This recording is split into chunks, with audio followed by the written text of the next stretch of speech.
What's up, hackers? Welcome to Saturday Hacker Day. My name is Taggart, and we gotta fix that display. What is up with that? Go away. Pull suite. Okay.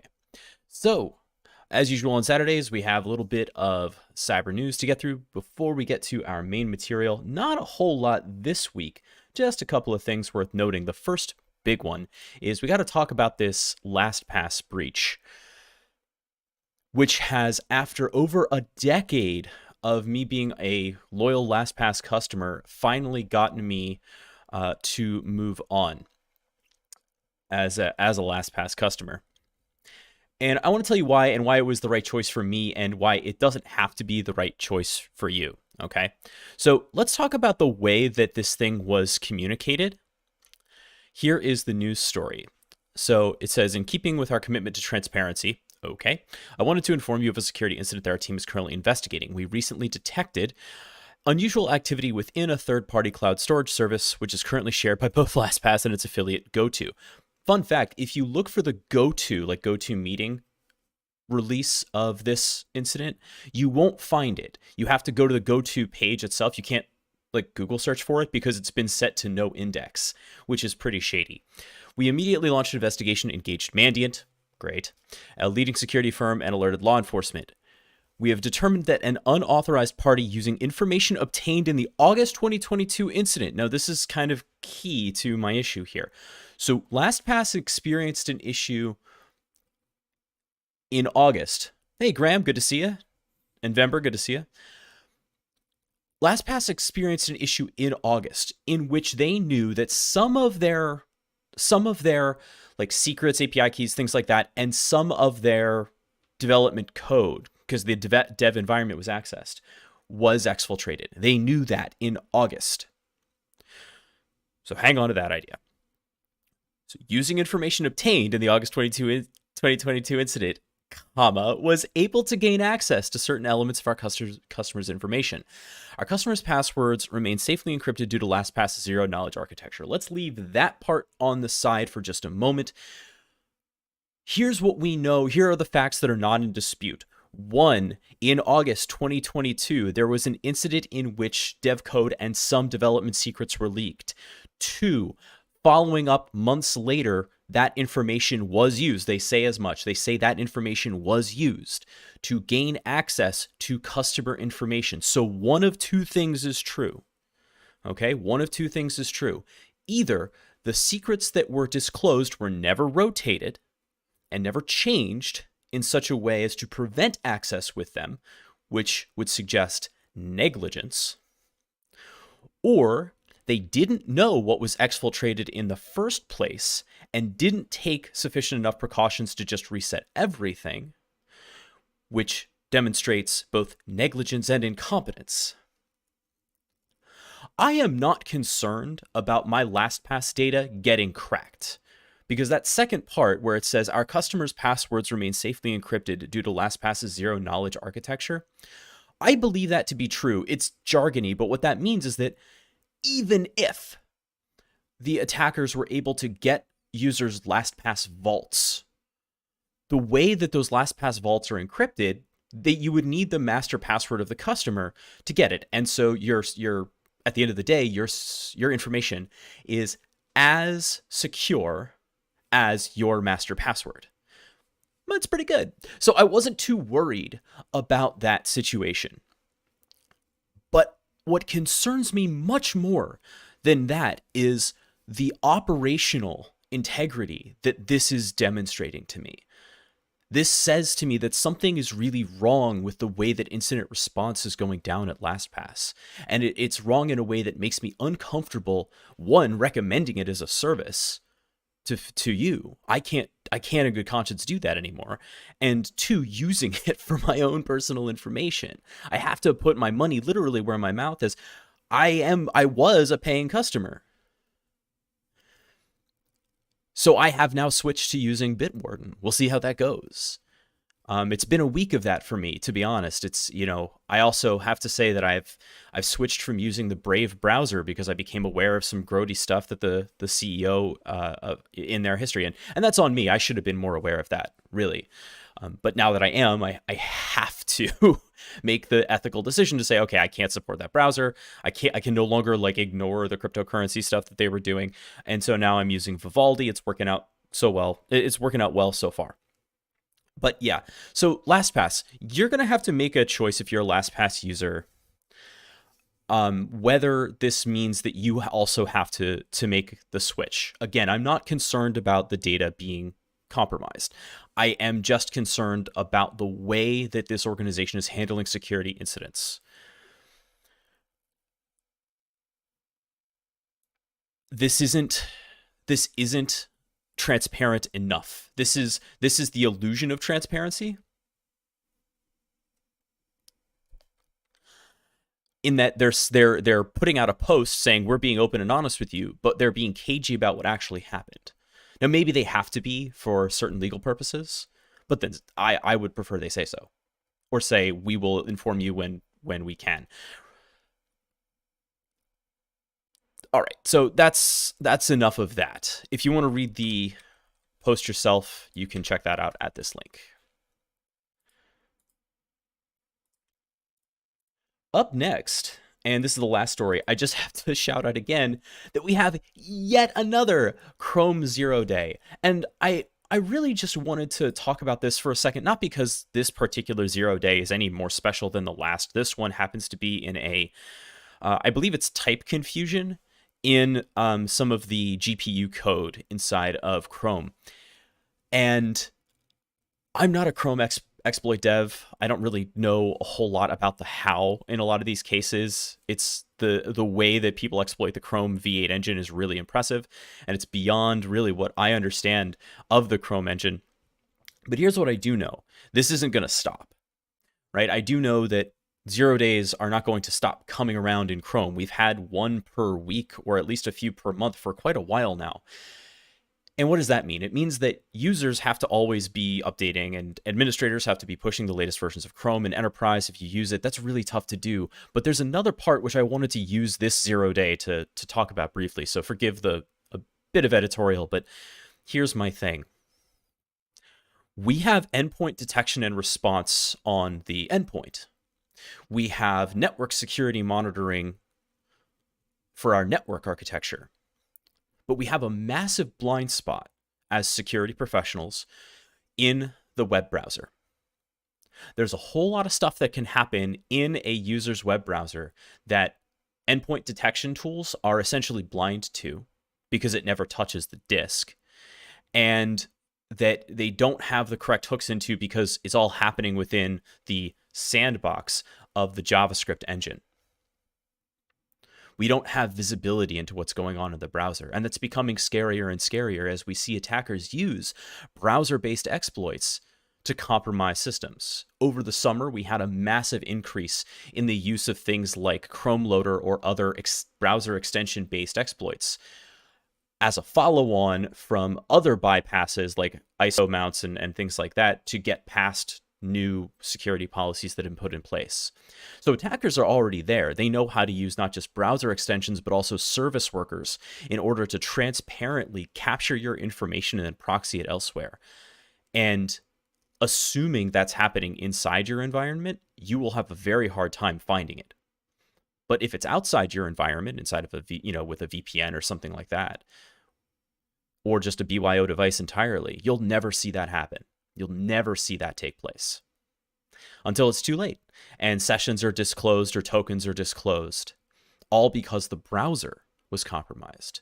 So I guess what I'm trying to say is we as an industry have some work to do when it comes to securing the browser. And I don't mean fixing 0 days. That's going to keep happening. But just as we protect the operating system with additional tools like endpoint detection and response or antivirus, I think we have a long way to go to protecting the browser, which is for all intents and purposes an operating system and a runtime unto itself.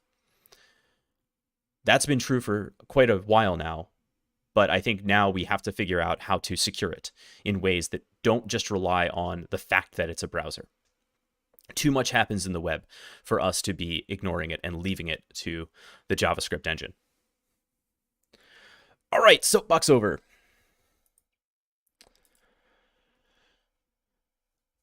Today, I want to play with an Active Directory tool that I've been meaning to get to for a while called BadBlood. So I've used the Vulnerable AD lab from Waze Hell before, which is a nice starting point, and that thing will create Kerber roasting, ASREP roasting, I think DC sync vulnerabilities, DNS admin, a few others.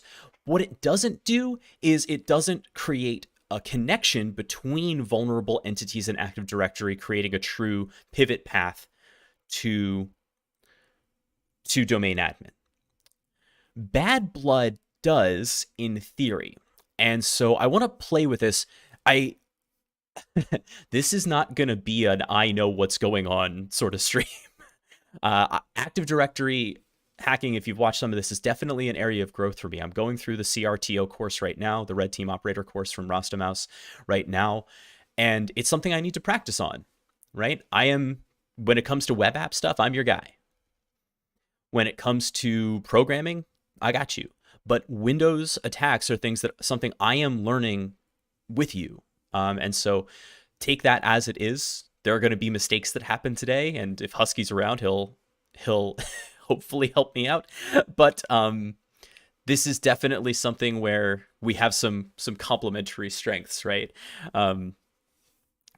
So that's what the plan is for today. And I didn't want to do it in the Try Hack Me environment. I'll tell you why.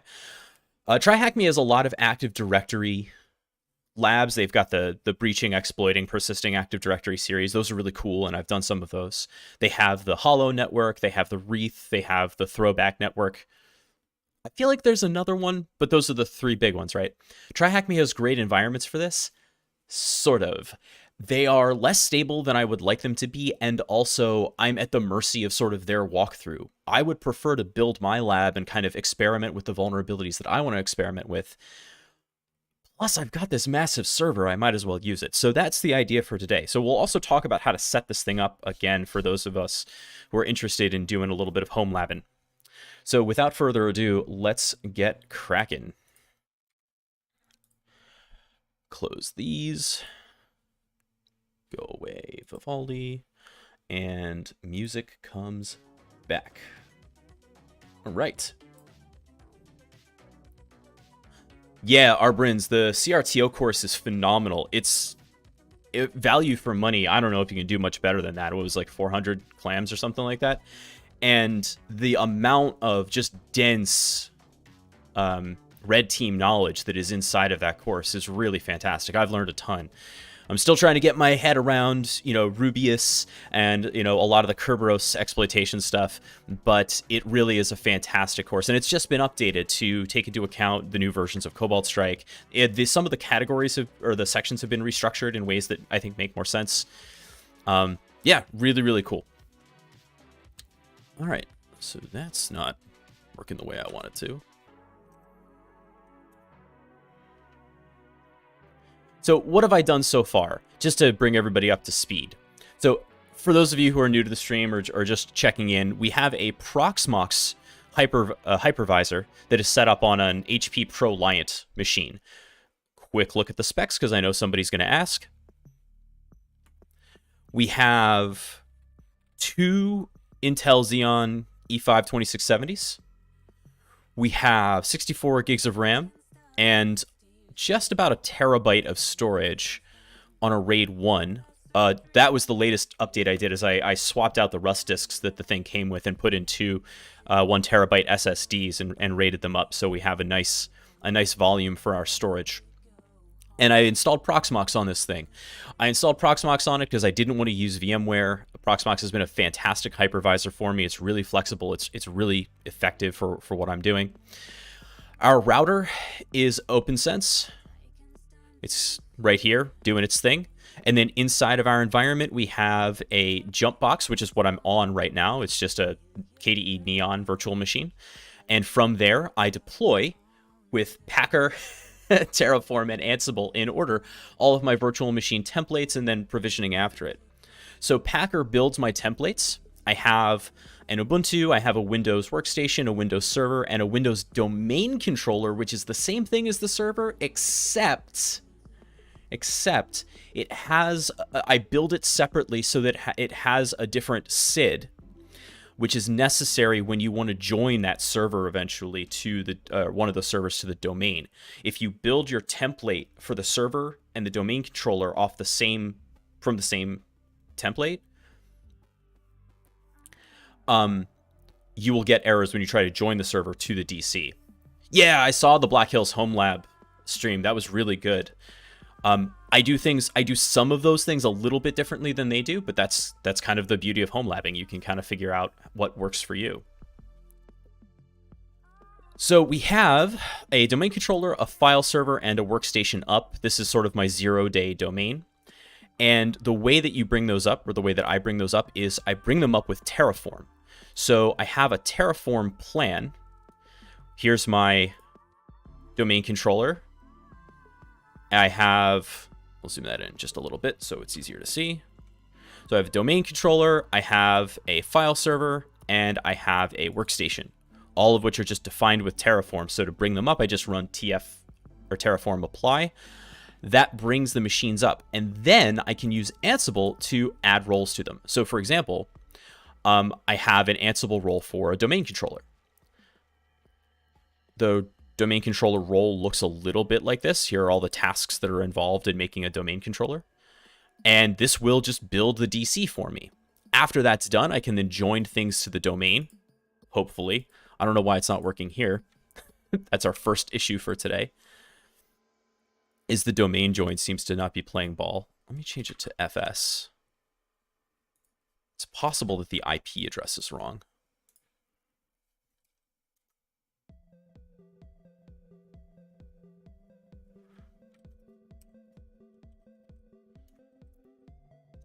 See how we're doing.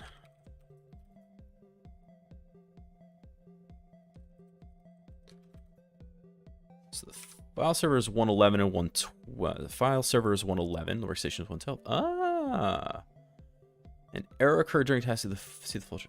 None type. Invalid option for we. Oh, interesting. I think there was a change in Ansible.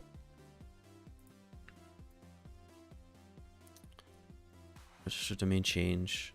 This actually should be fine.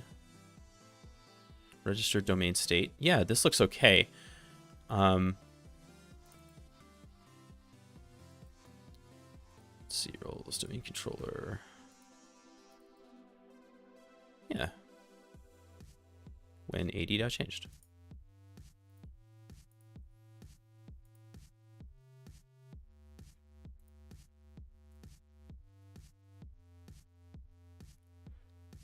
Okay, so it changed and then it didn't reboot. That we can fix. So the file server, we can just reboot.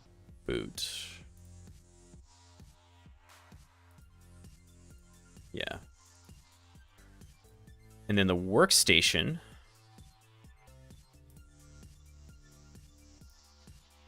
Just make sure the IP address is correct.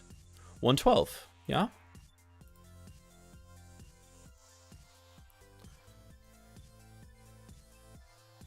WSO1, workstation 01. So we're just joining everything to the domain. Oh, right. So one thing I did do recently, this is just a little good. I updated all my stuff to 2204. And when you do that, Python has to get updated as well. And when you update Python, you also have to update all the things that Python relies on.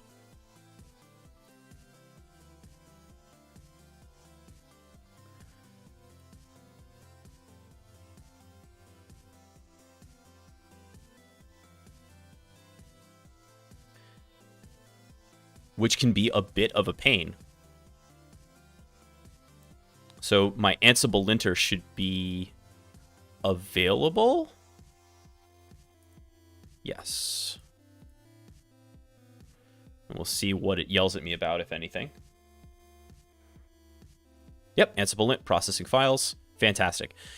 One thing that did change in Ansible recently is that yes and no are no longer viable true-false values. You have to manually set them to true and false. All plays should be named.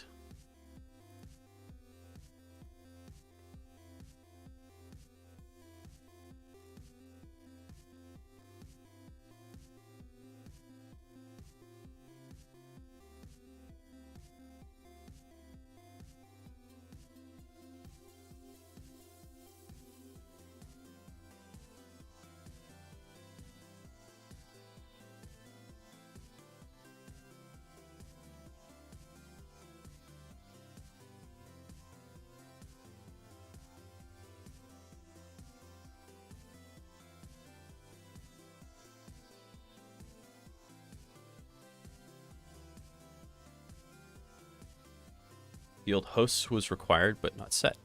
Ah.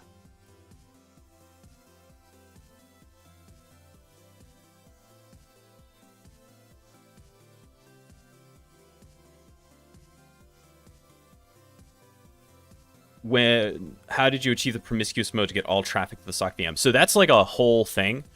The trick with if you want to do packet capture,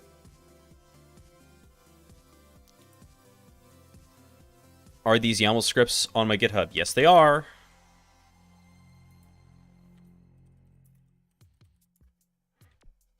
Yeah, so the trick with promiscuous mode is you have to set up you have to use Open vSwitch to create a tap.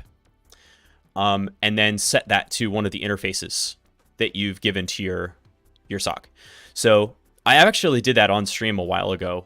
It is a little tricky. Oh wow, yeah, this is way off. Go into domain, and then how did I get away with this syntax before?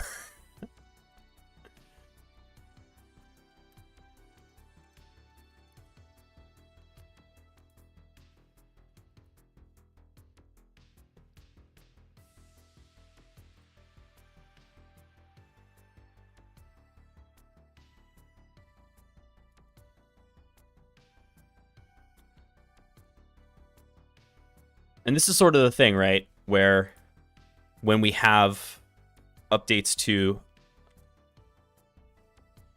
software, it is kind of a pain. Especially when they're breaking syntax changes, which is what happened here.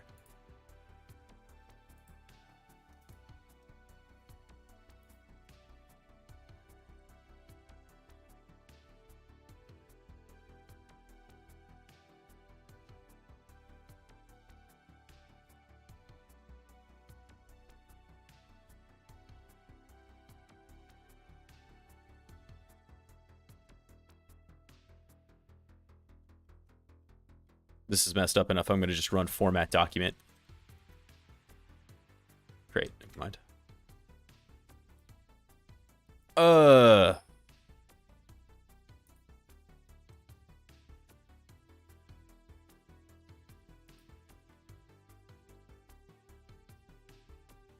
There we go.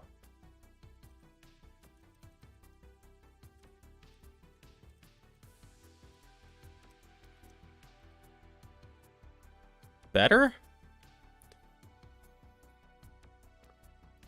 Sort of. Oh, yeah. Ansible Windows.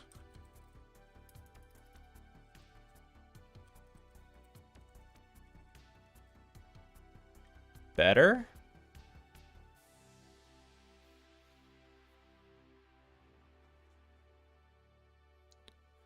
Oh. It freaks out when I don't have a new line character.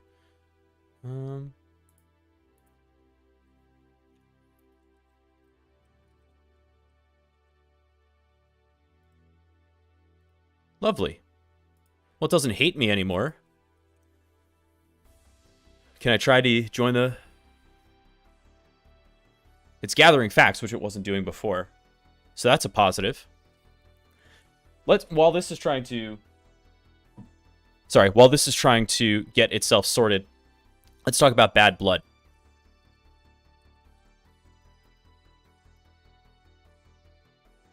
From David Prow. So David Prow has put together this from SecFrame, has put together this really nice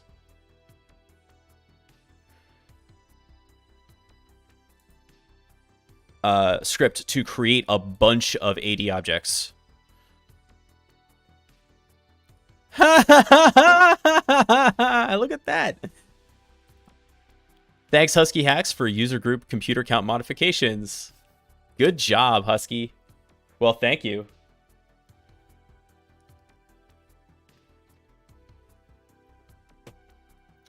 Nice work. So, the way to use this thing... Yeah, this isn't the newest script in the universe. I see the most recent commits are 10 months ago. But the truth is that for our purposes, I think it'll still be just fine. So the README is a little light on details, and the SecFrame website has some cores issues I noticed this morning. Check this out. If you go to secframe.com/badblood, it yells at you because the resources don't have an access control allow origin header set. That's real bad. You're not supposed to do that, which is why it looks like they've gone to a web core aesthetic, which honestly I don't mind. But if we click on the let's get started, we go to the BadBlood link here, because it also has like Red Forest information, which we don't need at this point. But eventually you'll get to this what is BadBlood, and this is what you want to see. I don't know why this isn't what we get linked. And so, what is BadBlood? So it tells you exactly what it is. The domains, users, groups, and permissions are different every single time. And there's just like an invoke BadBlood PS1 and it'll just run. So this thing is still gathering facts.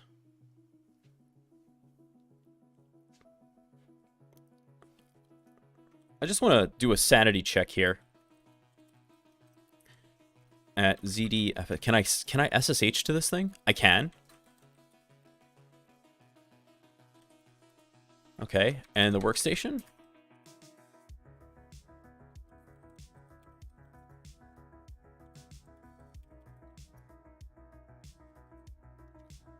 Oh, I wonder if that was the issue.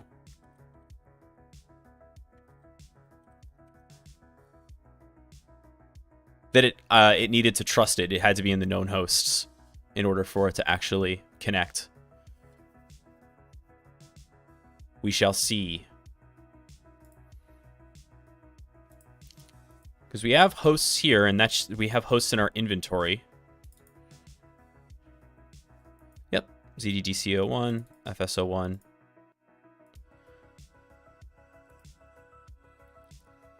That should work out. That should be able to read out that inventory.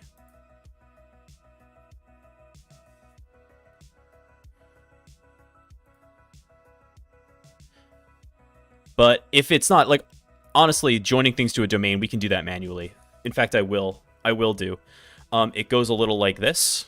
If you've never had the pleasure of joining a machine to a domain.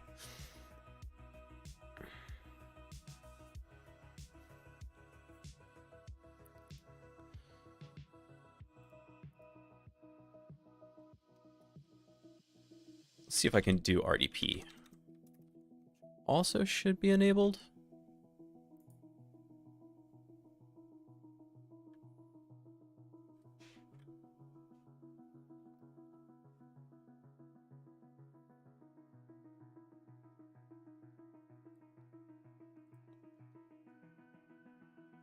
No, okay. We'll do it through this console. Welcome to Homelab.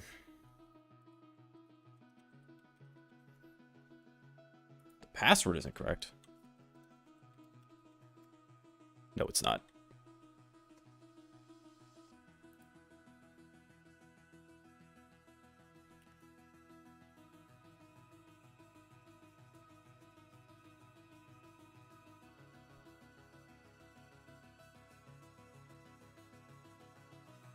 So we have two ways to do this, actually. But this is the way that I always do it, which isn't maybe the most efficient, but it's what I have in my muscle memory. So you go to this PC,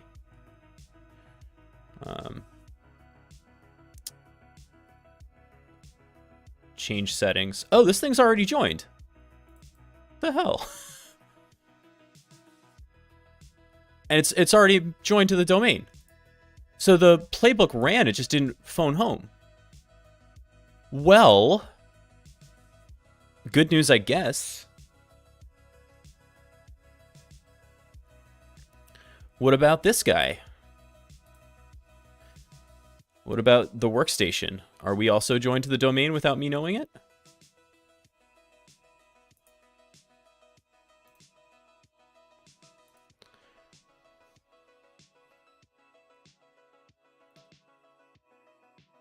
Rename this PC Advanced. Yeah, look at that. It's already joined. What the? All right, well, we do have to restart the machine. So we shall do that. We will not be installing updates, however. We will just be restarting the machine.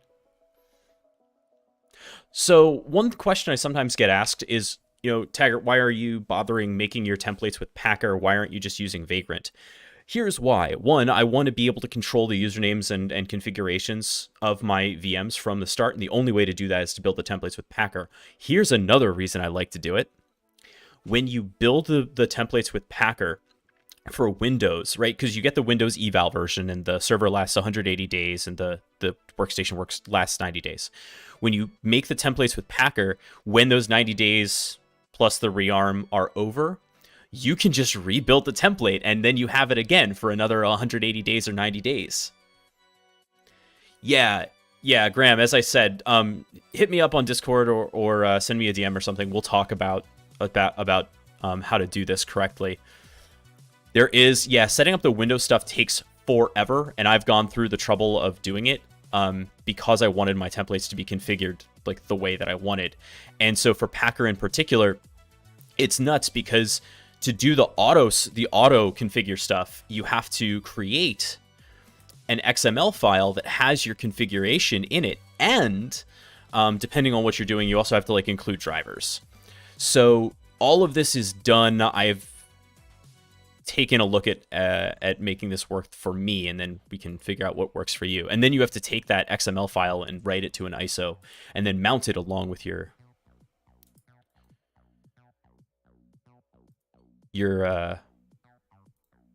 actual disk.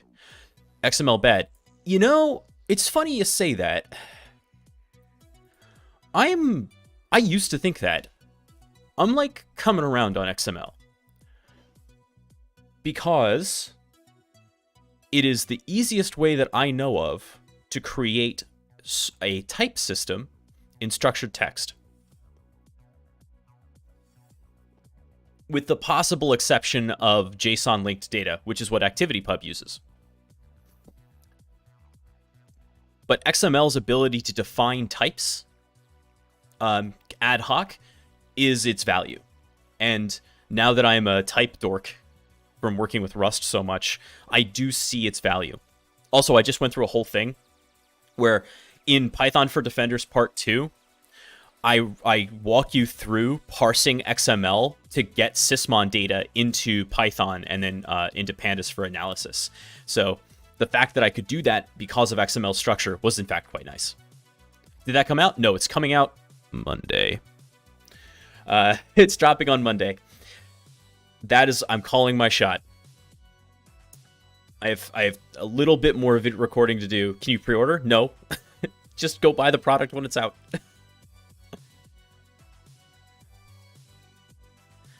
Monday with the provision that there's some like bank stuff that needs to happen in order for us to actually sell. Because we're now a company. The Taggart Institute LLC exists, and that's the entity through which we're going to sell our the courses. And in order for us to sell, there has to be a place for money to go. So I'm waiting for the bank to be like, "You're good," and then we'll make it happen. This is my second time starting a business, and I can't believe that I'm doing it again. But it's good times. It's good times. All right, so our machines are up, and they're domain joined, which means we are ready to run BadBlood on this thing. So what I'm going to do is I will SSH to the domain controller. Let me zoom this in a little bit for everybody.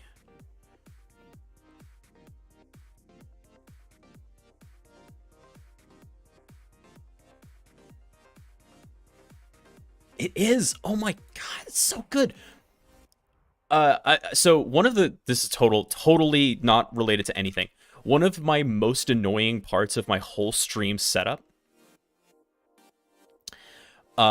was that the music player wasn't updating the song unless I like alt-tabbed over to the window. And apparently that was a Brave browser thing, because Vivaldi, which is now what is running the Night Ride FM player, is updating it for me without me having to do that. I'm very excited about that change. I could be blending groups I've listened to about starting companies. This year's a 507 private club. No. We're a straight up LLC. I'll explain why. You might think that I would want to do it as a 501c3 as a nonprofit, and I'll explain why I didn't do it if there's interest. Otherwise, we're gonna just get to our DC here.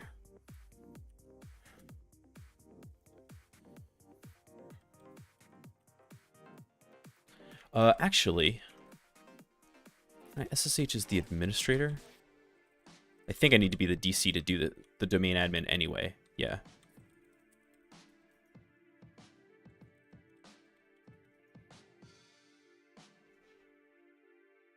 There we go. All right. PowerShell. Do you have a compliance program in mind? We're not big enough yet to require something quite like that. Settle down for... Don't try to sell me stuff.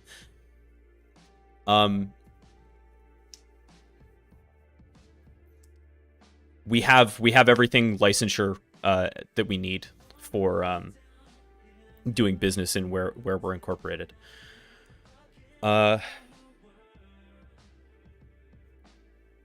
Brave is running Proxmox for now because I haven't swapped it out, but it will go to Vivaldi. Yeah, so the reason... Let me download BadBlood here and get this running.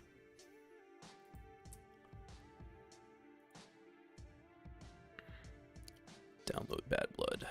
Yeah. So...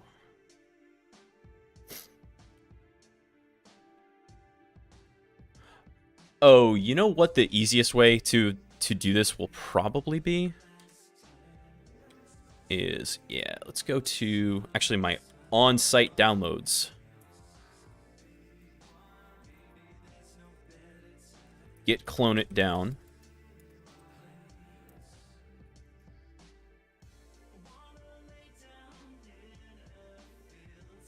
And then...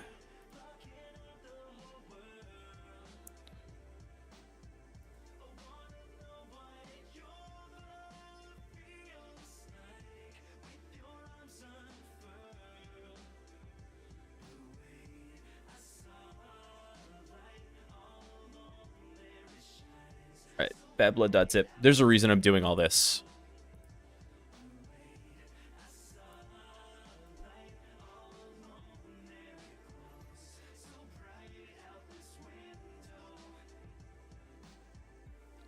I don't want to go nonprofit. That's like a specific choice that I made, and I will explain why. I don't want to have the requirement of a board of directors. And I also don't want to be... The way that a nonprofit is structured and the way in which you handle funding is actually unhelpful to our purpose. Here's why. What you end up doing with a nonprofit is you end up chasing donations and becoming beholden to your donors, who may have desires that are different than your mission. I'm much more interested in creating a business that sells the educational product that I'm interested in producing directly to the people who are going to benefit from it, and doing so in such a way that people who maybe can't afford it also can benefit from it, because those who can pay will pay, and those who can't won't. That model makes a lot more sense to me and allows a much more direct interaction with the people I'm trying to serve, rather than the structure of a nonprofit. I've worked in nonprofits my whole life, and I've seen what happens when you end up chasing donors and becoming beholden to boards of directors that have different aims than what you originally wanted. I'm not interested in that at all.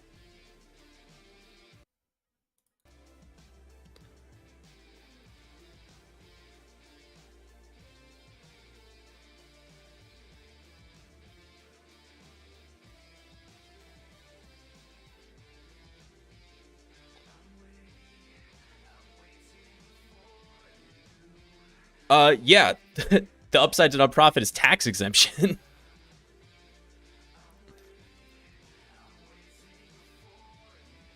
Why am I not? All right.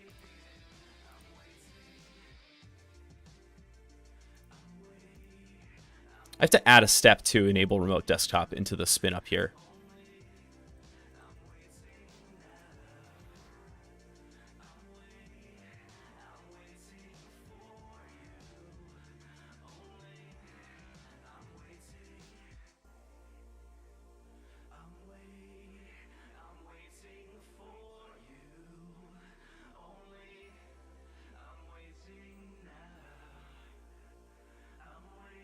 One of the things that happens when you start a business is that everyone starts trying to sell you something.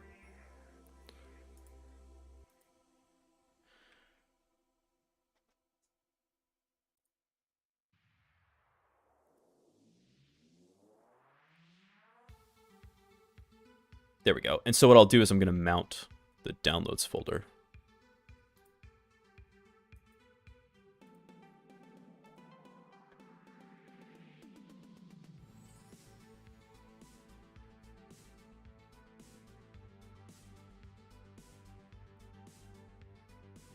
Now, what we needed was just a legal entity between us and the customers.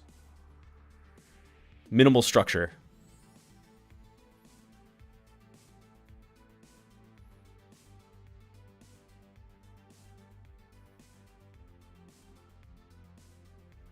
There we go.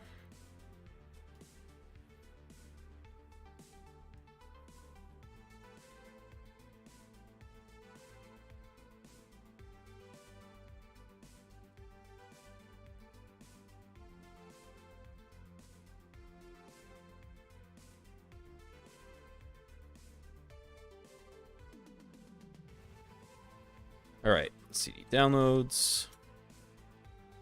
I forgot what the power, what is it, extract archive? I think that's right, but we'll just unzip it here. Get BadBlood running. So now that, because this RDP client allows me to mount stuff as drives, I can just put this right here. Most RDP clients allow you to do that.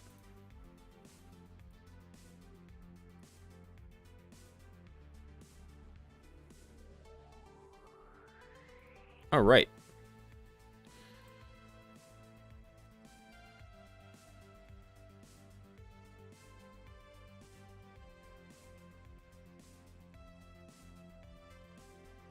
And our instructions say we're just going to run invoke badblood.ps1.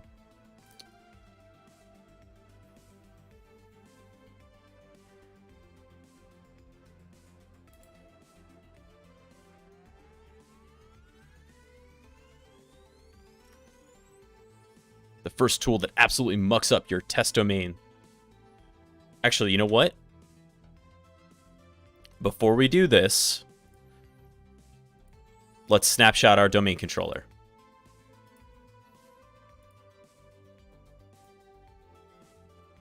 Free BadBlood. One of the things that's a little funny about snapshot names in Proxmox is that you can't put dashes or spaces in them. So I always end up making these camel case names for my snapshots.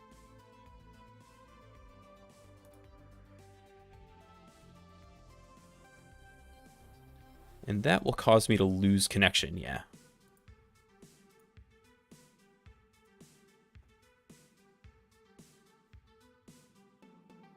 Where did my coffee go? What's this?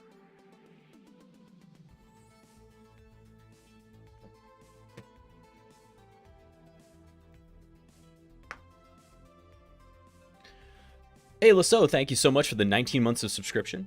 And also, Mintan Kia, I'm sure I'm mispronouncing that, I apologize, but thank you so much for the follow.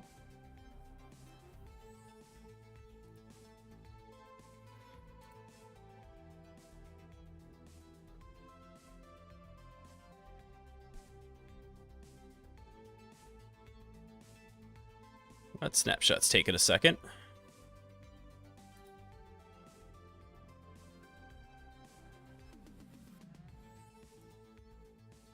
Everything today has been taking longer than I thought it was going to, which is a lesson I should probably learn.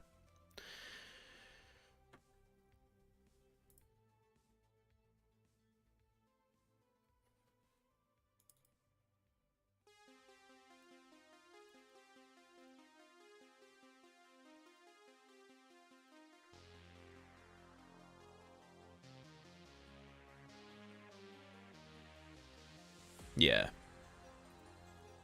How much space do we have here? Plenty.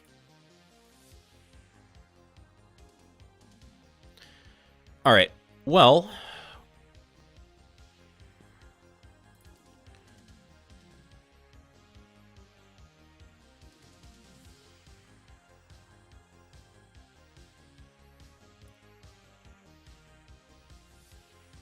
I think we're going to kill that job.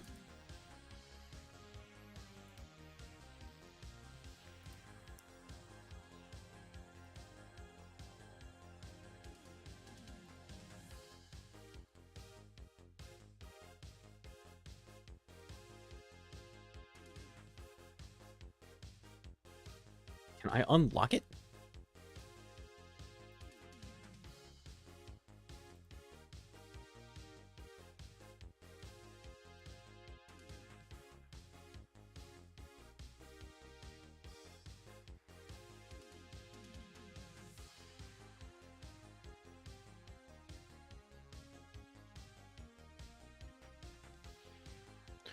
Interesting.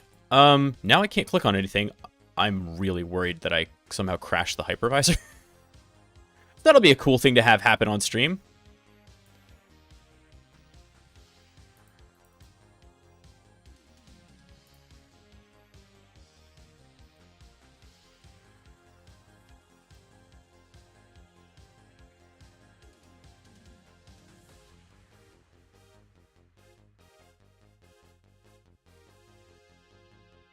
I can get to the web interface, it looks like.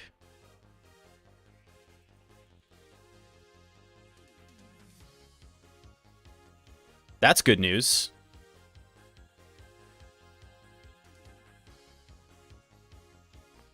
So I can get to it.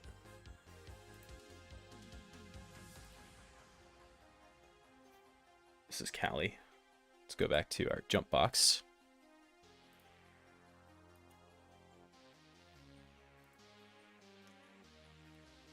Oof. Boy.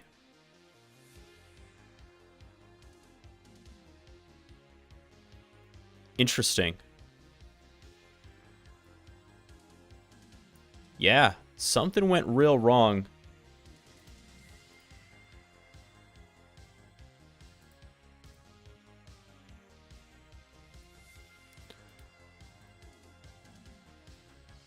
We reboot the machine.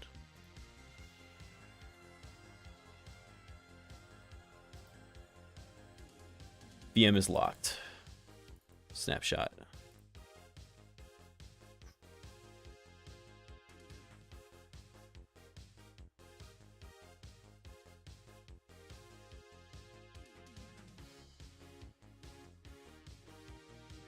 And I can't delete the snapshot because VM is locked. So I think we need to learn Proxmox. VM is locked. How do we solve this problem?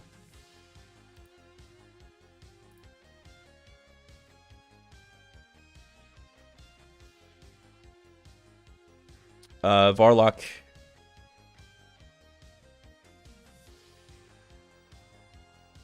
QM unlock. All right, we'll try that.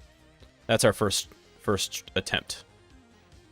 No, we go to the shell and we're going to run QM unlock on 108.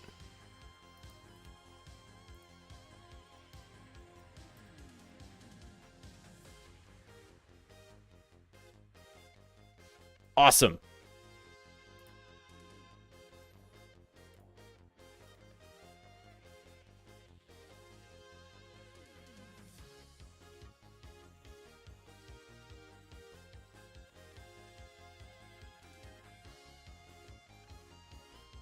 Oh, it's in use somehow?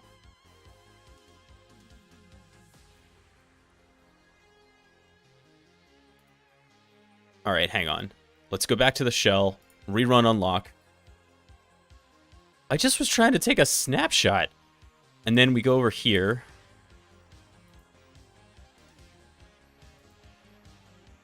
Okay, fine. Now, can I connect back to my jump box? No.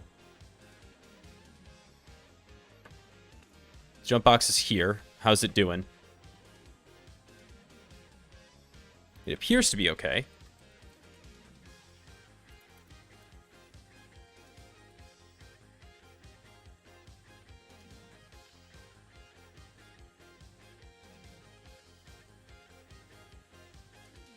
That one's confusing.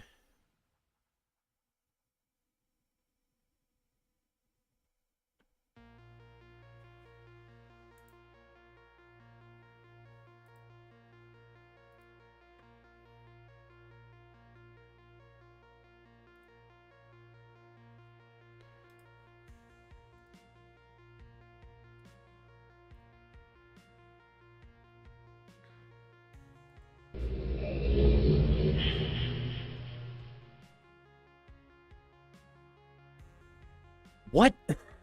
Why? All right, well, we're back. The jump box is working. It's fantastic. Now,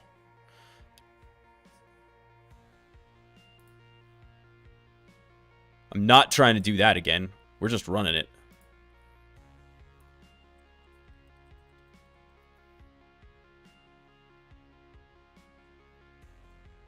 Okay.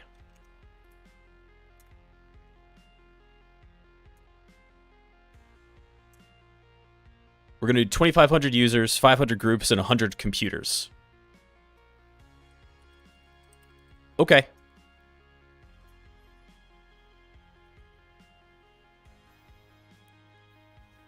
Then we make stuff. Finally, we're doing something useful. At 103. What kind of resources does that require? Honestly, it's not crazy. So... because the users, I mean, the entities themselves don't take up a whole lot of space.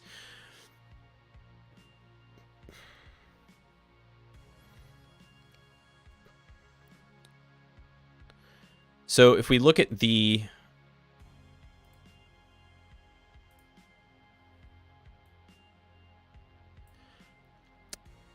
hardware, the computers are workstations, but it's not generating VMs. It's just generating the objects in Active Directory, okay? It's not spinning up virtual machines. Yeah, so this thing has 2 cores, 4 gigs of RAM.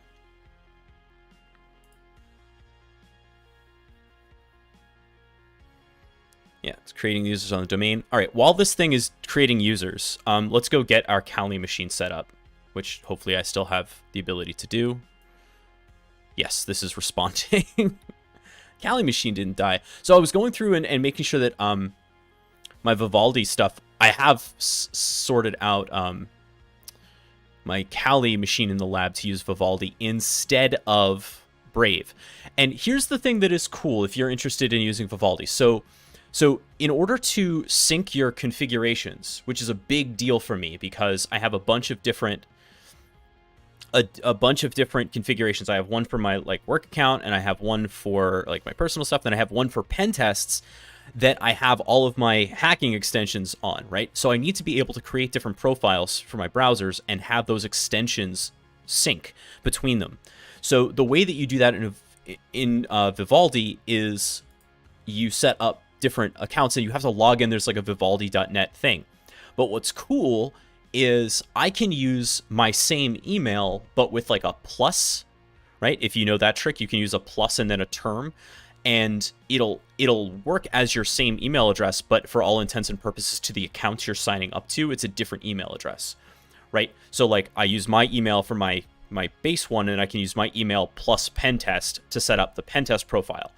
And why that's cool is then I can sync all of my extensions. So when I downloaded Vivaldi onto here and I just logged in, all I had to do was log in with that account, and then my extensions and everything got synced. It's just the way the Chrome sync works, just a separate separate sort of profile.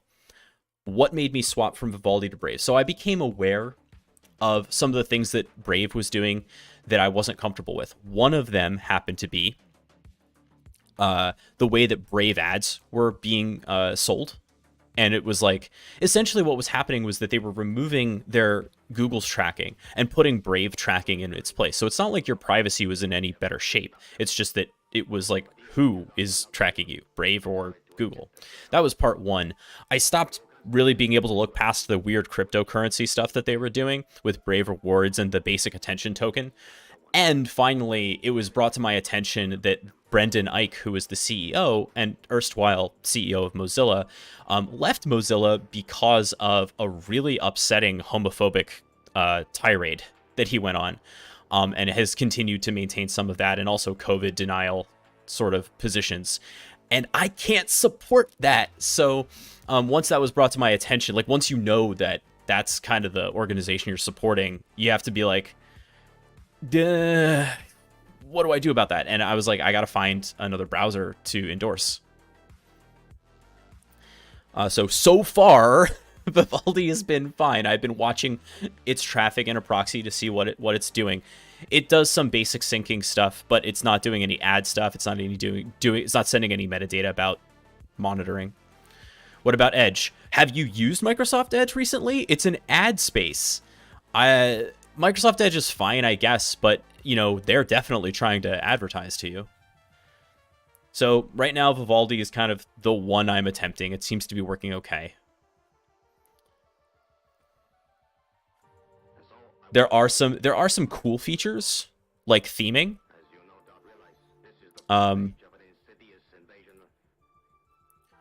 So you can do custom themes right in here, and like all you have to do is go into edit theme, and then you can change your background and foreground. So I've made a custom Taggart Institute theme, which is real nice for me, I guess. Get a little cyberpunk magenta going on here.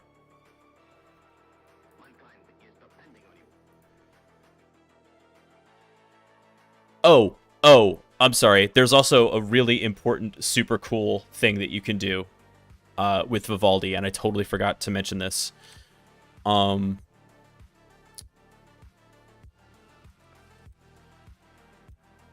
Let's see how well this runs in the VM.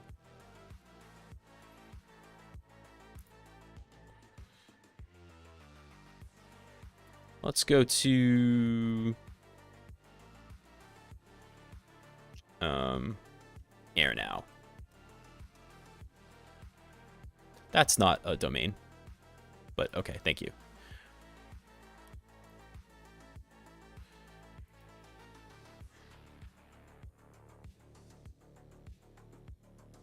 How are we doing in LA today? Okay, so check this out.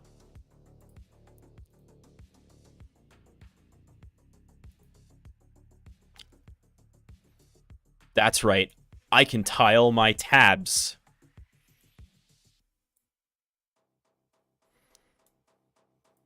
Also, if you haven't played with earth.nullschool.net, it is very cool. It's real-time wind and wave tracking from satellite data.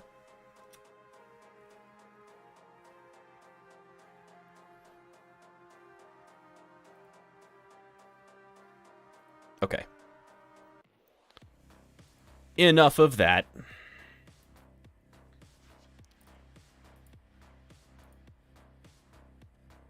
Almost done creating 2,500 users. It's a bit. So what else do we need to do with Kali? Oh, I want to make sure that Sliver is up and running.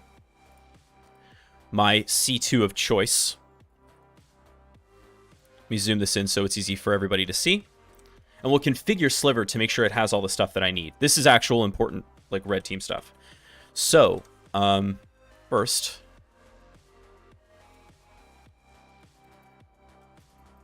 Sliver. I'll rename the window. Is it running? It is not. It's not even installed. All right, so that's kind of part one. Great. We will go Sliver, GitHub. Go get that. Also, DuckDuckGo has been working fine for me as a search engine. Trying to use that as well. No complaints so far. All right. So we're just going to install it the easy way here.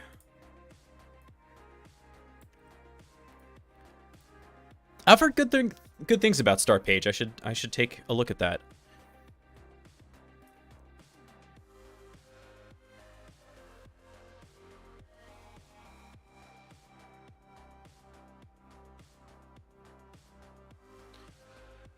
All right. Sliver's coming in, hopefully. Yep, there we go.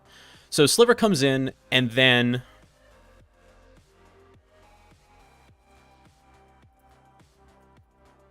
probably should update Rust up as well. Oh, good. Good, good, good. It's already up to date. Lovely.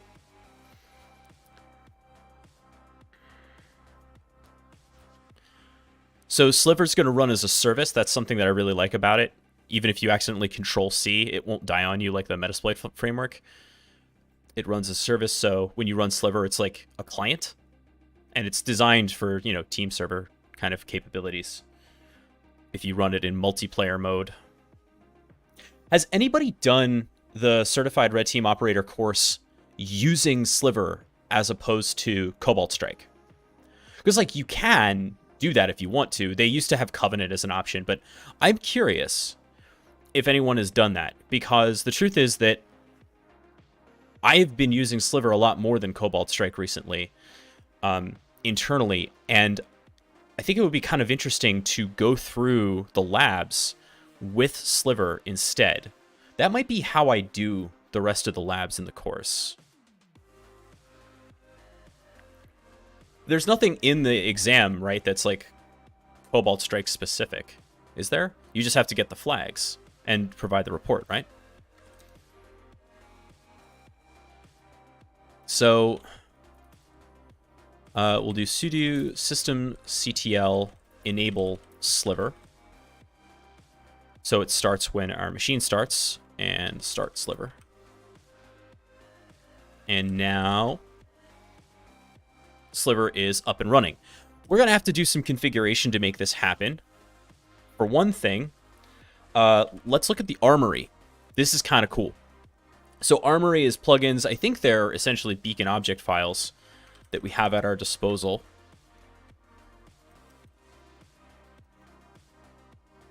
You know what? I'm just going to close this pane for now so it's visible. Okay, so what do we have? We have bundles with .NET Execute and .NET Pivot and .NET Recon. I'm going to install all of these. So Armory, install .NET Execute. Can I chain these? .NET Pivot, .NET Recon, and Kerberos.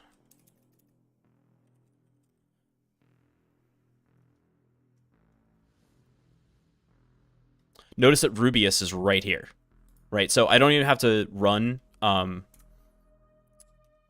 at a time, I guess.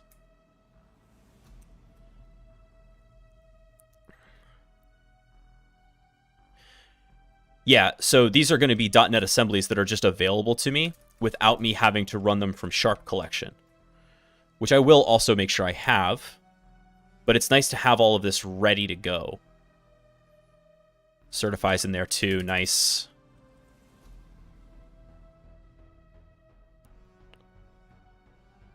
And Sharphound. Very, very good. Then we'll do Kerberos.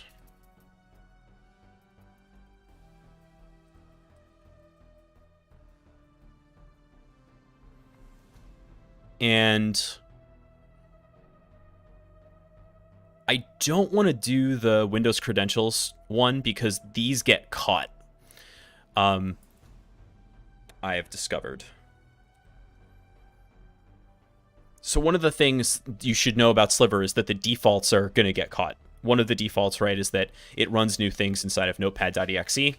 Another one is that when you elevate to system, it runs as spoolssv.exe, and so that becomes noisy.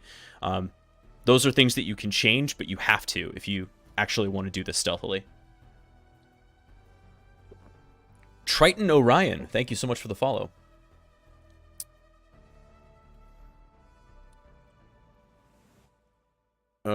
let's go to scripts. Do I have anything? I have very little because this is a fresh install. So let's go get Shark Collection.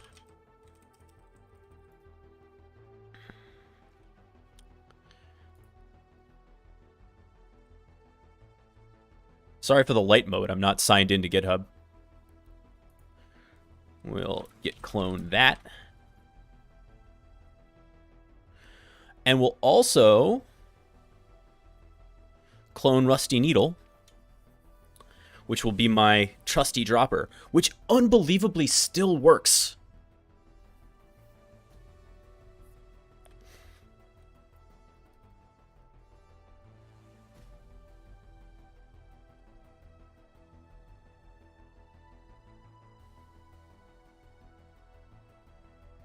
All right, there's Rusty Needle. And what is my IP address? 192.168.99.102.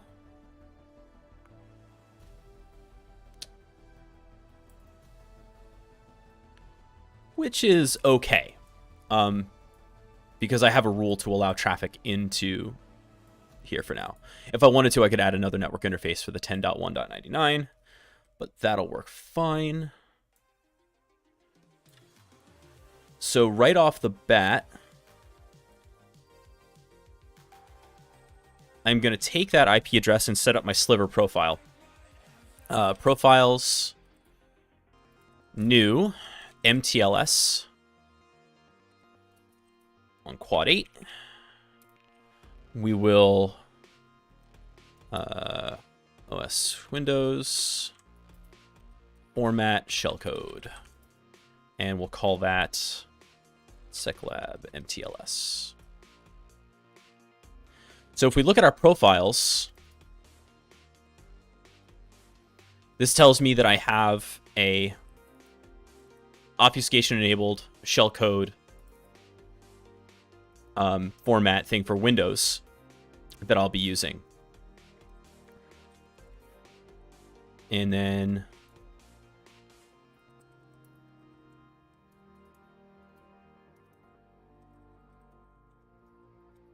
I'm going to go into my payloads folder and reopen Sliver. Notice that I still have the profiles that I had before. And I will do profiles generate Seclab MTLS. That will create a new shellcode inject that I can then use with Rusty Needle. So I'm not dropping this binary directly on the system. What I'm doing is I will use it through a dropper, which dynamically injects the shellcode. And that is a really important kind of OPSEC piece of this.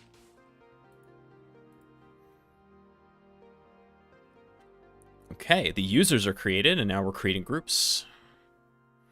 Then will come 100 computers.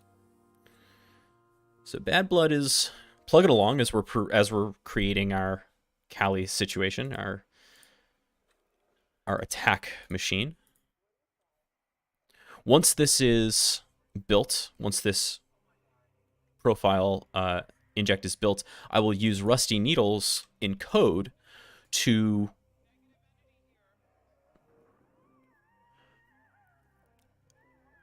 encode it as base 64 encoded hex, and that bypasses a lot of defenses like Defender. But I also have to change up Rusty Needle.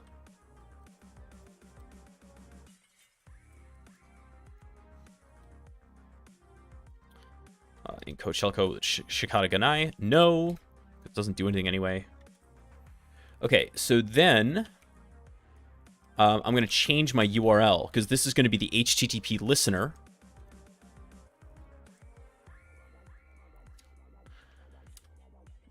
Where this will live.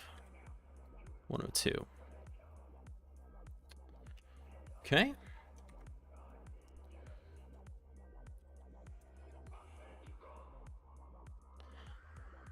And once that's saved, we will encode it with our encode.py. I am not sure why, but yeah, there we go. It takes a while for Vim to save the first time. Cargo build. Ooh, actually, hold on a second. Cargo target list. Nope, sorry, rust up target list. I have to be able to build to Windows, and I don't know if that's installed. So, rust up target add. I think so, but maybe not. No, good thing we did that. Okay, so now we'll do cargo build target and release. Now we compile it. This is the first time, so it's going to take a minute.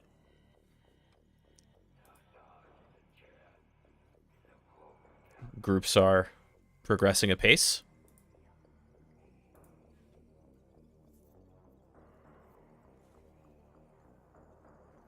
I apologize. I really didn't want this much prep to be part of the stream today. I just ran out of time. I'll be real honest with you. Last night we did our first in a while, but supposed to be monthly Backdoors and Breaches game, and it went great. If you're interested, you should join our Discord.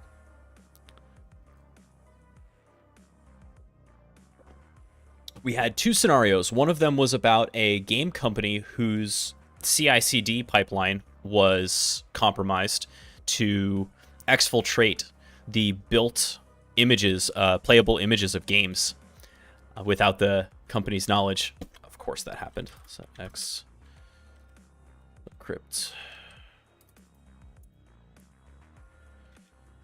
encrypt key.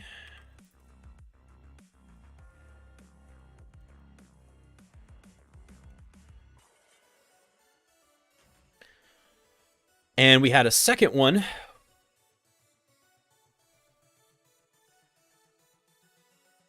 That's so interesting. I've been getting this warning about NT-API. Something in the Windows API is unhappy about this. I know I have to update some stuff.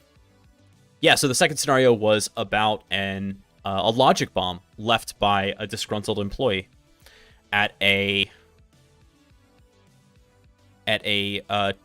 PVC pipe manufacturer.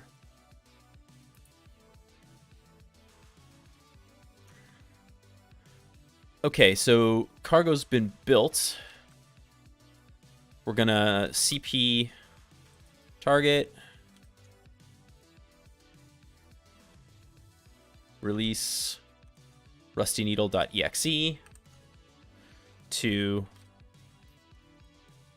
payloads rn.exe, and we will Python 3 encode.py payloads sharpboard.bin. So that's the shell code, right? This is what we're going to encode, and we're going to encode it 3 times, and we're going to drop it back into payloads as note.txt.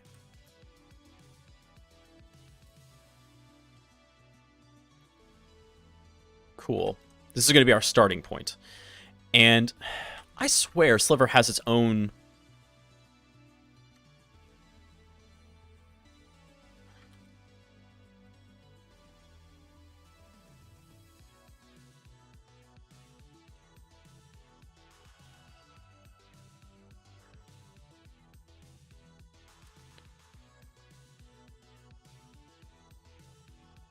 Yeah, websites, host static content. I thought you could do this. So if we do websites,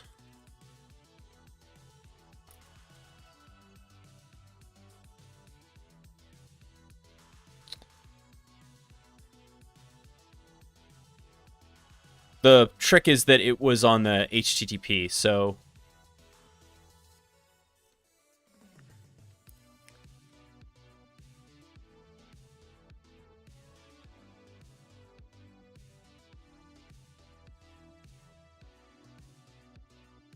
websites can be thought of as a collection of content identified by a name. Sliver can store any number of websites. Each website you can host any amount of static content meant to arbitrary paths. For example, Create a blog, website, and corp website, each with its own collection content. Right, but I'm not creating an HTTP C2 listener. I'm just doing an MTLS. So instead, I will just use the Python server to host this for now. But you can do this actually inside of Sliver itself. So we'll start MTLS, and then we will set Python 3. Nope, go to payloads, actually. Okay, and then we'll do Python 3, m http.server 8443. Cool. I think we're ready there. And now we're creating random permissions. BadBlood appears to be almost finished. So what else happens? It creates users and ACLs and then adds objects to groups.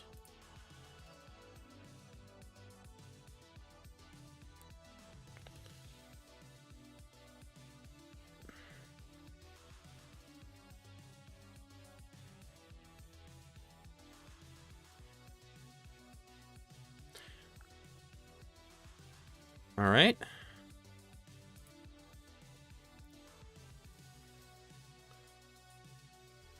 Yep, creating permissions on domain. So this appears to be the last bit here.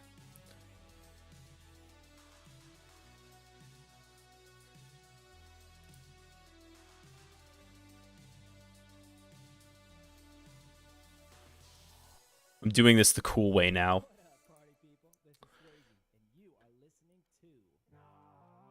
All right, let's add Active Directory users and groups.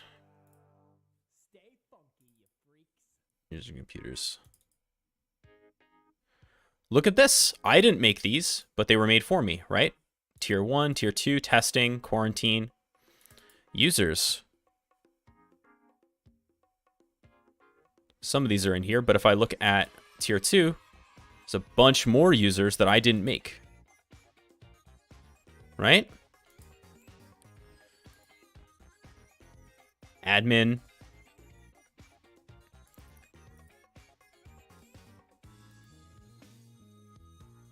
Fake domain controllers.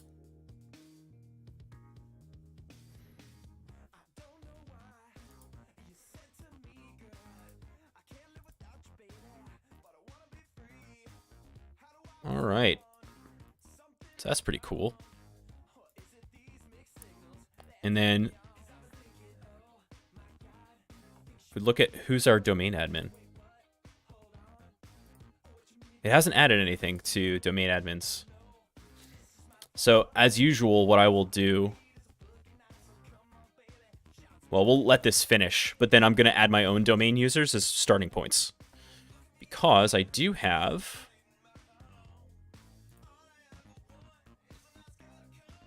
Joe Hackme and a few other folks. I gotta clean this up, I guess. No, this is good. Tasks same.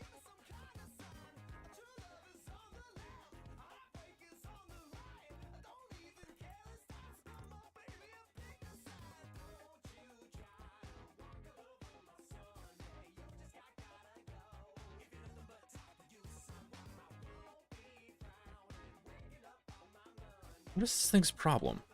Too many spaces?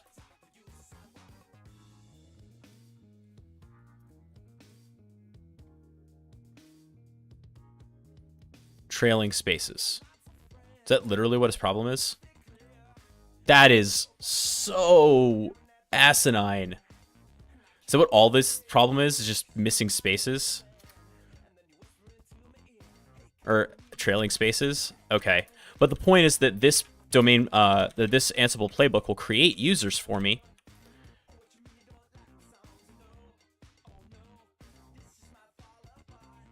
Spaces.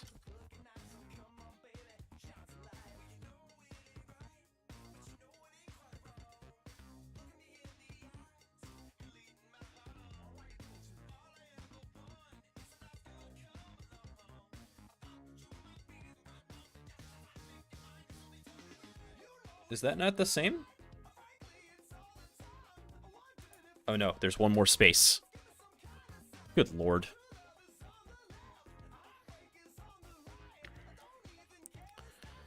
Okay.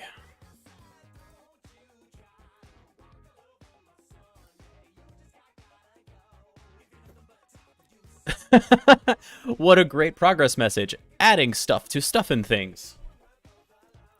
Thanks.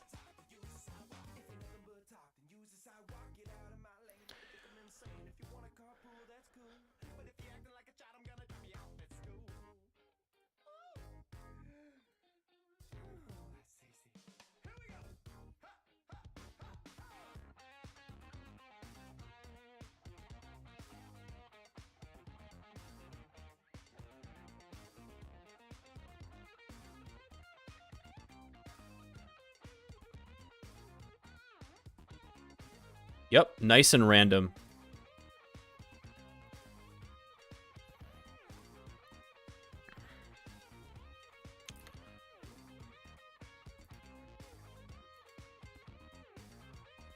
I like the AWS and Azure groups. That'll be fun. So our first thing we'll do is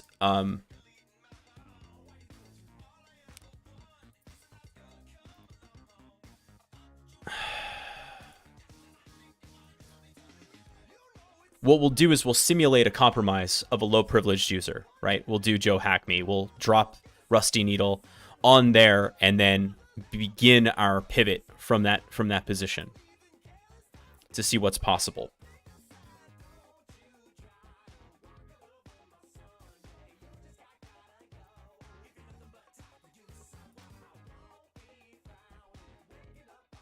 Boy, it's taking a minute.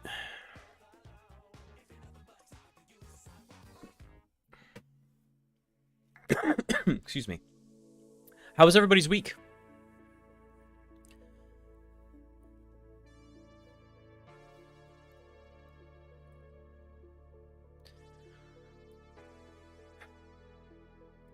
I had kind of a fun week because I was focused on one big, long research project for most of it. I was looking at a newish strain of ransomware,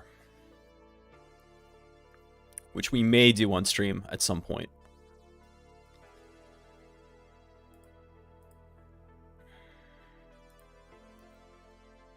Do we need to do anything else to get Sliver ready? I don't think so. Anything else from the armory that we need?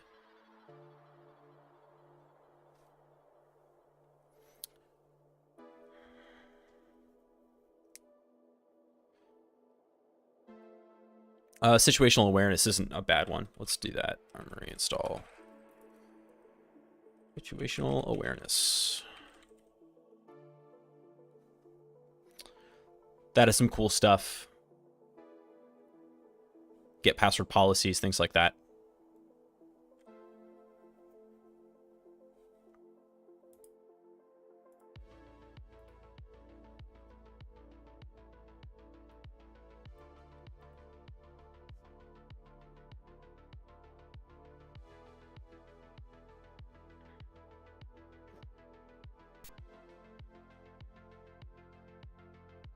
Trip from Texas to Minnesota to visit mom. Flew up, drove, morning truck with stuff back. Oh, 16 hours of driving is bad. Although, if there's any group of people who know how to do long car trips, it's Texans. Every Texan I know is like, oh yeah, I did a car trip. It was 20 hours. No big deal. Just because the state's so big.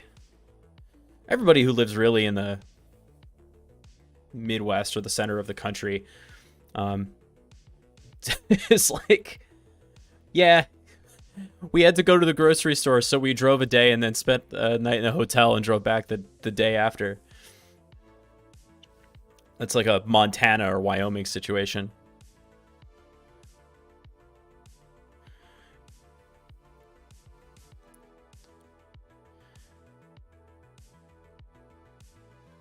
The longest, let's see. The longest car trip I think I ever did, I was 23, maybe? And we did a car trip that was like from Pennsylvania up through Niagara Falls to Toronto, Montreal, Quebec, and then back down through New England. And then that last bit, I ended up driving for 20 hours, which was a mistake.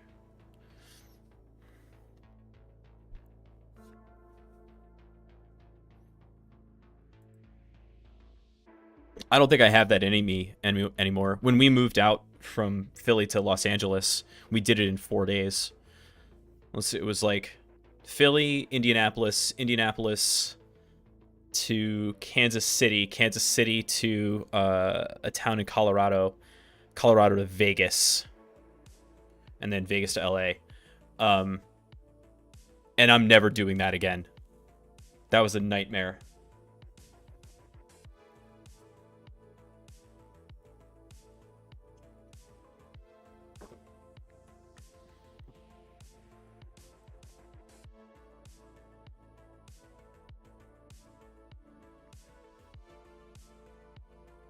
Oh, this is killing me. I want to get started. I want to try to add... I'll run this Ansible playbook of domain users. Make sure that everything looks good there. Yeah, that looks good. We're going to fire this off so that we have a starting point. Snowing and cold in Minnesota. Yeah, well, I'm glad you got to see your mom. Don't really miss snow, have to say.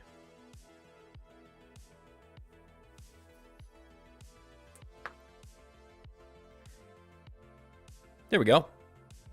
We're creating our own stuff. So this is our own script to create things. And this is just creating users. It's not creating insecure relationships or anything like that. It's just a starting point.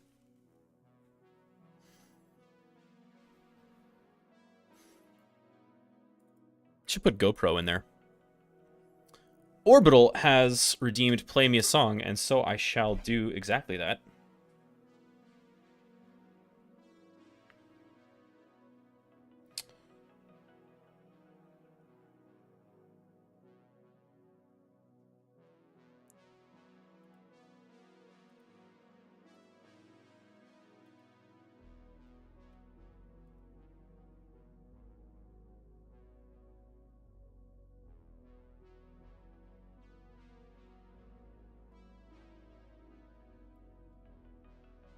All right.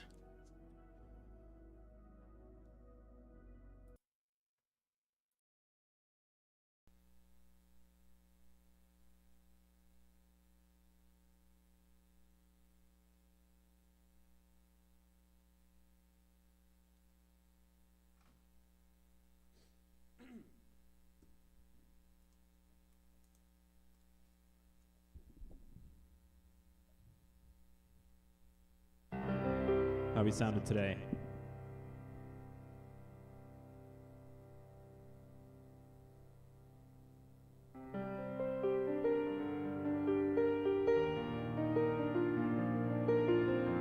What do we want to do?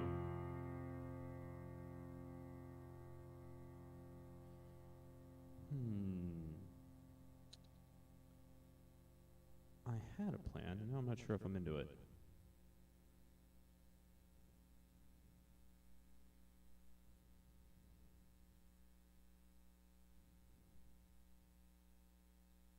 Yeah, let's do it. All right, so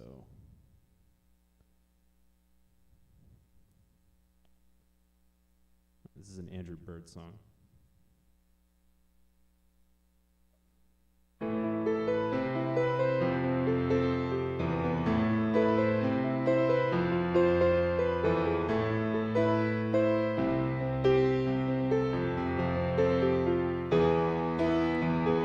He's keeping busier, he's biting stones with his machinations and his palindromes. It was anything but hear the voice. Anything but hear the voice. It was anything but hear the voice that says that we're all basically alone.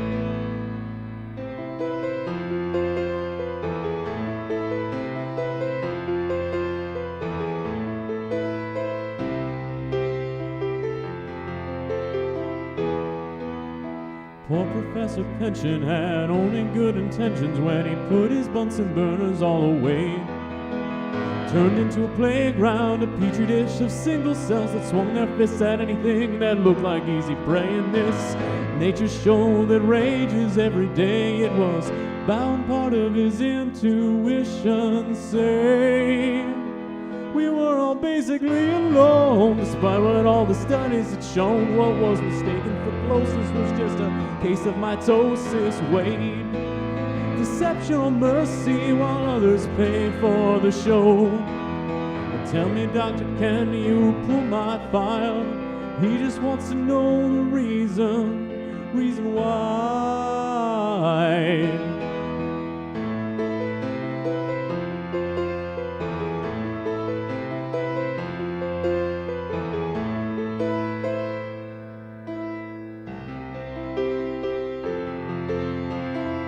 Why do they congregate in groups of four, scatter like a billion spores and let the wind just carry them away? How can gametes be so mean? Our famous doctor wondered when he went home at the end of the day. In this nature show that rages every day, it was bound part of his intuition. Say, we were all basically alone, despite what all the studies had shown. What was mistaken for closeness was just a case of mitosis. She fatal doses malcontent through osmosis. Wait, deception or mercy while others pay for the show. Tell me, doctor, can you pull my file? He just wants to know the reason why.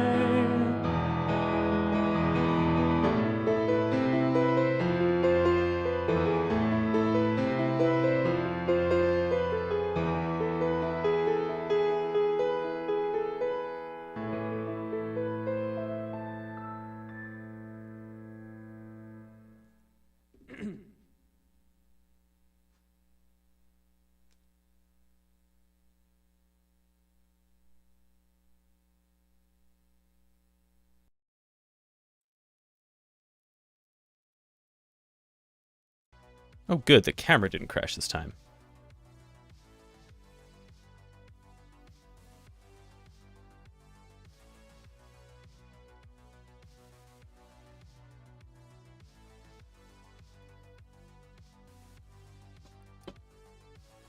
Okay, these users have been created. How is BadBlood doing? Oh, it's done. Look at that. Adding random SPNs to a few users and computers. You'll love to see it. Adding ASREP for a few users. Wonderful. We have BadBlood deployed, finally, at 11:30. We can make this thing get started. So that is very cool. So that took, I don't know, what, like 40 minutes? And so definitely something you would want to pre-game if you could. Now, let us begin the festivities. We will create a new connection to our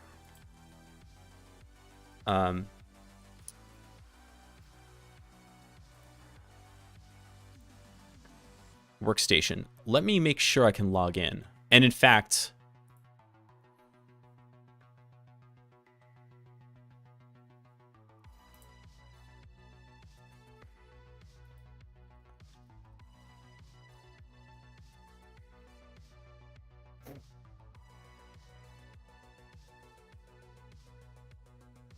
sometimes I look like Henry Cavill.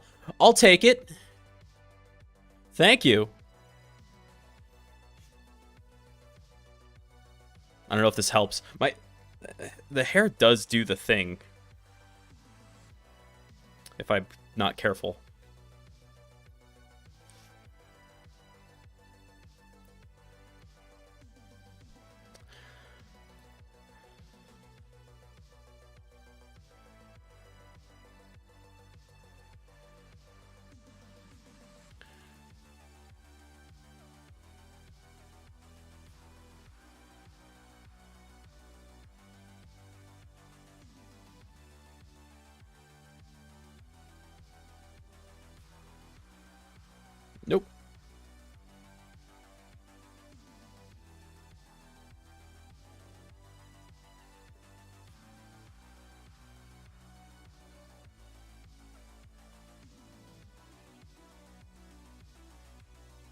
giving jhackme local admin on this box, and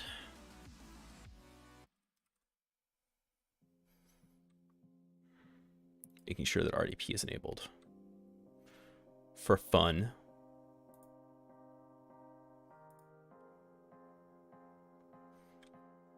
Great. With that done, we can use KRDC here, and we'll do jhackme at ZDWS01 1440 by 900.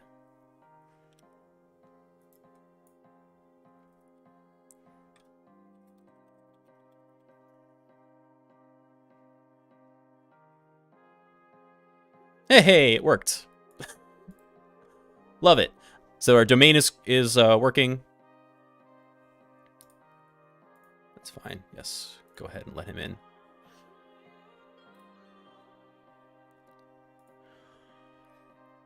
So we're logging in as jhackme, and then we're going to simulate a compromise on Joe's machine. You can imagine whatever you like here. Malicious Word document download if you want. You could do an ISO LNK situation. Those are always good. All right, while we're waiting for the user to log in over RDP, we'll do it over SSH just to get files staged.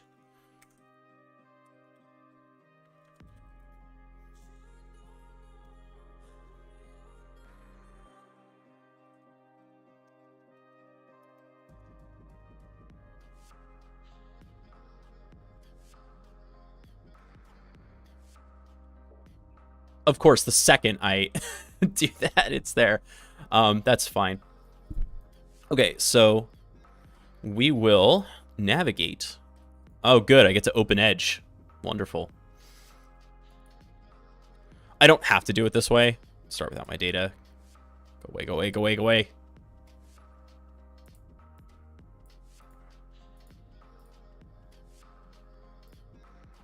How can anybody recommend Edge when this is the starting experience?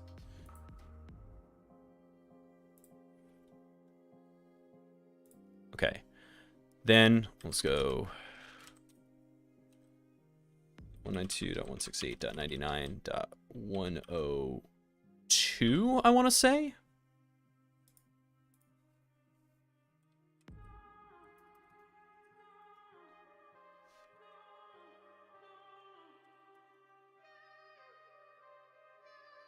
Yes.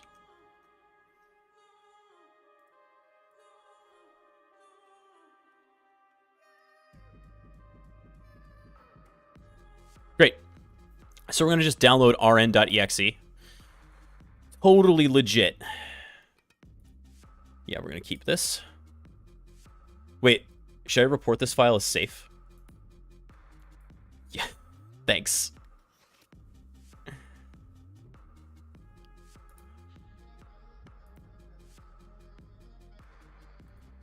Keep it, please. Keep anyway. All right.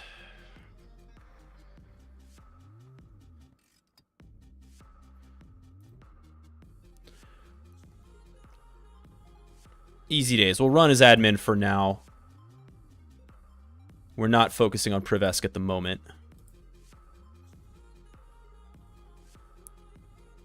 All right, now what should happen is we should see a look for a hit for note.txt. And we do. And in a moment, we should see a sliver session pop. Hey, there it is. All right, so we're on our way. We now have our sliver session sorted. Which means we're going to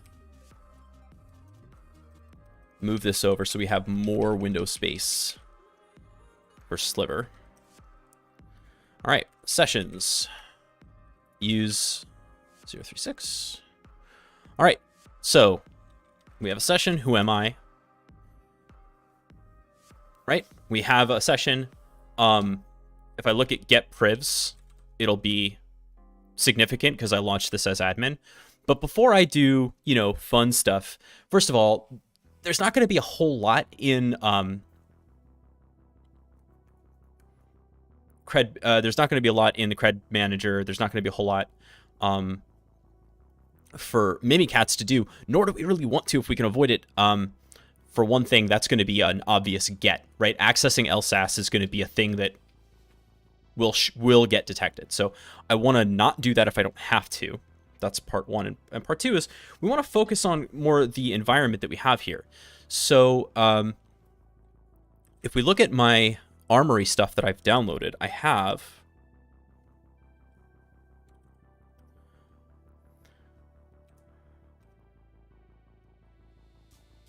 there's the situational awareness stuff. I don't want the situational awareness stuff. I do, however, want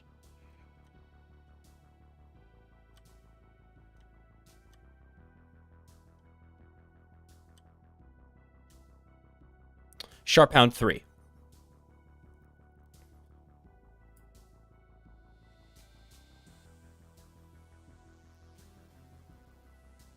Now,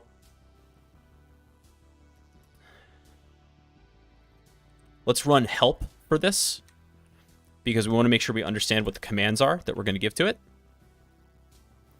Okay, so Sharp Hound 3 is going to be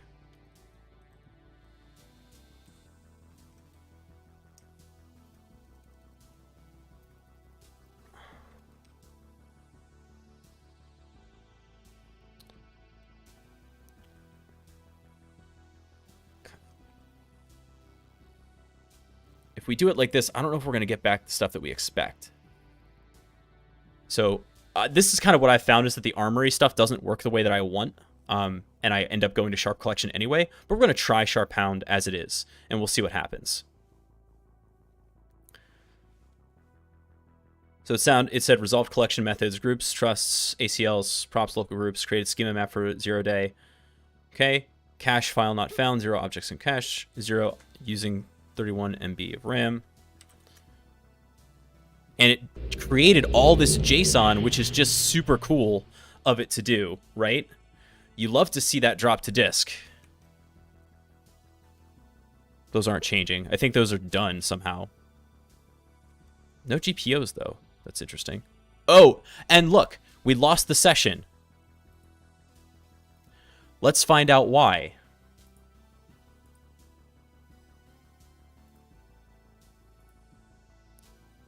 Hey, look, I noticed that rn.exe is gone.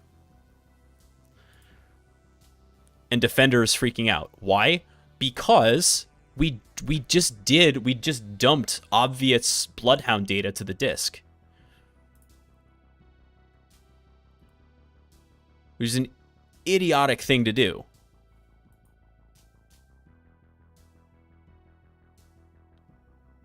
Right? I don't know where Bearfoos came from as the signature. So that's like just a real bad idea. Don't do this. This is why I don't like using the built-in armory stuff. I wanted to show it to you, but I do not like using it for that reason. All right. Now we may have to turn Defender a little bit off on this.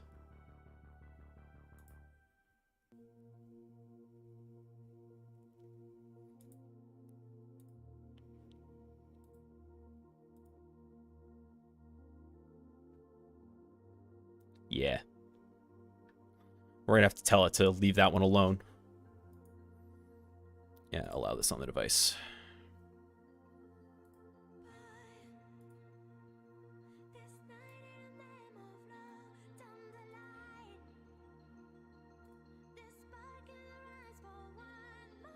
Defender is out of scope. Defender evasion is out of scope for today's exercise. Yes, that is not the point. Because look. Oh, fine. We're going to turn Defender off then, if it's just going to be this way. The point is, we're trying to talk about Windows pivoting. Can I rework Rusty Needle to evade Defender? Yes, I can. Do I feel like doing that right now? No, I do not.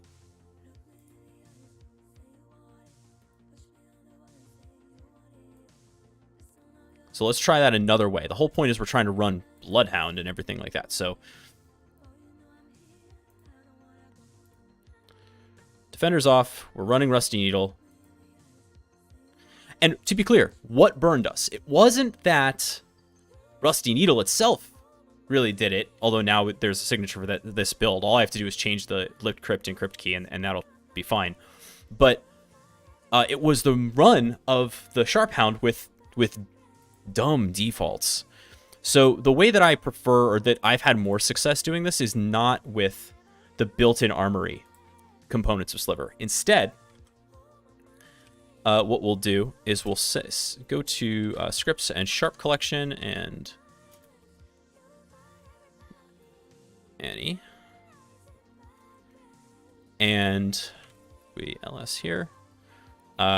Sharp. Oh, Sharp Hound is weirdly not in here.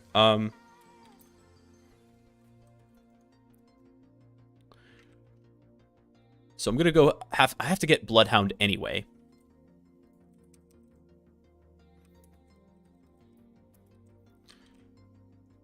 So that's fine.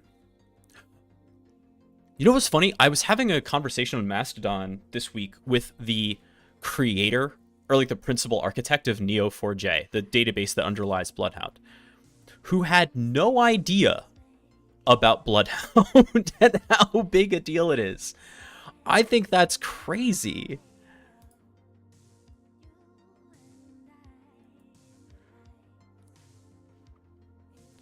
I'm going to just save this.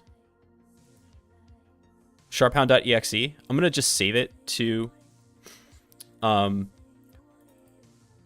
Sharp collection, because I'm always going to need it. And then get the Bloodhound release. Here's the Linux x64. Yeah, Bloodhound is how I learned about Neo4j too. I thought it was the craziest thing that the creator of it was just like, yeah, okay, cool. I guess security is a big deal for this.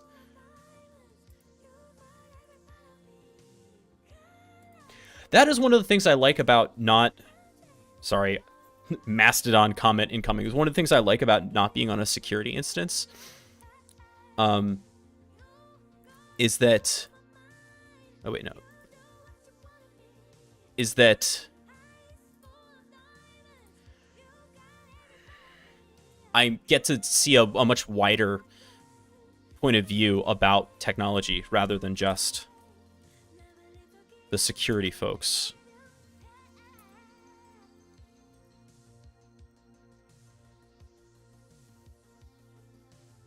My Husky Red Team tip of the day is to use Bloodhound PY to avoid having it to run as reflective assembly or dropping to a disk. I like Bloodhound PY as well, but there is a thing that it can't do. There is a thing that it can't do, and what is the thing that it can't do? Pretty important, too.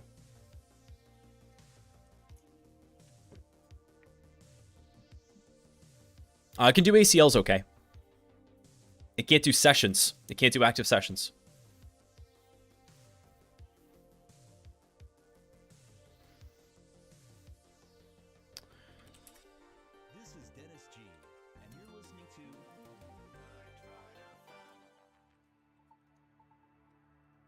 So we're going to move the Bloodhound extracted application to our scripts in Bloodhound, and we'll eventually be running that. We'll do that over here.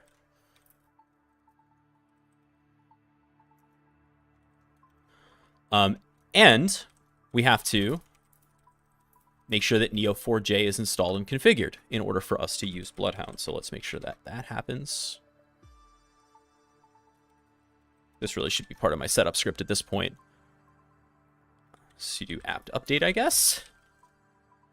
And sudo apt install y neo4j. No, I'm not having a stroke. That's how Fish does conjunctions.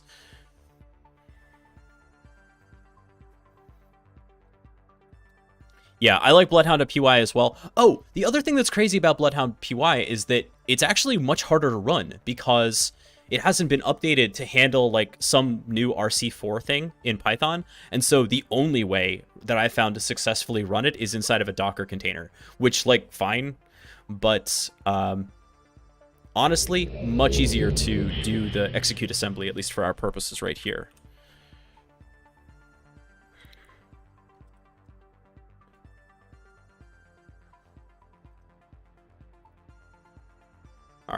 So we've got our sliver session back.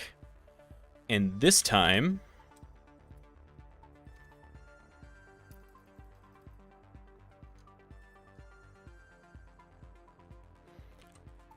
what we will do is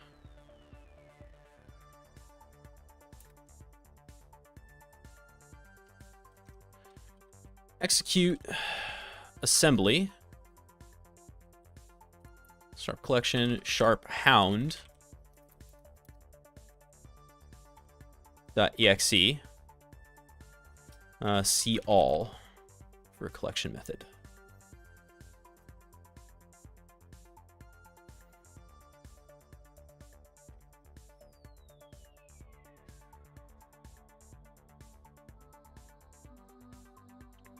And I just find this to work better than the armory stuff. Plus, I know what version of the thing I'm running. You know what I mean? Hey, anybody seen JC? I haven't, but if I do, I will let you know that you are looking for them. Thank you so much for the tier 1 sub. All right, so this thing's obviously putting in some work. It has a lot to do, right? Because it is creating those JSON files of all of those users, computers, and groups that BadBlood just made for us. So meanwhile, let's go make sure that our Kali machine is ready.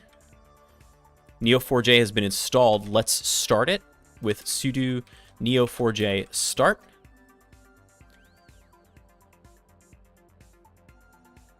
Okay. And then we will make sure that there's a database ready for it here.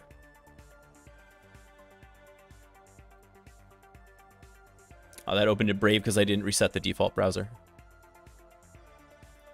That's fine.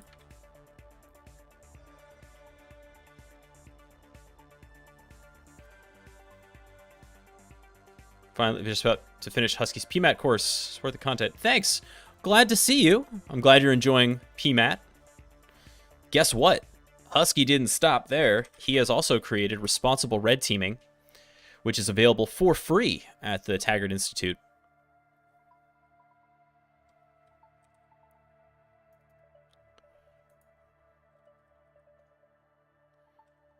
And it's getting rave reviews. Oh, right. Default is Neo4j. Then I change it. That's not... Is that right? Yes. There we go.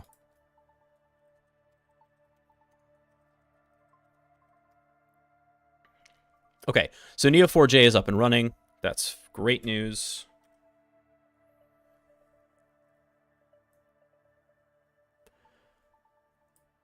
And, you know, one thing that I haven't really done, and I need to, is get better at the Cypher language, which is how you query, you actually query stuff in Neo4j.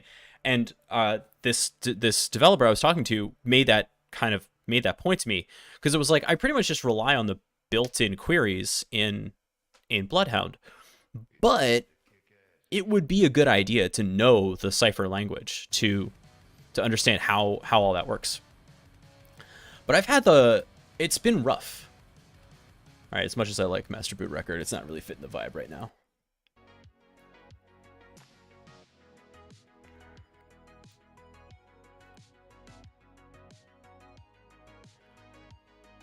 Okay, so Neo4j is ready, and now Bloodhound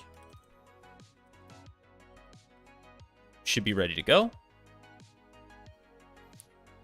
Whoa, that just died. Why did that happen? The default context isolation is deprecated and will be changing from false to true in a future release. GPU process isn't usable. Oh boy, that was interesting.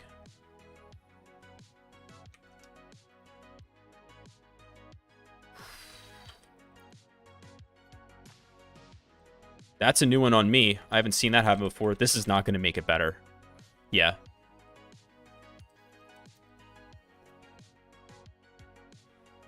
Do I have the wrong build of Bloodhound? Linux x64? No.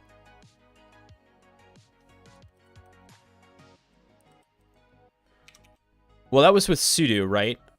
Running as root without no sandbox. I mean, I'll do it, but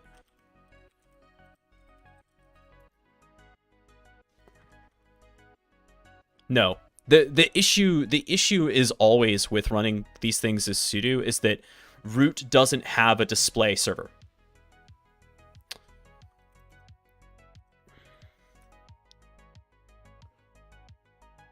So that's interesting. GPU process isn't usable.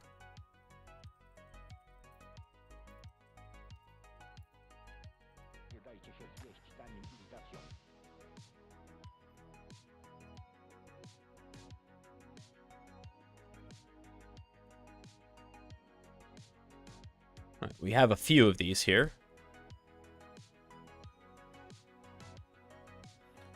Or we try it with no sandbox. Without the root. Works. Wow, that's weird.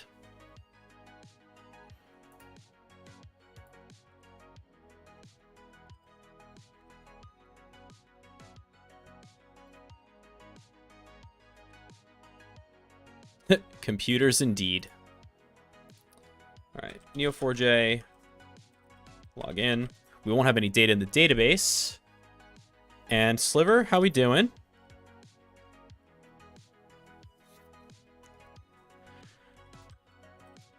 All right, we have stuff. And notice that it just made this real nice bloodhound.zip for me here. I am going to download that. Because I have a download feature.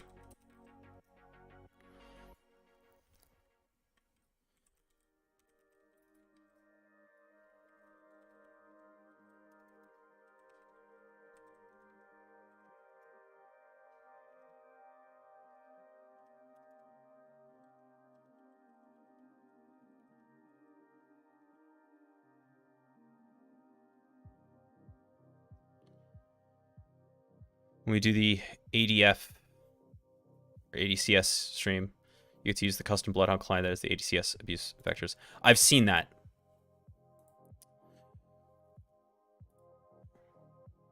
Dark mode. Okay, so we actually have the Bloodhound data now, so we will upload the data here.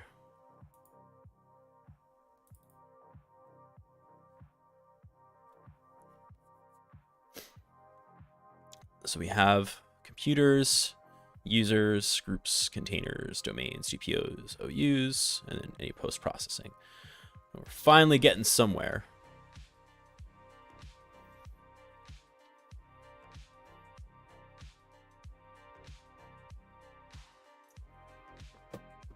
Now, while we're waiting for this to happen, is there anything that I actually do have on this system that can at least get me something? Because I don't even have a user password technically for this user. So how could I get there?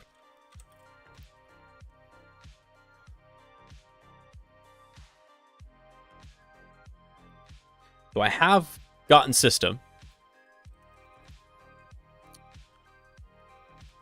And what I will do here is, again, execute assembly.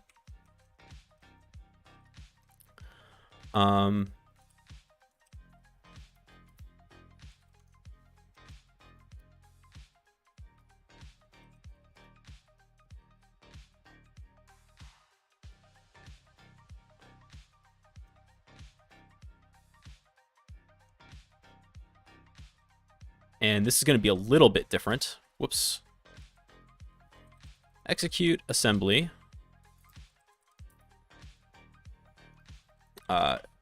Sharp Cats is the one that I tend to have the best command. Let's do Credman.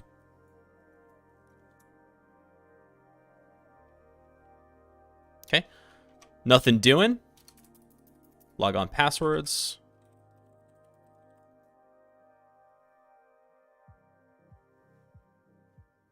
All right, now we have some stuff, but who knows what we'll have.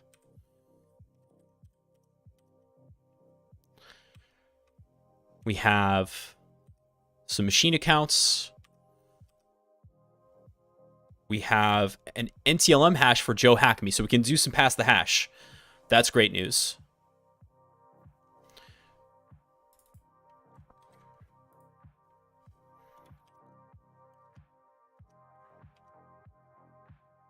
Yeah.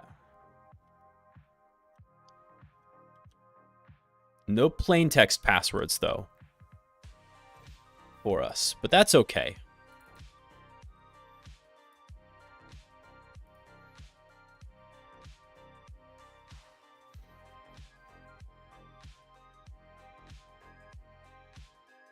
Now, I can attempt to take that hash if I wanted to and, you know, crack it or something. We do know that it's a weak password. It's like winter 2022.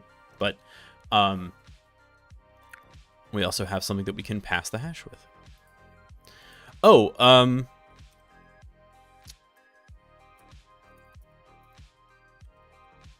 e-keys?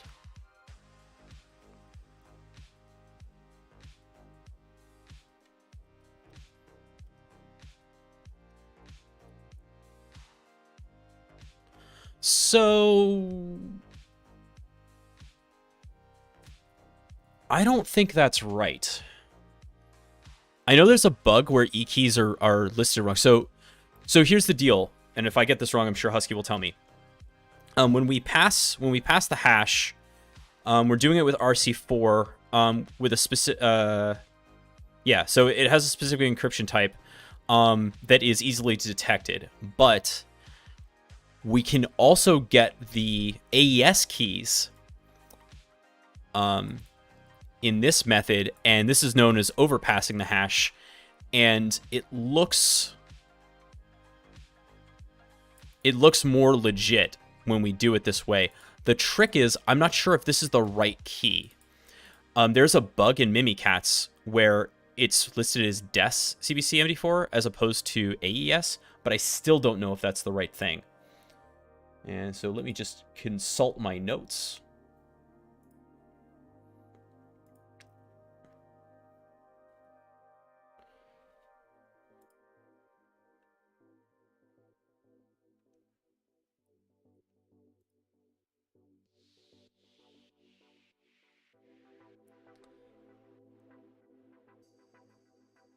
Like, we have it, but I'm not sure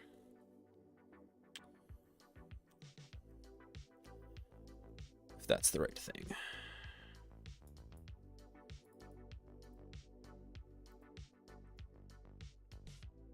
Bloodhound, how we doing?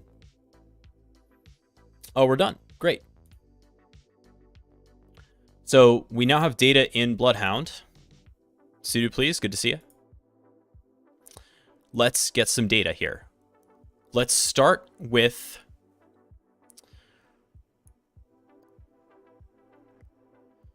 list all curb roastable accounts. So there are some of them.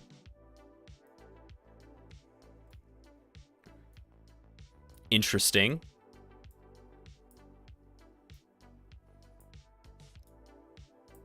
Now these are accounts with service principal names. This doesn't mean that they're crackable. It just means that they have. Right, I'd be looking for the AES 256 CTS HMAX SHA-1. Right, but there's a bug in which, like, I think it's this key, but I'm not sure if it's listed correctly. Because these are too short. These are definitely not the right key.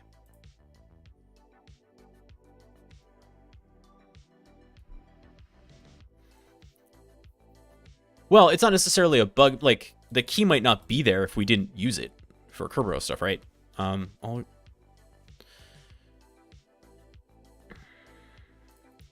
Or it's just displayed differently.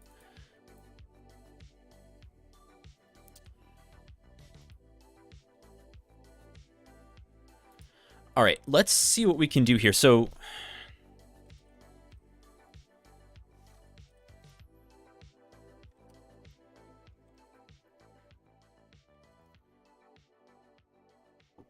get user SPNs is kind of our next.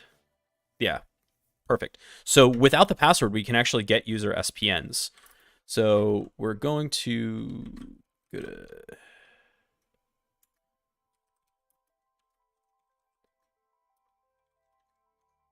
perfect. And we will in packet get user SPNs. Let's see. 0day.local/ jhackme at what is our IP address here?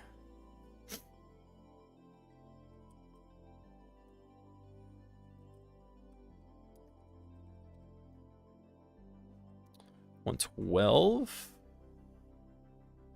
Yeah, 10.1.99.112. And then hashes.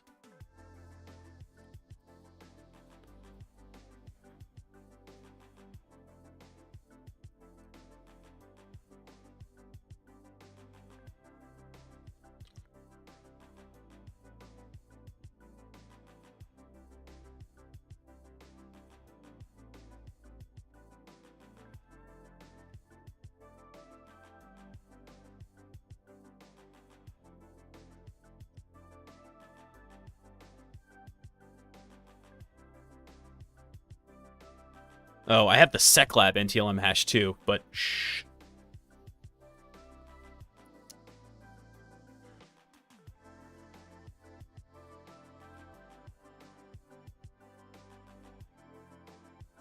I feel like this isn't gonna work.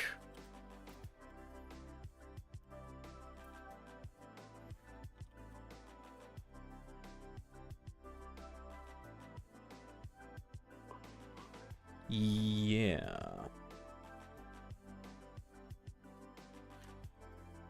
Because I have the this is the NT hash really, right? Or no?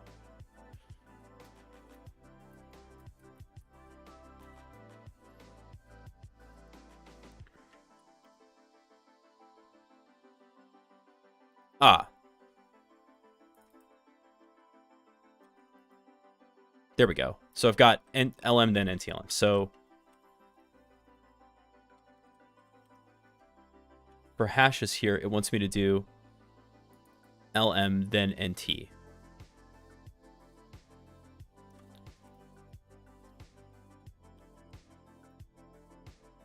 So if I'm doing this in a very dumb way, please let me know.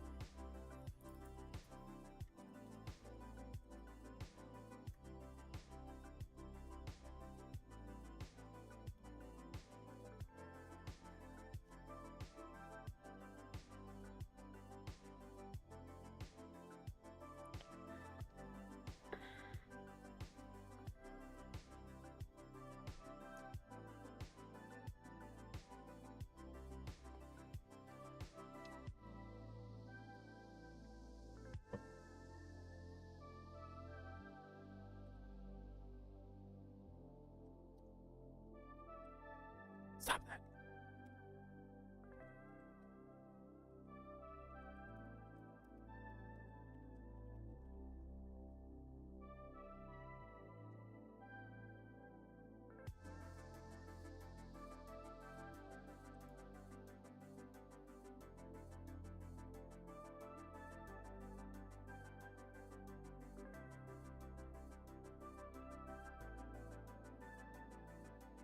Okay, so the issue may be that my firewall is not configured to let this thing through. No problem. No problem at all. I will just add a network interface on the right network to my Kali machine, which I should have done in the first place.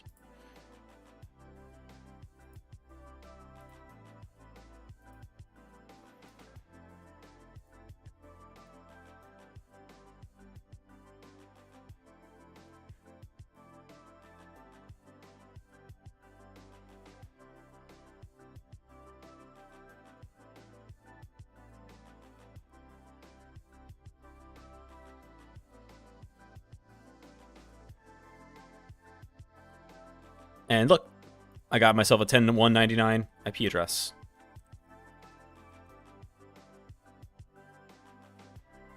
Ah, okay. So there is an authentication issue. Invalid credentials. So this is not the way to pass those hashes. But of course, I can use Rubius to do this, can't I?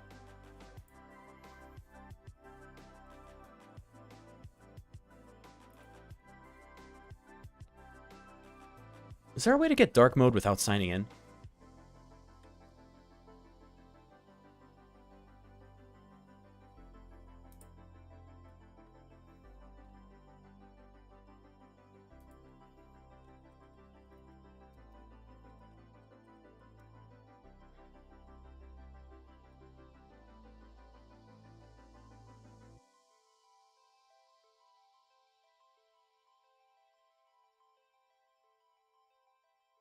All right.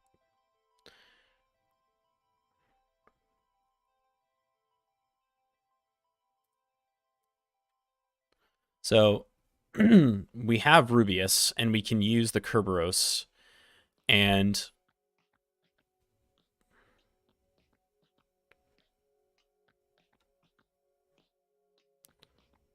so we do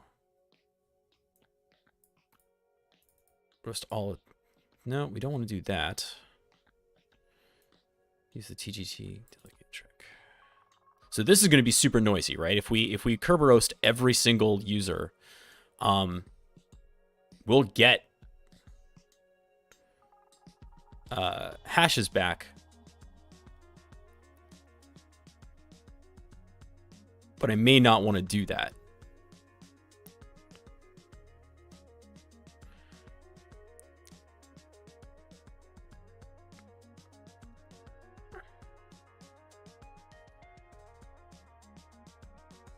We can do a user. And so certain specified users here. What do we have? All right, let's find Kerberoastable members of high value groups. There are, in fact, 2 of them. Robert Tanner and this one here are both members of... Oh, snap! They're a member of domain admins. Well, we'll go after that then. So, Norbert Tanner, come on down. All right, so back to Sliver then. We will use Rubius.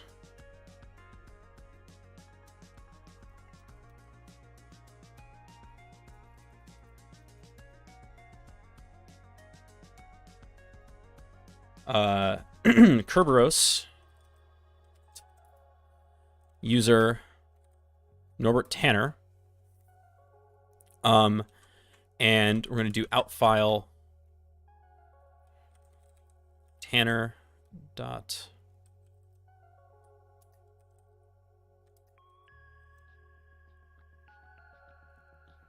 Kirby.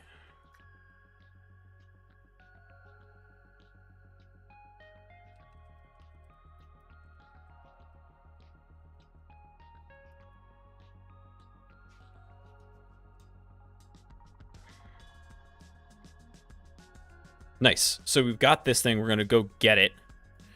Home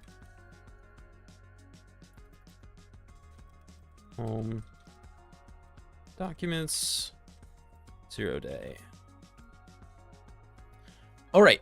Let's take a look at that. Make sure it looks reasonable.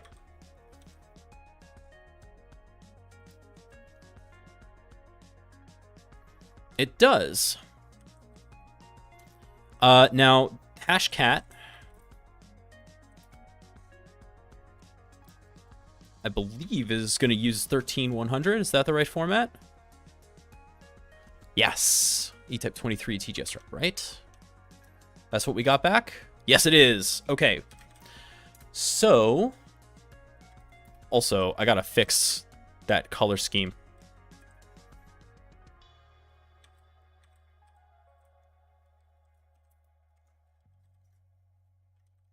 All right. So now we can do hashcat A0 M13100 Tanner.Kirby, and we will give it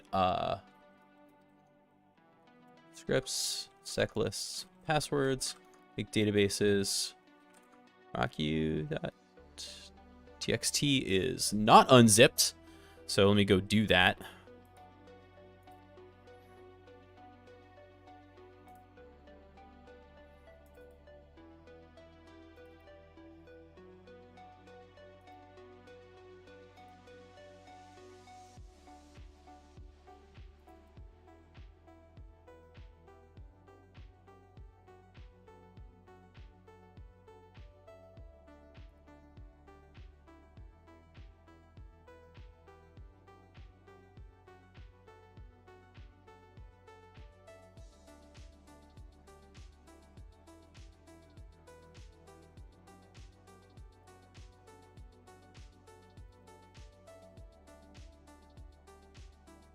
Excellent.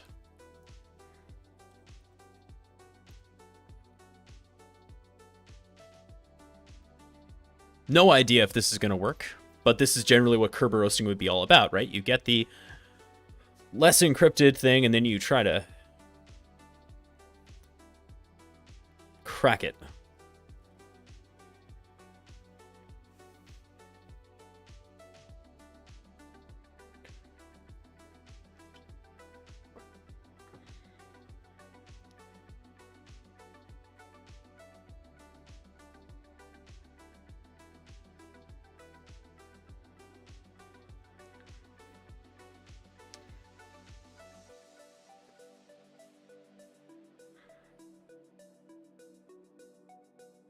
Now, what I could do as well...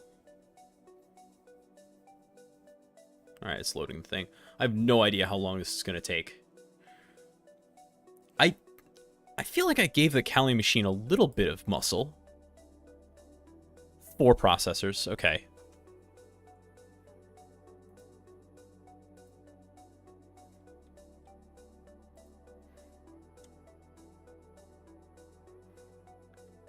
That could take a while. So while that's happening, we also have a couple of ASREP roasts that we can attempt, because we know that ASREP roasting was one of the possibilities. ASREP roasting is looking for accounts that do not have pre-authentication enabled in Kerberos.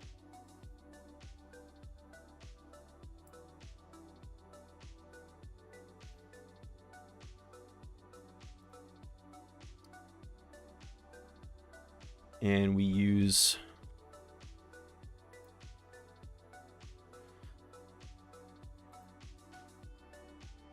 Alright, so we're going to mark this user as high value. Number Tanner, mark this user as high value. Find ASREP roastable users. That's handy.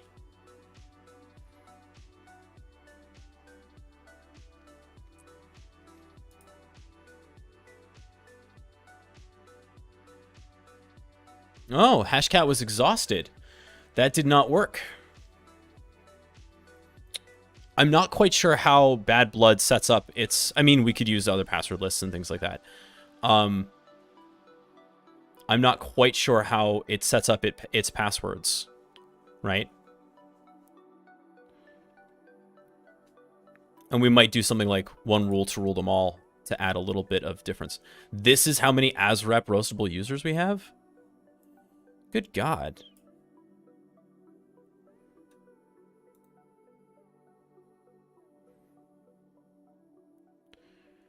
All right, hold on.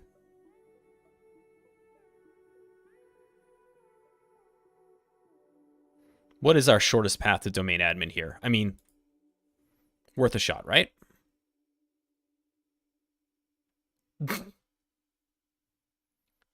That's so long. Let's do shortest path to high value targets. This is also going to tell me, like, what are you doing? You've created such a monster.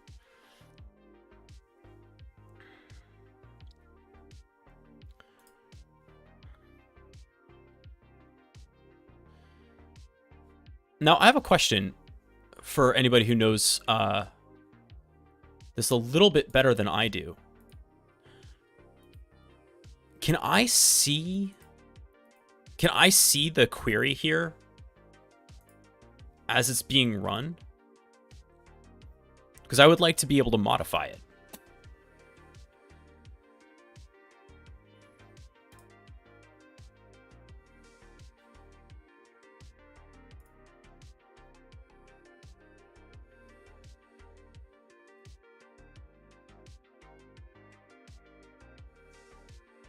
Seems like the answer is no, which is confusing.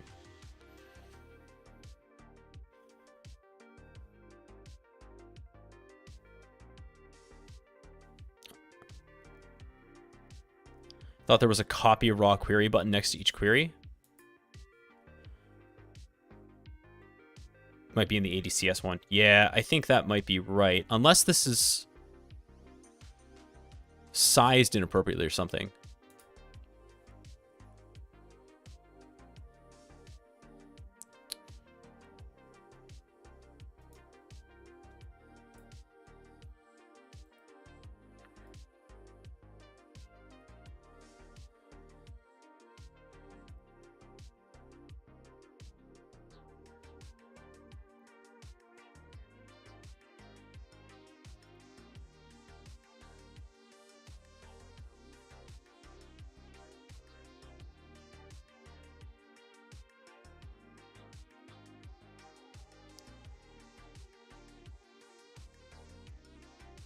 I'm asking it to do hard work.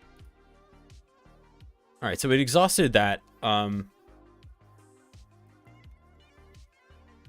which is fine.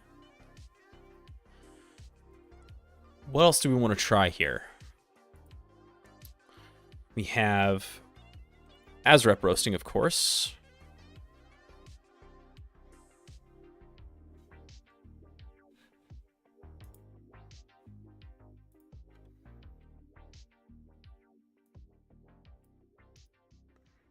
Sort of the same thing, though. We're at the mercy of anything that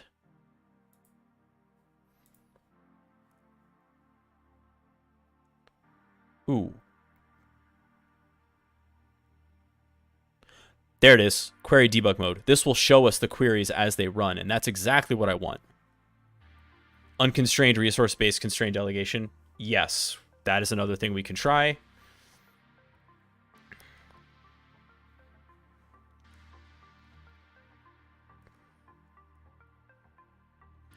But we're starting from our search here of things that are ASREP roastable or Kerber roastable. And I want to, so this time,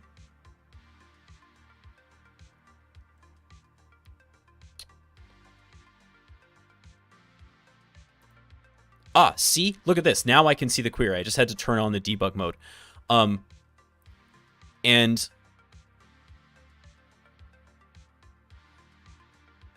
so this is the ASREP roastable, right? And so my question is, see how I have a find Kerber roastable members of high value groups? Right, end user return n. So these are Kerber roastable users. Now we're going to find Kerber roastable users of high value groups. So now we're gonna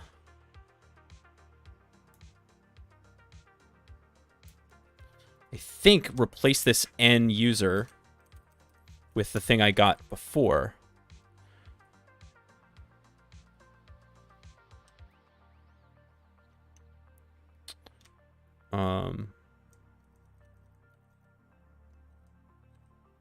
N user equals member of.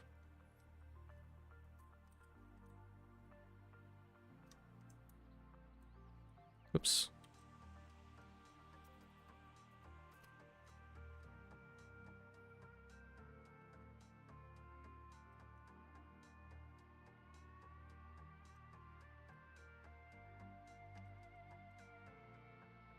Dang it.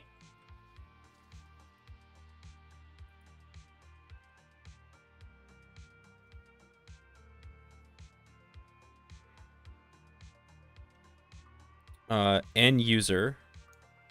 Oh, and N.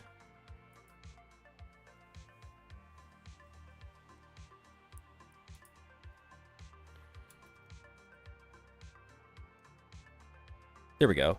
And N dot don't rec. There we go.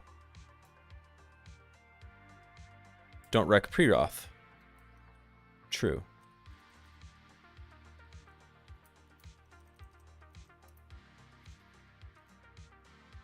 Aw, man.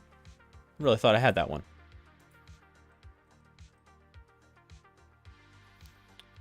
Oh, it's equals true. So N don't rec pre-auth. Interesting that it's equals true in that section of the syntax.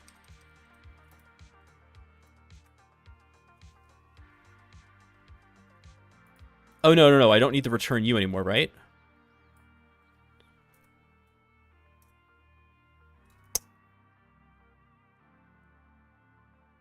So we found an ASREP roastable by changing this up. So I am going to save that, by the way.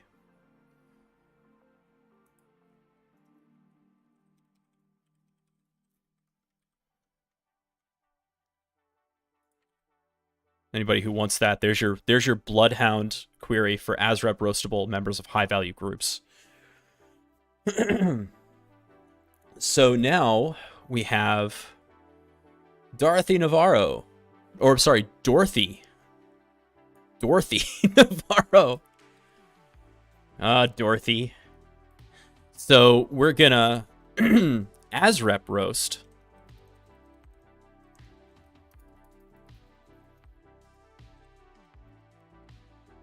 for Dorothy here.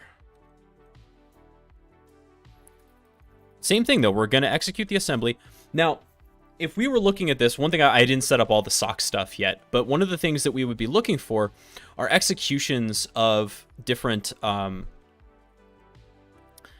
of bizarre processes. So one of the things here that's happening is because I'm system and I'm telling execute assembly without extra options to pop out into a new process, what you would see, defenders, is you would see spoolssv.exe kicking off, no kidding, notepad. So you should absolutely be alerting on that, right? Why is that happening? Like spoolssv hitting notepad, that is a default sliver configuration you should be alerting on. Now I can configure sliver to not do that. In this case, I'm not doing it, but file borrow.kirby.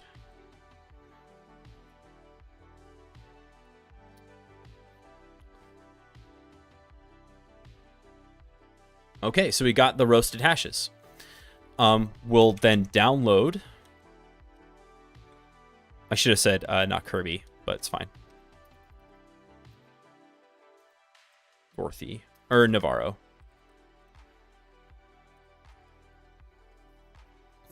Okay. And so now I have that.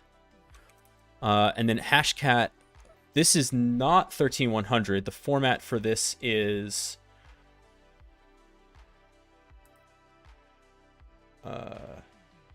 KRB5. Ooh, no. I did that wrong. I should have done that with a format equals KRB5 ASREP if I want to do it with hashcat, right? Yes. Okay. And then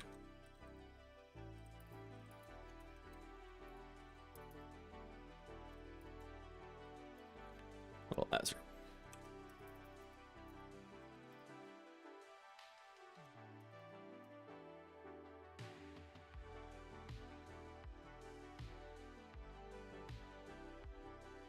$18,200, I think. Right? E-tip.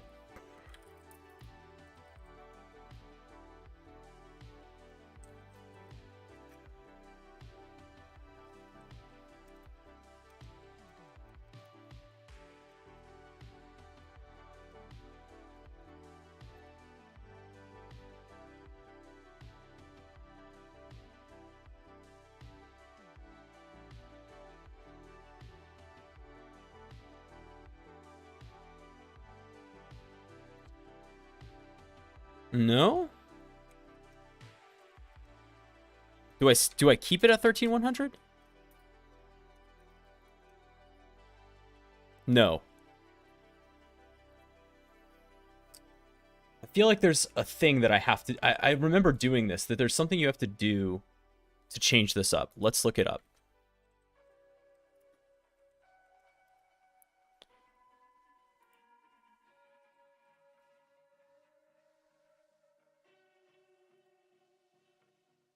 Good old red team.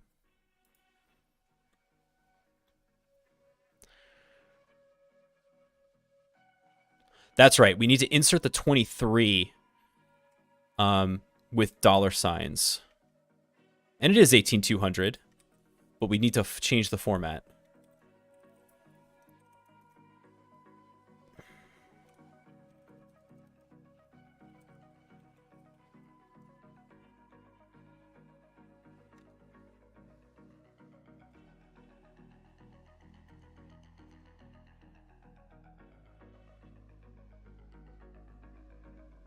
There we go. Now, again, I don't know that this is going to crack, but this is the thing you're supposed to do. And so they're a member of the print operators. And why is that so interesting?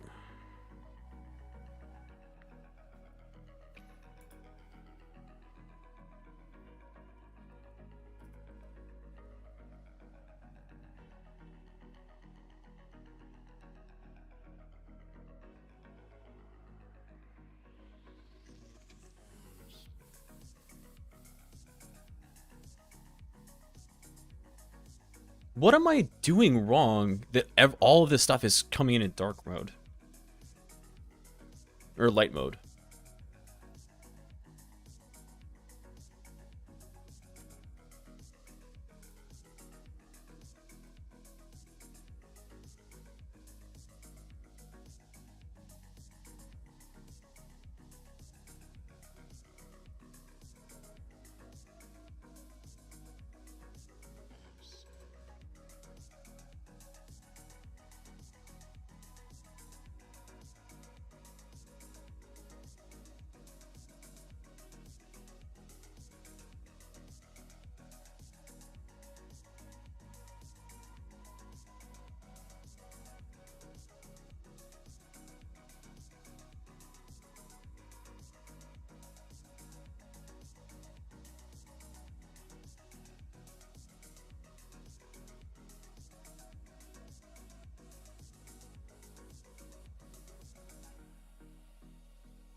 Weird.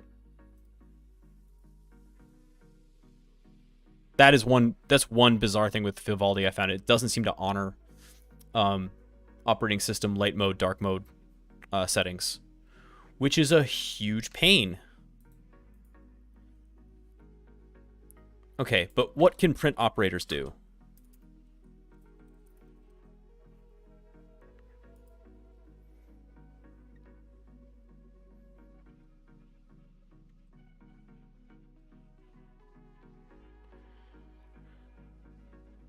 Members of the account operators cannot manage the administrator. Members of this group can manage, create, share, and delete printers that are connected to domain controllers in the domain. They can also manage Active Directory printer objects in the domain. Members of this group can locally sign and shut down. Members of this group can locally sign into and shut down domain controllers in the domain. Why? Okay. Still exhausted. Unfortunate.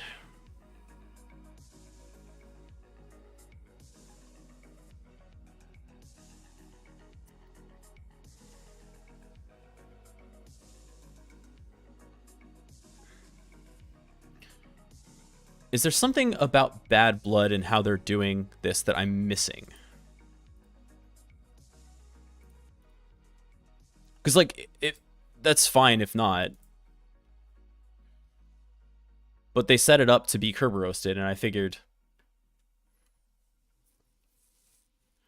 here we go. Attack vectors. Make user passwords. How do they do this?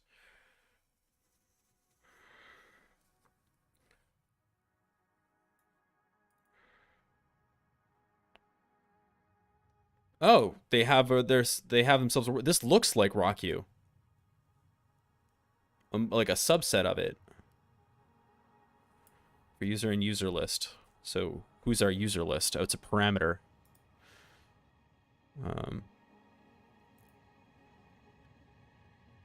Create a group in Active Directory based on random data. Start with the root container. Sure. So set AD account does not require. So this creates the ASREP roasters. And then randomizer. Create random SPNs. Right, this creates the random service principals. So the question is, how does it... I mean, we could do password spraying, but I don't want to do that against this whole thing. Math goat? Oh boy, I could use a math goat.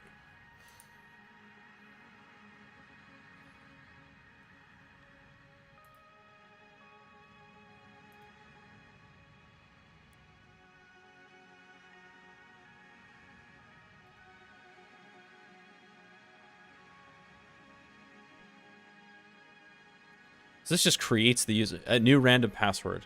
Generates one or more complex passwords designed to fulfill the requirements for Active Directory.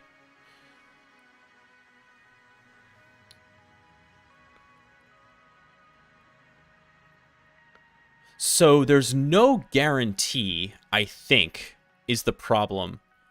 There's no guarantee that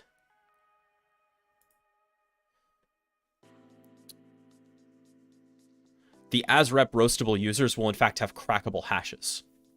Does that make sense? I think that's the situation. So we're gonna game the system a little bit here.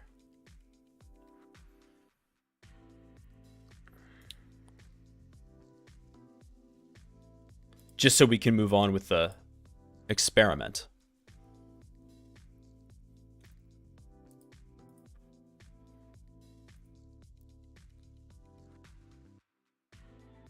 Here's our domain controller. And let's see, let's refresh this.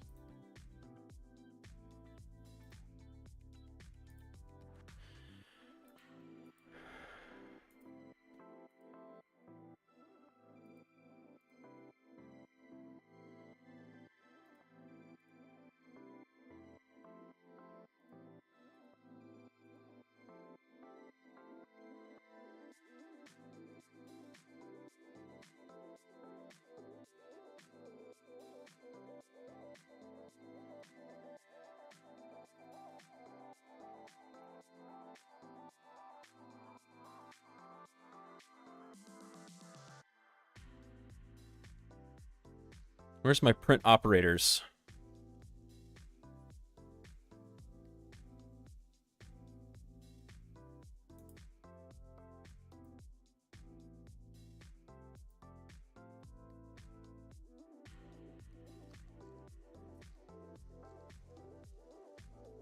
What?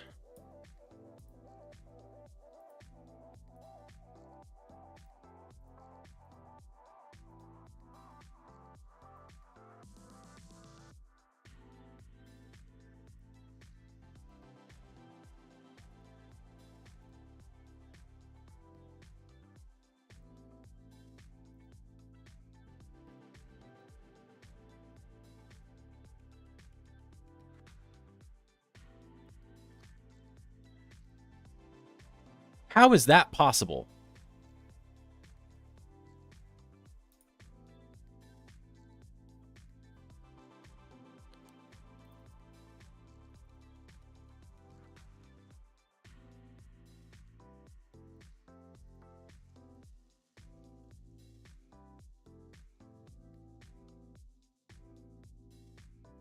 Am I misspelling the name? How is it possible that Dorothy Navarro we just found? Right. Display name Dorothy _ Navarro. Do you have a first name or last name? Oh, that's messed up. Your SAM account name is Dorothy Navarro, or Dorothy Navarro. All right, we'll look for you, because apparently you don't have a first name or last name.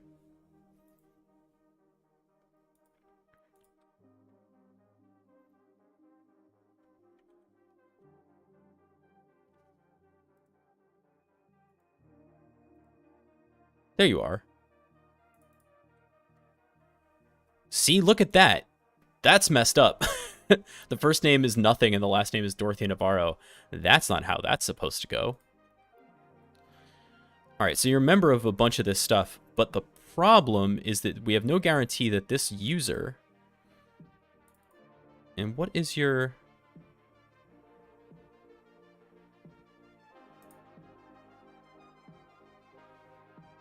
Domain users.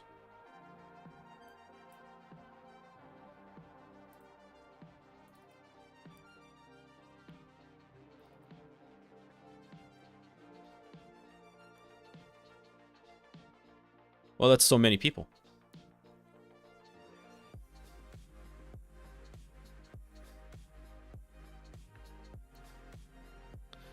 This is a terrible way to look at this.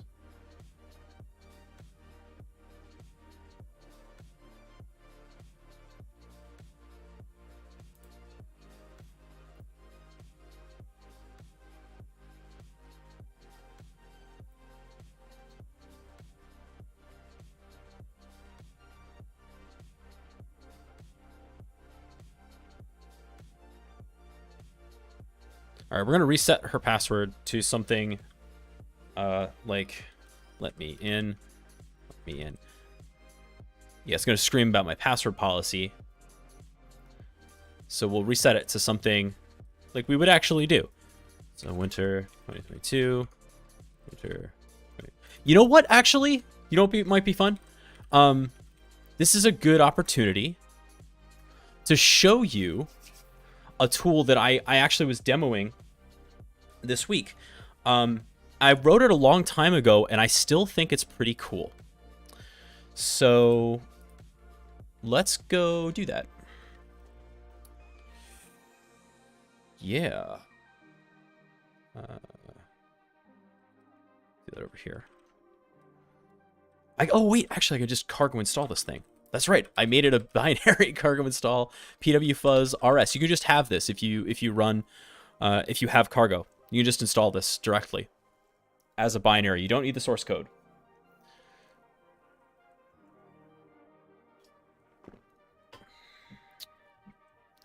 pwfuzz rs. Boy, I forgot I made this thing, and it's so handy.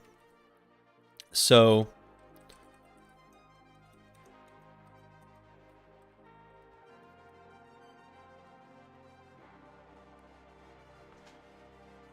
pwfuzz rs. It is a word list mutator. So you generate your word list, and then you set up a set of simple rules in JSON. And what it will do is create mutations of those based on those rules. So my thought was, can I do like what Hashcat does for masks, but make it a little bit easier for other kinds of things? I found this a lot saner than Hashcat's masks. Those are really, really cool rules. And we obviously have one rule to rule them all. That makes some of that easier. But watch how this works once it's installed.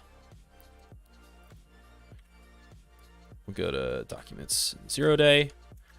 And let's just create a quick word list. So let's say we've got summer, winter, right? We'll do a couple of those. And then let's say like 0 day. And any other basic ones that we might want to try? If we were doing like recon against this organization, right? Then you try admin or administrator, which would be insane. Admin administrator.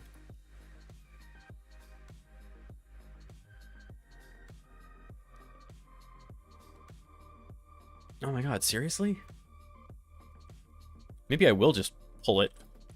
Cargo's taking forever.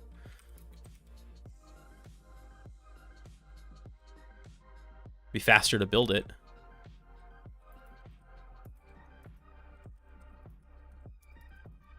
Cargo, build, release.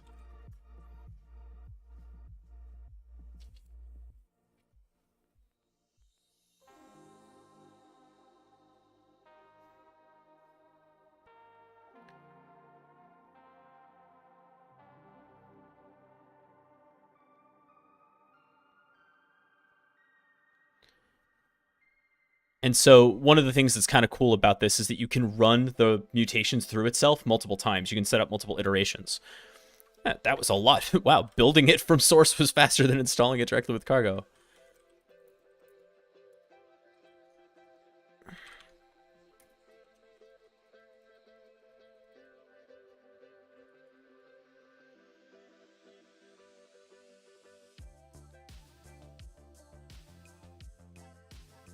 do I not know how to type anymore? Okay. So basic list, right? Super easy. Now let's create a rules.json.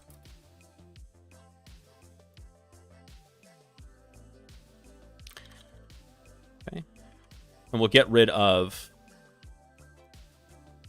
some of these. We don't need the insert rule. I don't think that would be super helpful. We don't need the append or prepend random rules, although you can have them. This is a range, by the way, so you can append a random number 0 through 100, or prepend a number 0 through 1, whatever the range is that you set up. We'll set it to go to uppercase and also to lowercase. We will append an exclamation point. We will prepend a 1. And let's also do an append 2022 rule. That's got to be a string. Okay. And now, if we look at pwfuzzrs, the way that it works is you give it the word list file, which is our wordlist.txt. Give it the rules file, rules.json. And you can also specify a number of iterations. So let's do 1 first.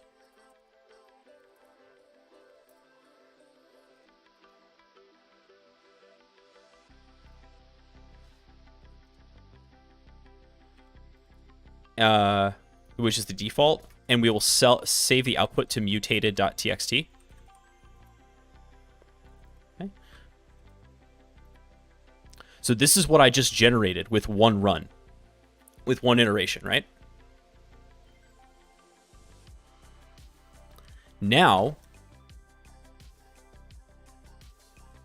if I do, let's say 3 iterations,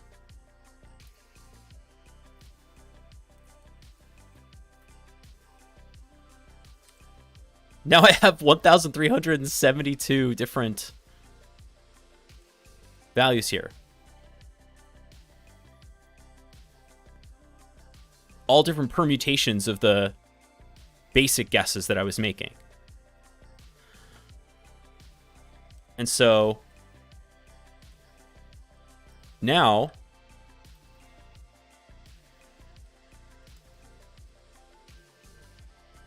hey Gebs.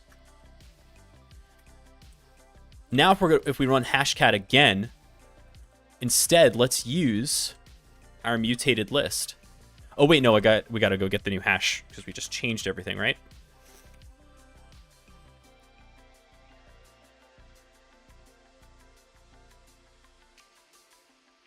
You tried setting up a Graylog server.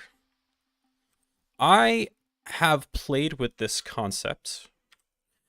I did not find that Graylog was going to give me really what I was after. How did it go for you? At the end, it didn't even work. Oh no! I'm sorry to hear that. Yeah. Graylog is a cool idea. I know that I saw some YouTuber was like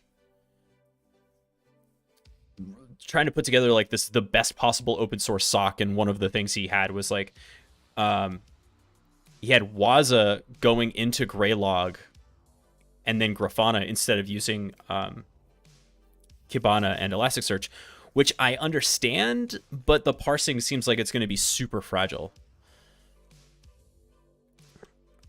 Okay, now if we run hashcat with the mutated.txt. Exhausted?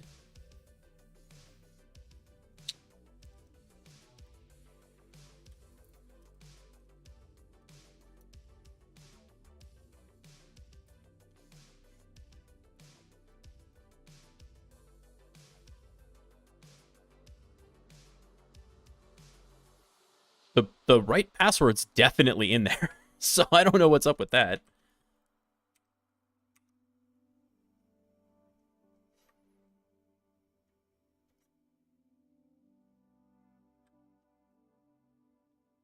Hmm.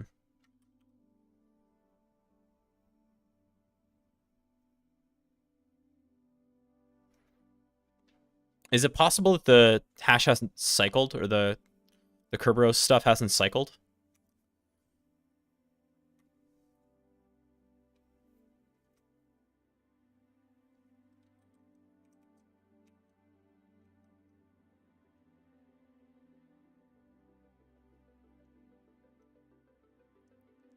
Oh, there we go. It says KRB KDC key, error key expired, right?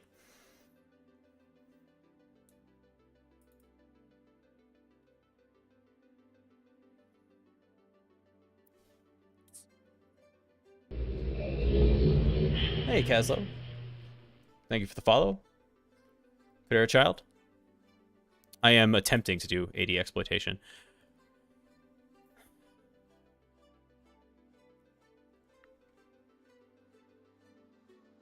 All right, so there's no guarantee that the Azrep roastable, but we've gotten the tickets. So there's no guarantee that the Azrep roastable users are present here. So we or have roastable passwords, I should say.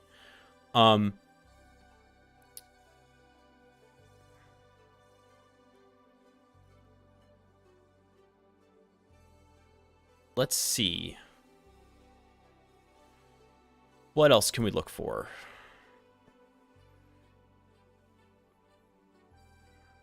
Well, let's look for J Hack Me. Right?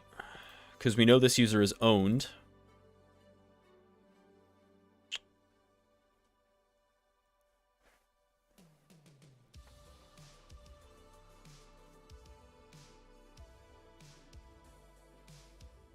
Oh, I wanted to try an experiment, and I hope someone can help me with this. So let's say I got a foothold on this user's machine, right? And let's say I didn't want to elevate to system to get their hash. Can I coerce easily an NTLM hash with responder? I think the answer is yes. Sudo responder. I is going to be ETH2, I think.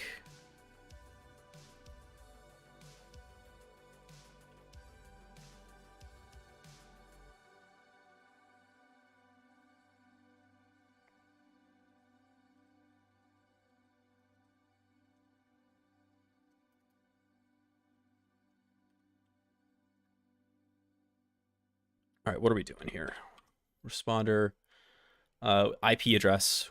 So we'll use the IP address, or the capital I interface. That's what I want. I ETH2.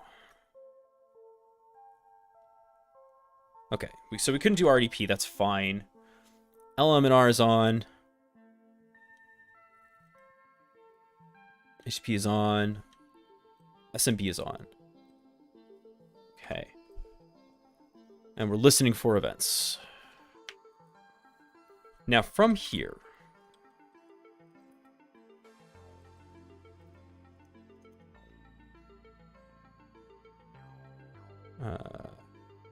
N.1.99.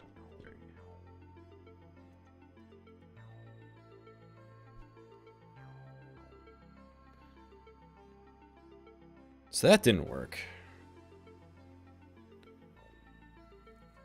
So this is my question. Can I coerce it to actually connect to my machine without doing anything else? Maybe you can use the UNC of the IP address and of responder coercion. That's exactly what I'm trying to do, Husky. That's exactly what I'm trying to do. The question is, can I do it through Sliver?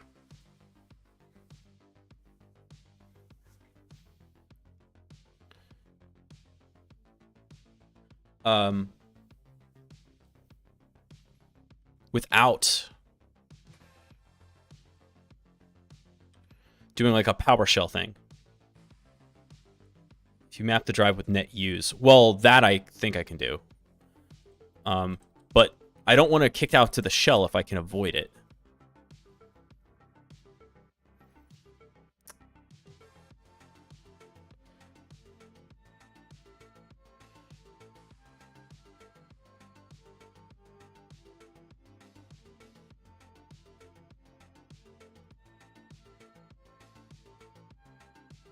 to master special character.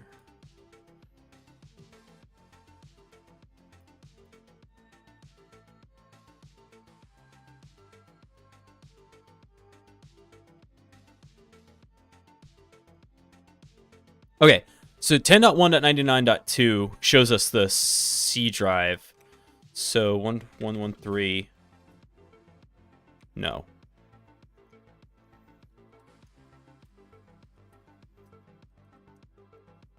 You can also see an LNK being useful here. I think that's right.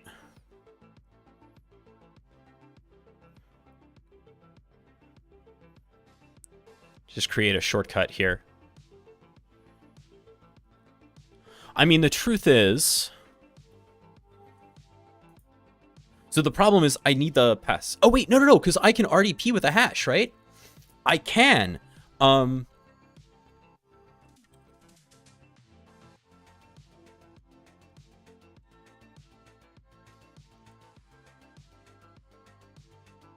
Yeah.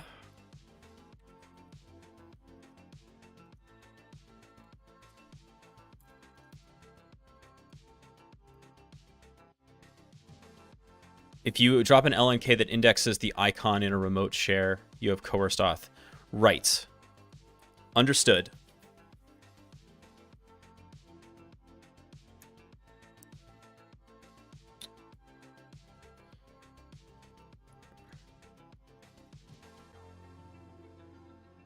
Do I have it easier than that, though? Crack map exec, where are you? Which crack map exec do I have? That's no good. Sudo apt remove crack map exec.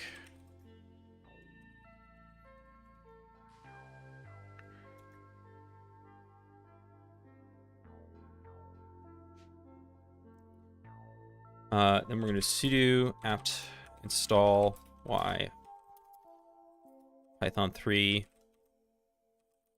venv.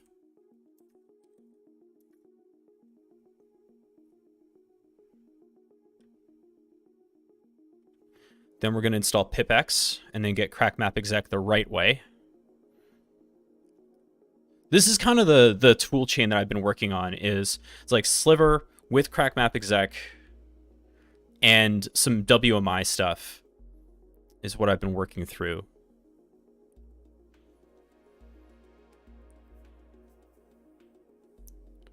If you drop an LNK that indexes the icon in a remote share.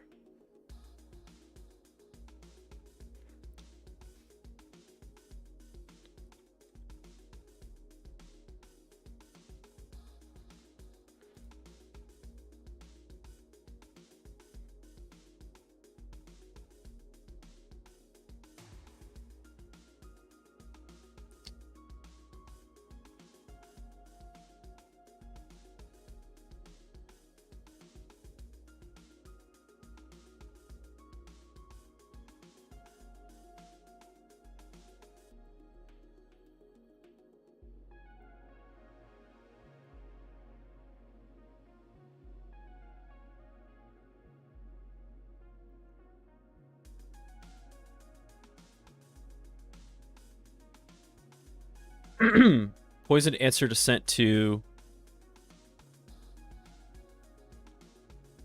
If you do that while responders on local... So, how can you do from command to force a WPAD lookup? That's an interesting question.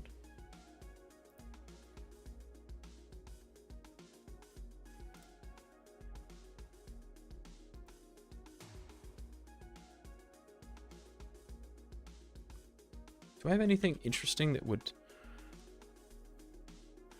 this?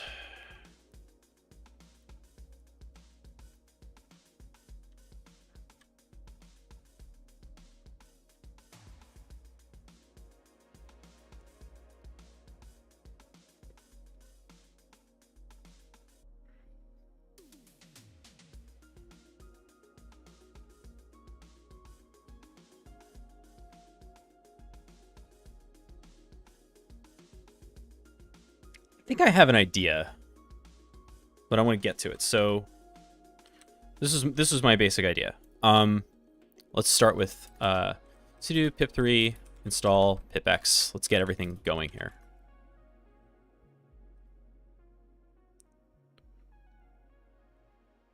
Okay. Pipx install crack map exec.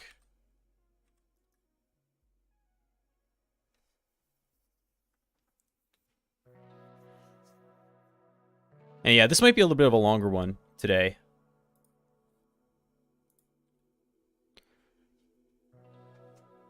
Which is fine.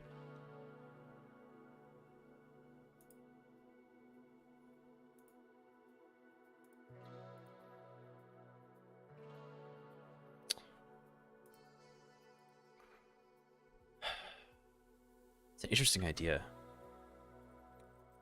Course WPad.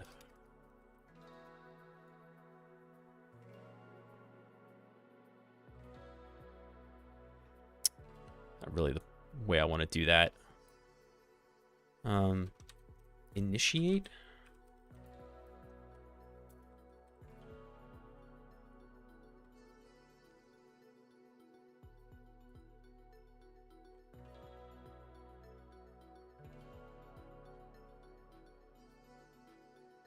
Stop it.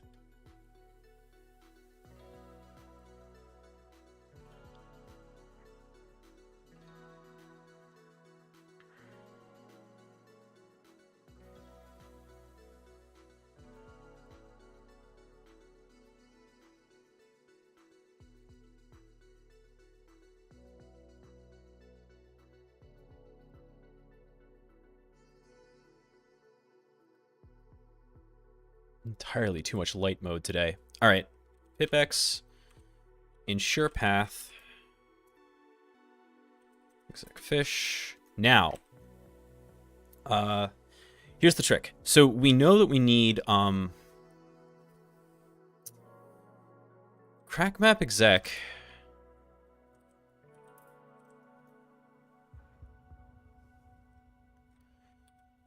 Takes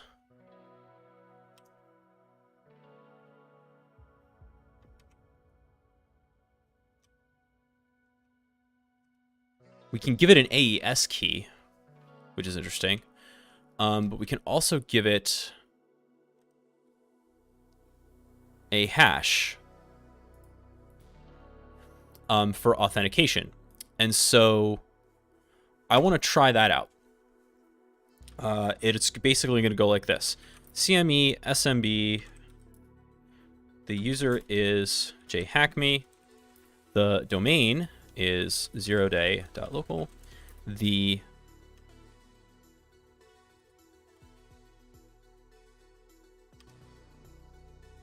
capital H. We'll go get our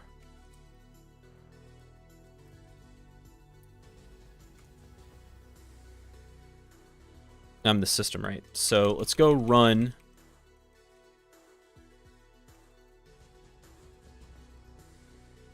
our logon passwords again. Still not dying, by the way. Oh, I guess Defender's off. And get this NTLM hash. And give that a shot with crack map exec.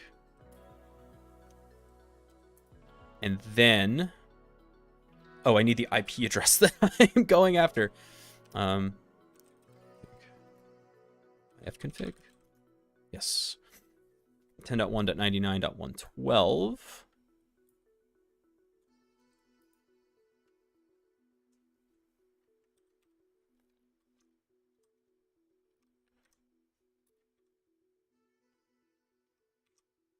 Dang it.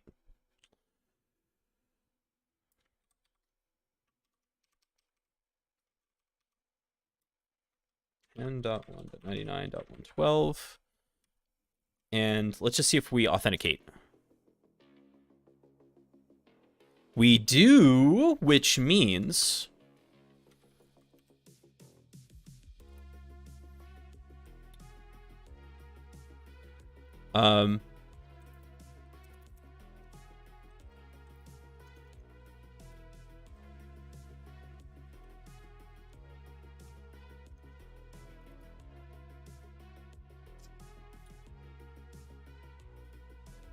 those should be single quotes.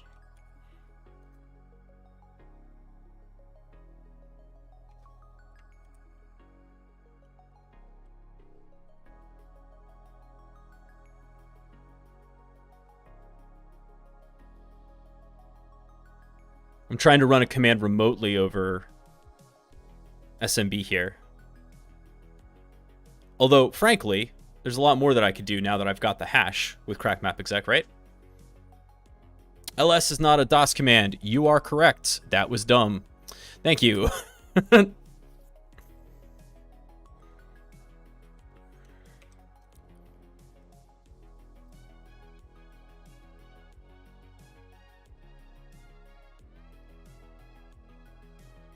That might not be why really it was hanging, but...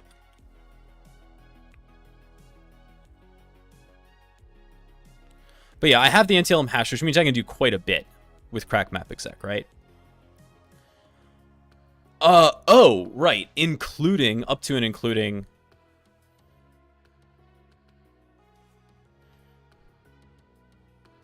I was going to say...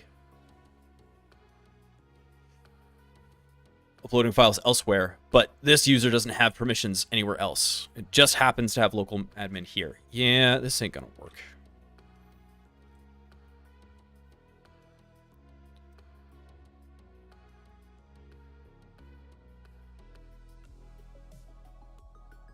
Do any commands work at all? So if we just try who am I?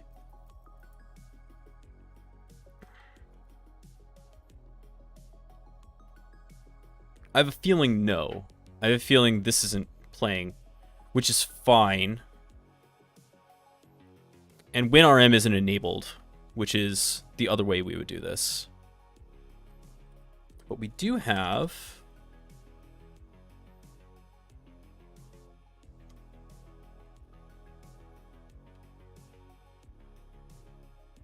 other things we can do.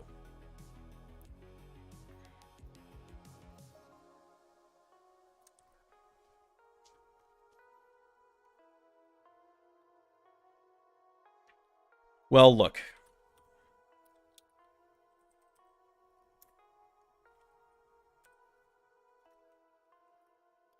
So this starts PowerShell.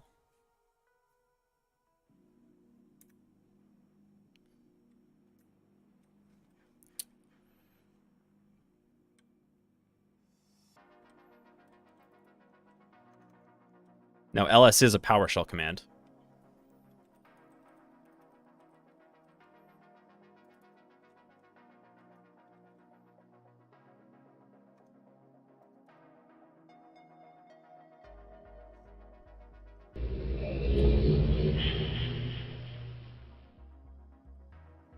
I do not know how to get out of... exit doesn't work, I don't think. Without Control-C. I don't know how to get out of shells once I'm in them. Which is, like, kind of tells you that you're not supposed to use them.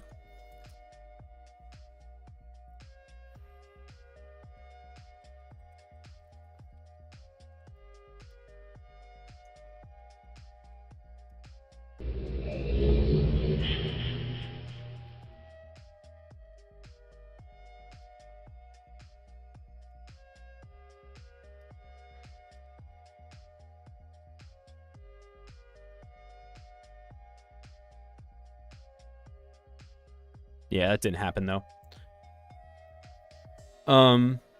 Interesting. All right. Because this... what I'm trying to do is coerce an NTL hash. Let me show you how it would work, right?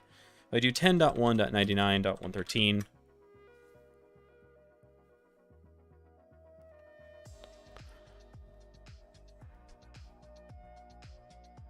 IP C#. The directory shouldn't matter. Check it out. We got the hash that way. Now let's see if we do it.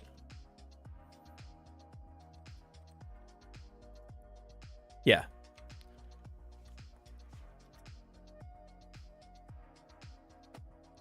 So we got it this way. And so that's just the trick is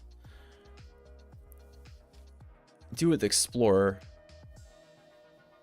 Command is the wrong syntax.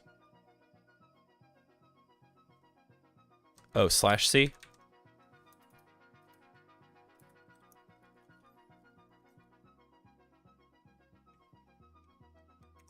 I don't think that makes a difference. I don't think it would work on the system. Let's find out.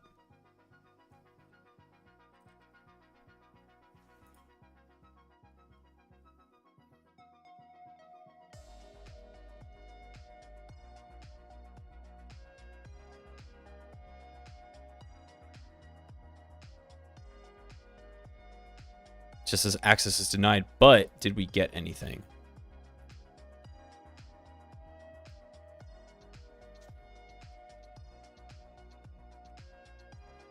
I actually don't know.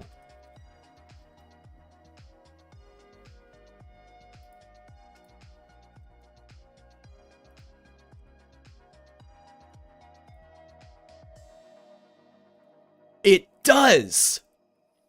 It does do it. It would have to. That's how we test. Yeah, I figured that was true. So the question... All right, so...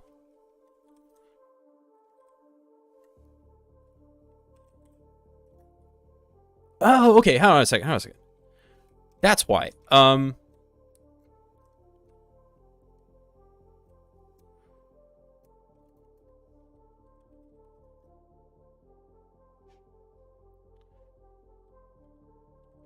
right. I think this has to be a path. So if I do C Windows System 32.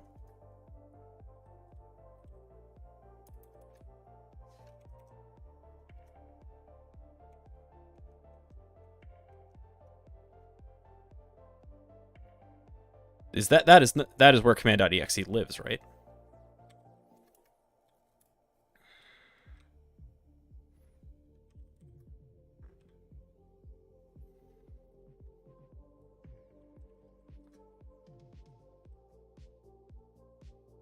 All right, let's see if we can do it this way.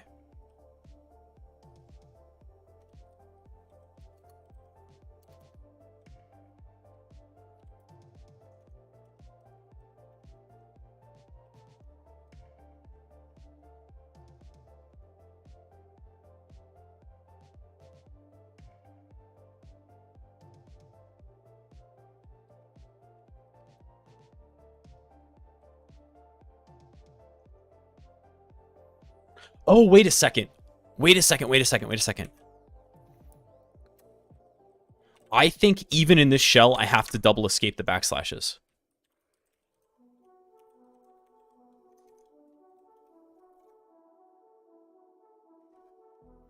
Oh, nope, it hated that.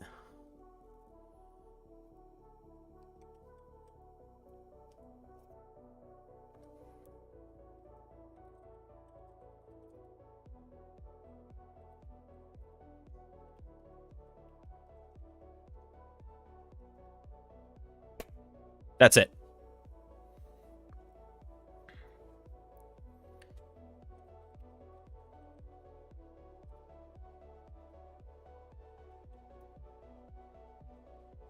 I'm curious if I can do it with PowerShell, though.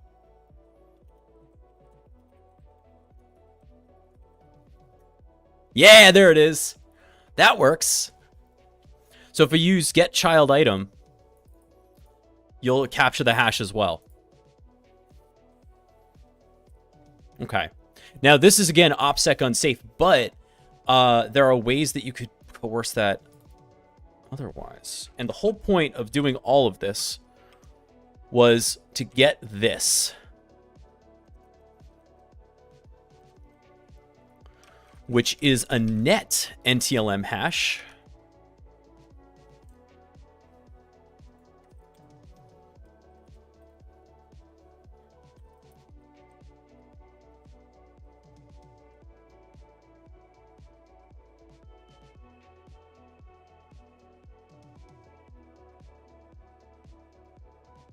And now that we have that, we can run hashcat by, what is it? 5600 net NTLM v2. So we'll do hashcat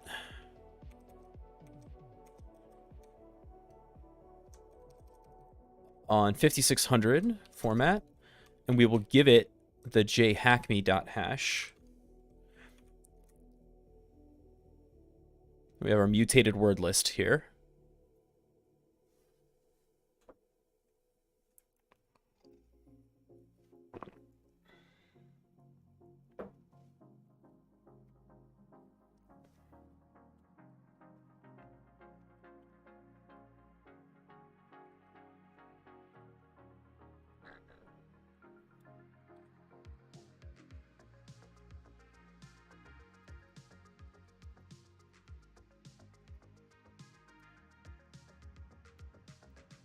Yeah, I swear there's no way to get out of a shell in Sliver once you're in one, other than Control C. That is something I have found. Excuse me. Okay, so I've got a system. Let's use 149.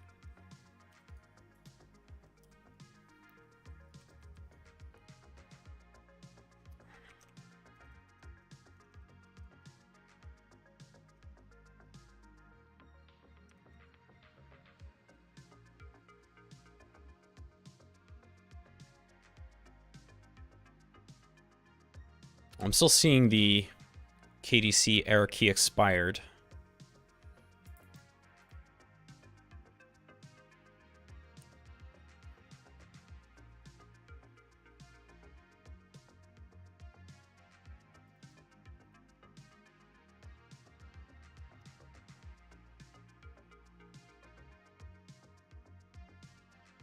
Ah, so Hashcat was able to make quick work of that one because it is, in fact, winter 2022. So we have that, which means we could straight log in as the user and do whatever else we wanted with that. So that's kind of part one. Let's see what else we might want to play with here. Excuse me. I was really hoping to crack. So I will say, like, we have the Azrep roast of Dorothy Navarro. So we have a winter 2022. That was kind of like the point I was trying to get at. And so if we have that as an Azrep roast, what would the pivot be? So the pivot would be, frankly,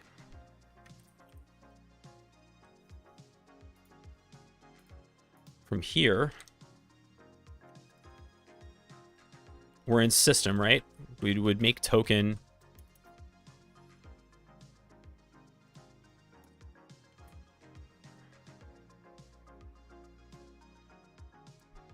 Yeah, that's right. Make token.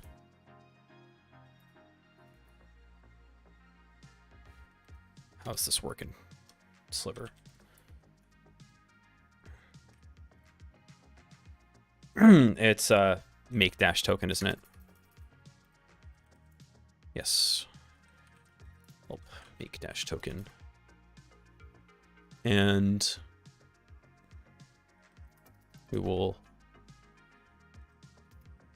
make token. We can even do it with the right password, right? So we can do username is going to be Dorothy Navarro, and the password is winter 2022. And the type can be log on network, right? If we want. Net only.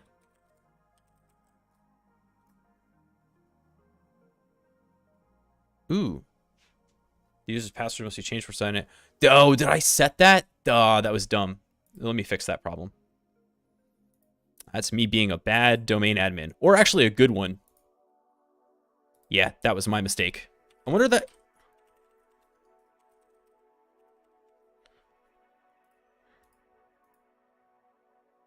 I wonder if that was why the Azrep roast wouldn't work.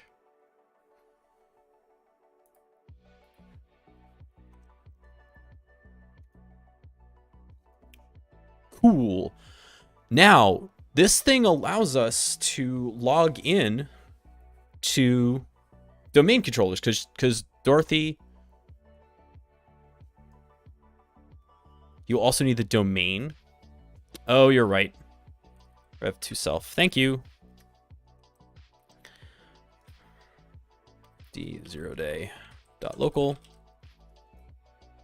Okay, so now 10.1.99. Or actually, can I do this? 10.1.99.2c. No.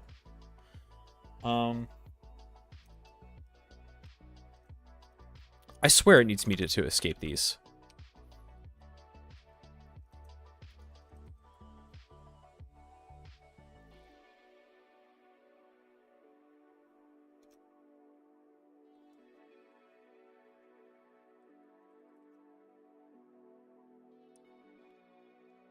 You need to map it if you want to see it. We should be able to dir the remote directory. Well, let's see. 10.1.99.2. See.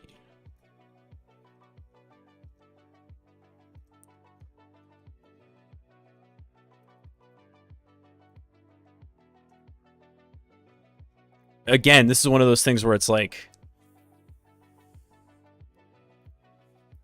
the sliver LS is not going to let me play ball with this, but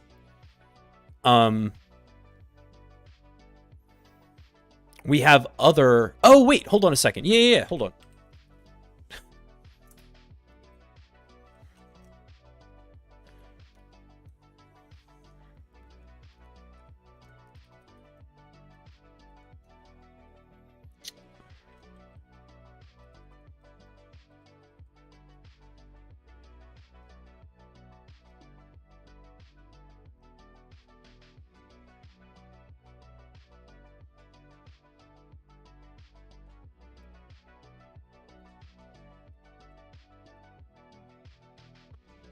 And let's fire this off at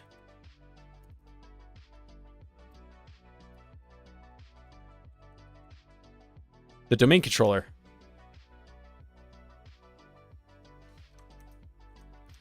Oh, God. That's the wrong IP address. That is the domain controller. Wait, was that my problem over here? No.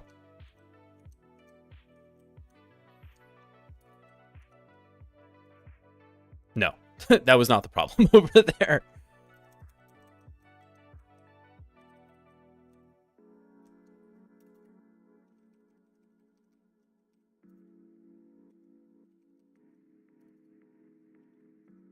No. Yeah, just confirming. Okay, so check this out. I have read access here. I was able to authenticate.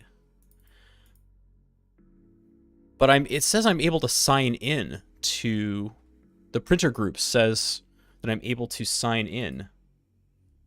Right? Print operators.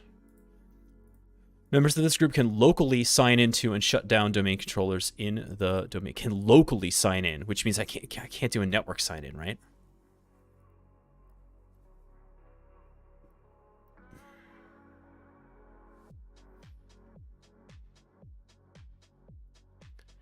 I think I would still want to try remote desktop for this.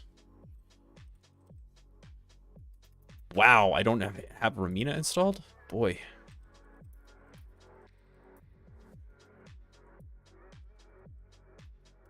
Yeah, so there are situations in which remote desktop qualifies as network, and there are situations in which it doesn't.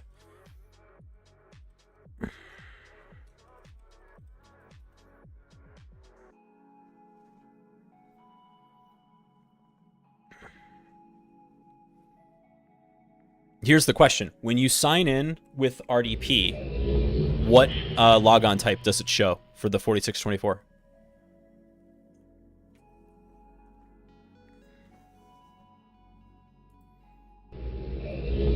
Ekikiru, the Orion Kane, Coding My Future, Kaz, and Tech Talks, thank you so much for those follows. Yeah, so that's the thing, right?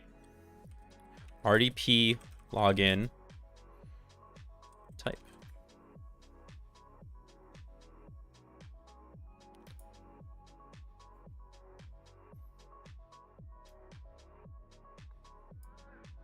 Yeah, it should be login type 10.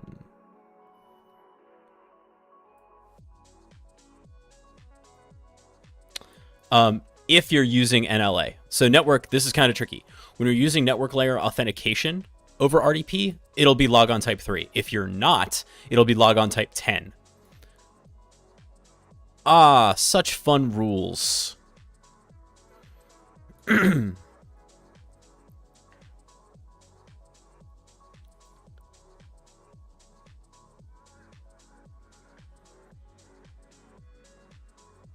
Right? Logon type 10 would suggest that it's remote desktop, but interestingly, if we have NLA enabled, then it will be something else. Let's fire up Ramina. And we're going to try 10.1. Go away. 10.1.99.2. Cannot connect to the 10.1.9.3. How many times am I going to do that today? There we go. So the username is going to be Dorothy Navarro. The password is winter 2022. And the domain is zeroday.local. Cannot connect. Okay. Now, if we look at the domain controller's configuration,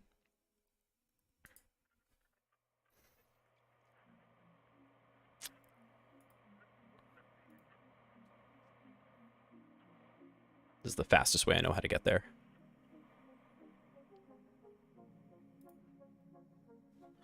NLA is enabled. I'm going to turn it off. And we're going to try it again. Just to see if there's any difference.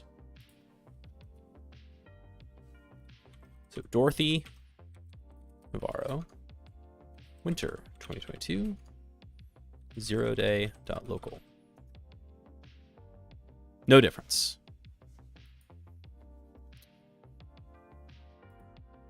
So in either case, it's not considered a local admin.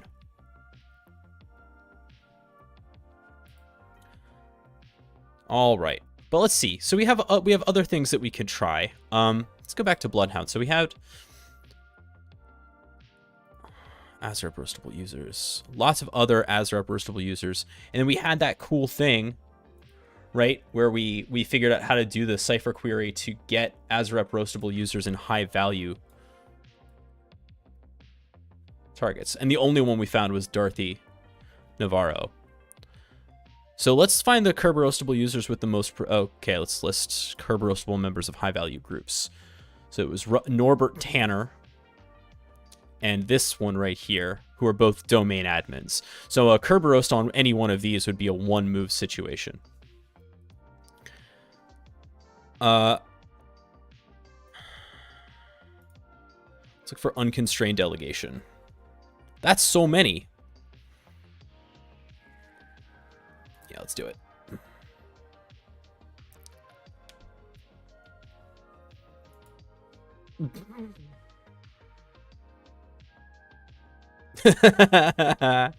Oh boy.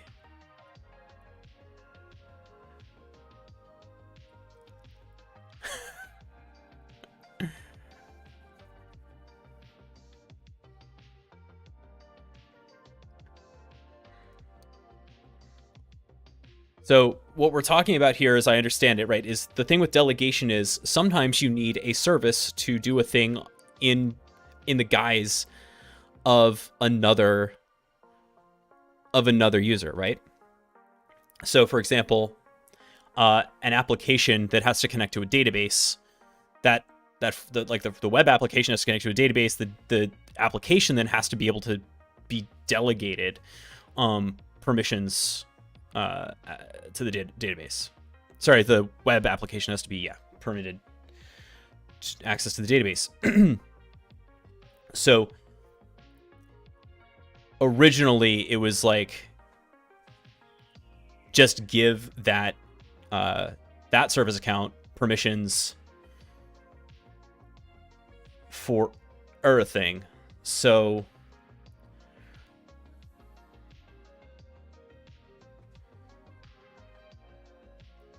it does look rather alveolar, doesn't it?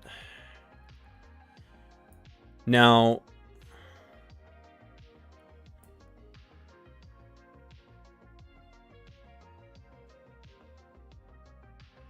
this is a lot of unconstrained delegation. Now, one of these is owned. Look at this. So, jhackme is in domain users. That's unhelpful. But then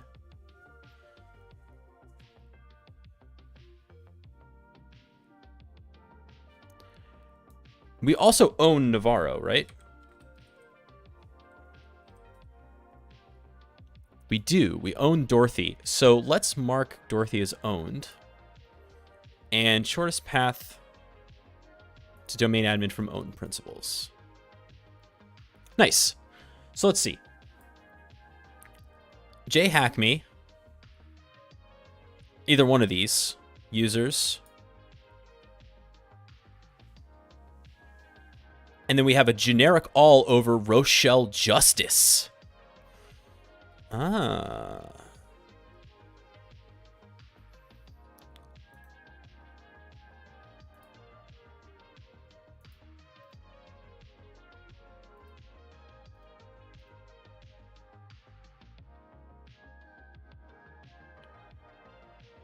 All users have generic all over a user in a high value group. It would appear to be yes.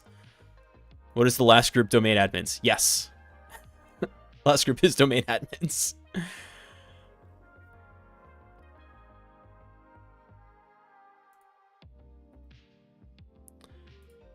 So the trick is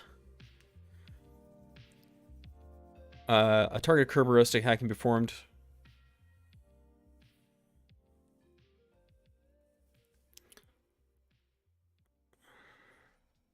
Set domain object. Identity harmjoy. Service principal name. Right. Full control of a user allows you to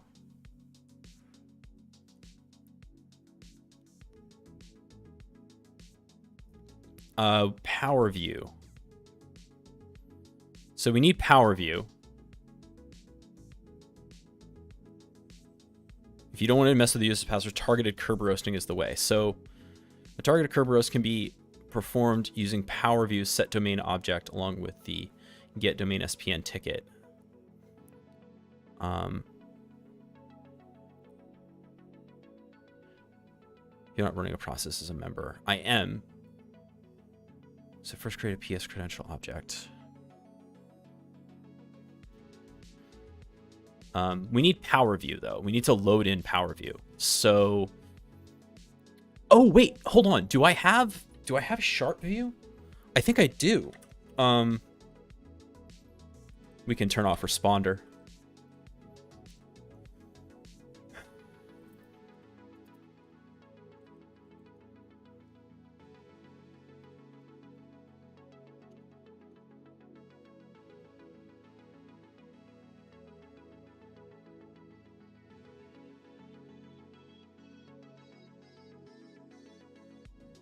I thought for sure there was a .NET implementation of Power View. Am I just making that up?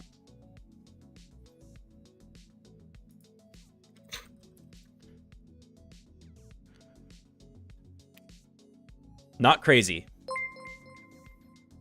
Hey, thank you for the gift subs.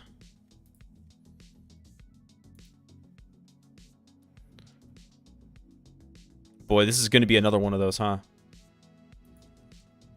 How is this not in the Sharp collection, though?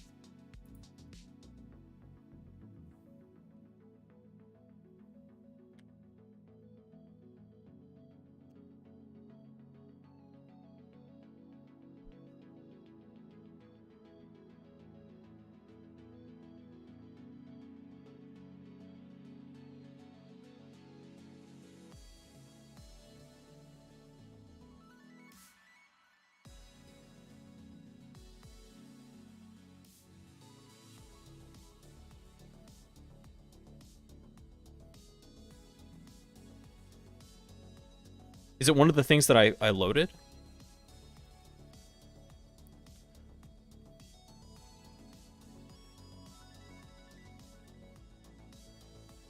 No.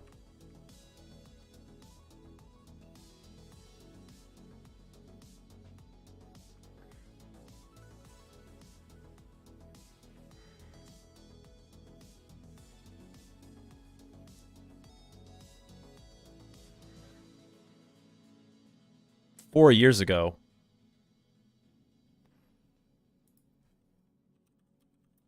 By the way, I should stop doing this. I actually made a custom GitHub search thing, so yeah, there we go.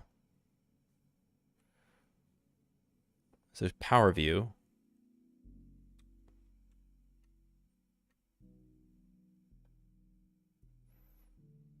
Python rewriting.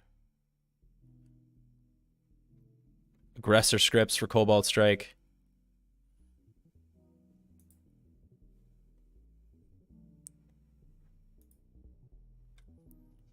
Right.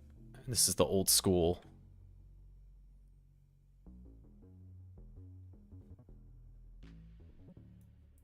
Because it's part of Power Split, right? Yeah.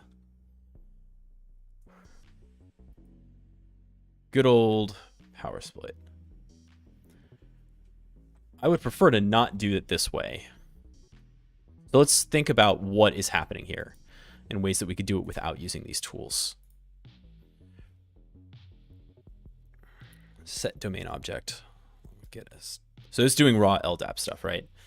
You may need to authenticate to the domain controller as a member of users if you are not running a process. This. Set domain object. Identity.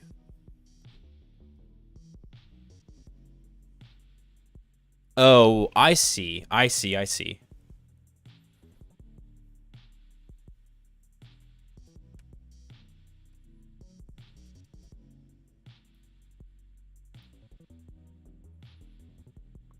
Yeah, we don't want to do that though, because so basically tell me if I'm getting this right. Targeted Kerber roasting is creating a service principal name attached to the user that you have generic all over, and then using that service principal name that you've just created to crack the password.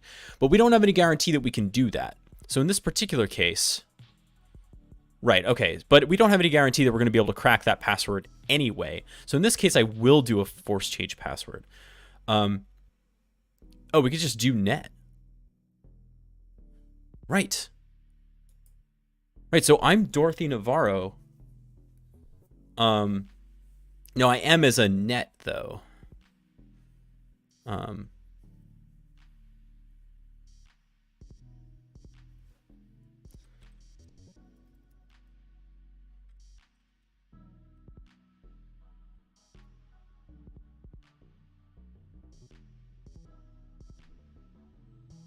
Net user, yeah. The problem is, I don't think the token that I created will do that for me because it's net only. So if I rev to self, I think I'm gonna have to make a full out token, not a net only token, to do that.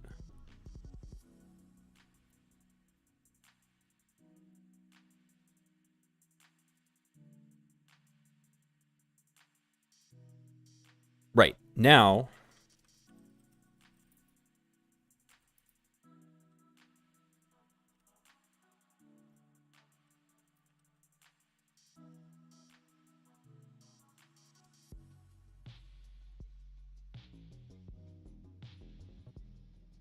Oh, is that seriously?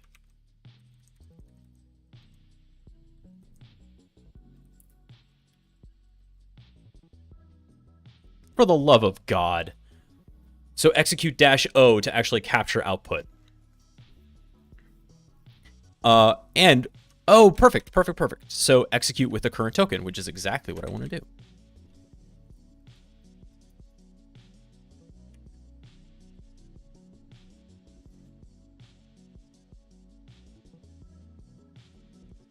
So we're going to do net user.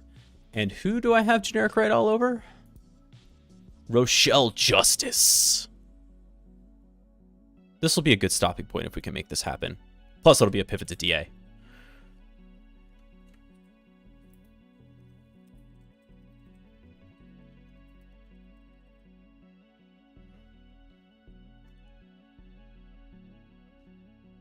Ooh, it says access is denied. But I am...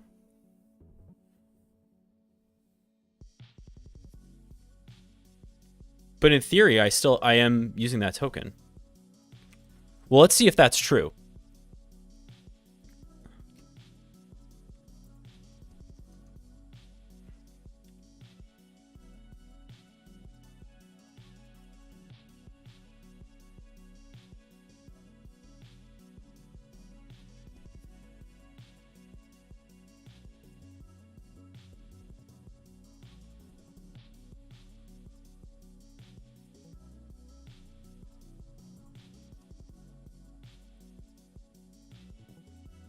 File not found.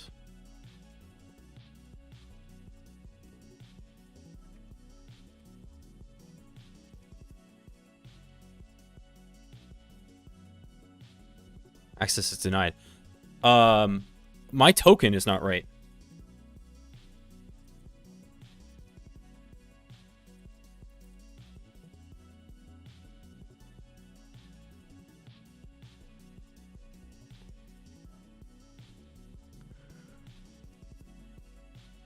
Oh, it should be login interactive.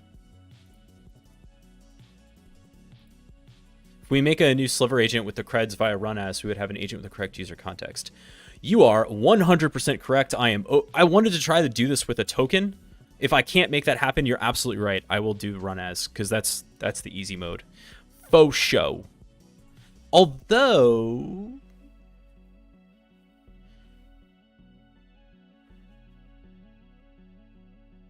yeah, I don't want to drop to a shell to do that. You have to interactively enter the credentials to make that happen, right?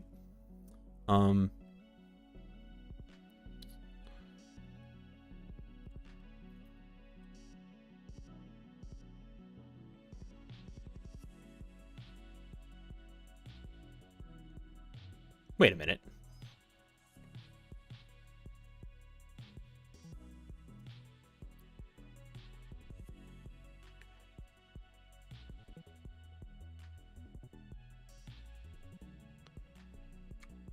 There is a run as. But I want to try this first.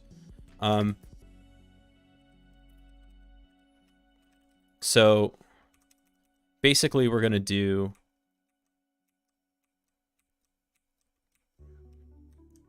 the type is logon interactive.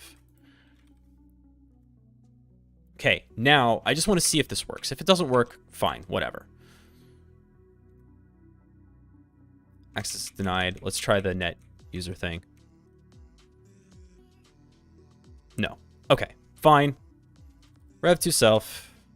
Then we're going to do help run as. Let's see what we got. Okay, so run as.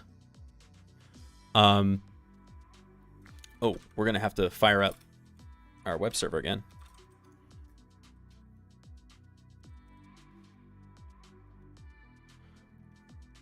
Yeah, so we're gonna run as. The domain is 0day.local. The user is Dorothy Navarro. And actually, I can even do this with, I could do this as jhackme, right? Who also has generic all over this thing, and that we already know we can log in as. But I kind of want to try to do it as Dorothy, because that was the one we sort of found. The password is winter 2022. And the process is going to be C users jhackme downloads rn.exe.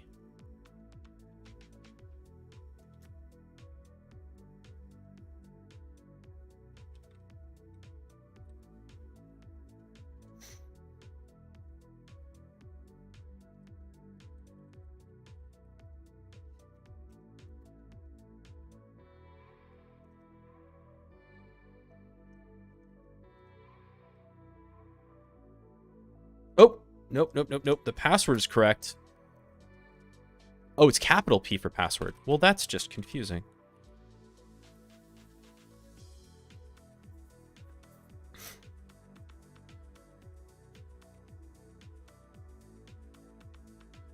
Access is denied.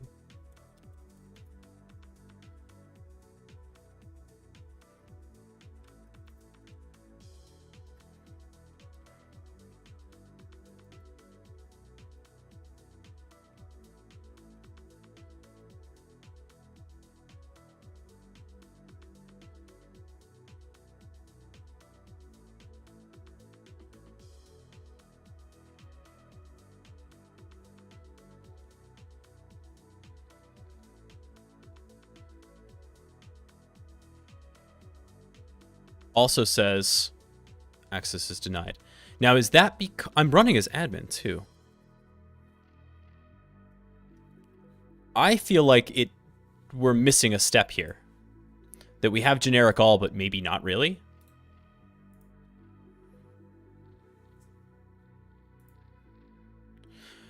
I'm confused too.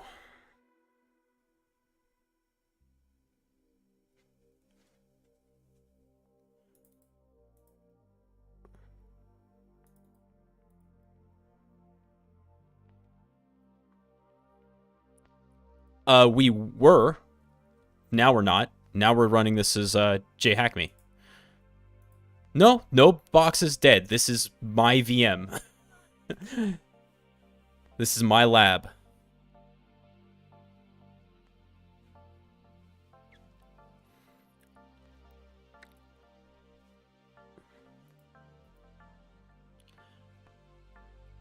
No. Force change password.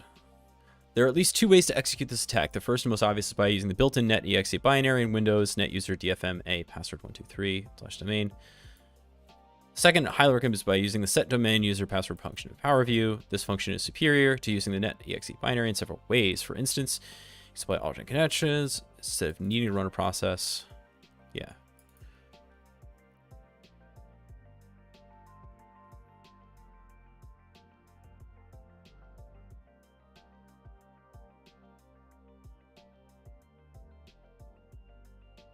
Can we drop into the shell and try? Yeah, certainly.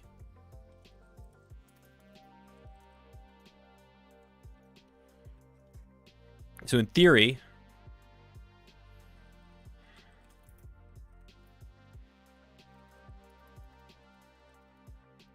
unless I'm doing something funny like misspelling the user. Rochelle_Justice, no.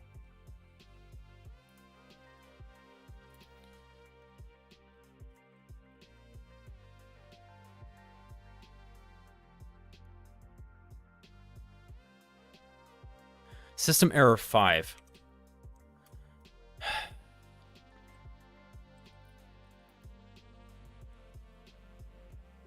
I have one other idea.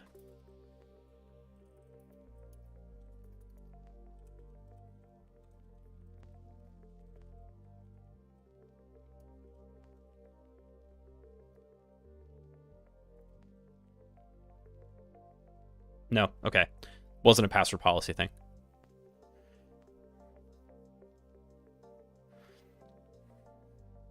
So I don't think I actually have this permission.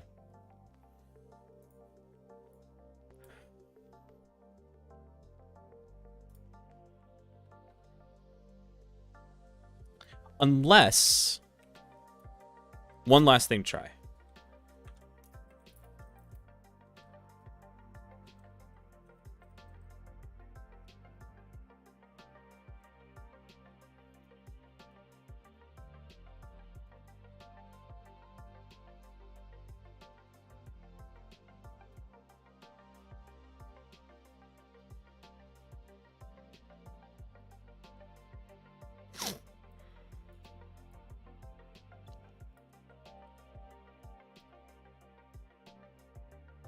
You can always load PowerView. Yeah, I'm trying to avoid loading PowerView, but since we're already dropping into PowerShell anyway, I suppose we can.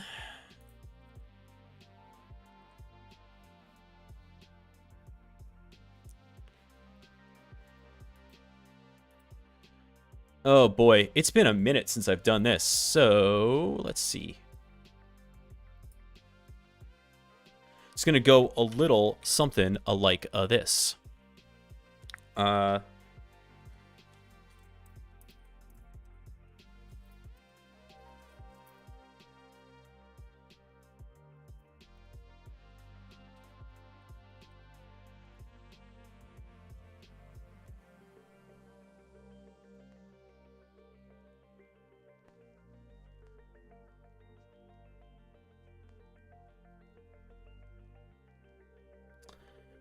All right, that should give me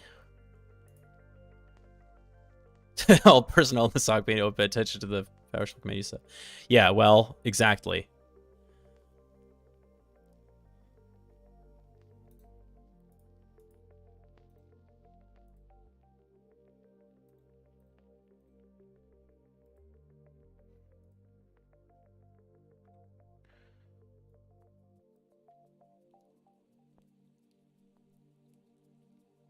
going to do the force change password. So,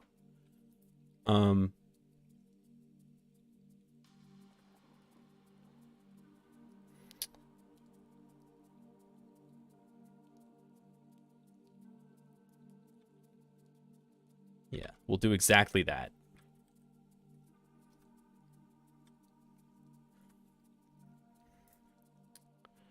And then we'll turn it into a credential. Except that's not correct.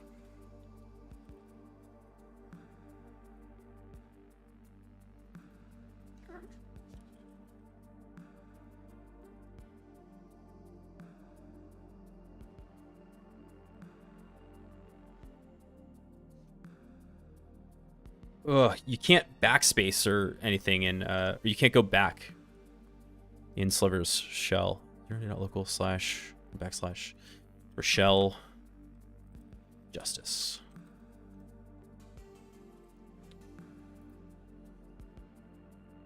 And then the password.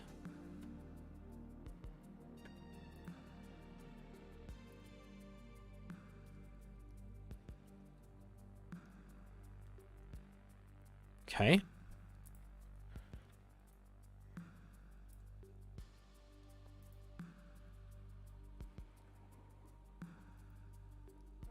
Wait, no, this is wrong.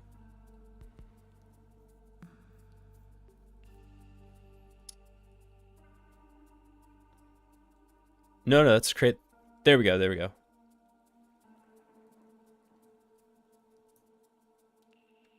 Create a search.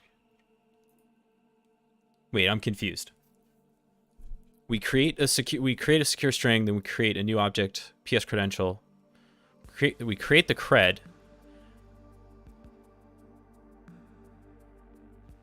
Why do we do this twice to create a secure string object for the password you want to set on the target user? Why are we creating two different credentials? We're not.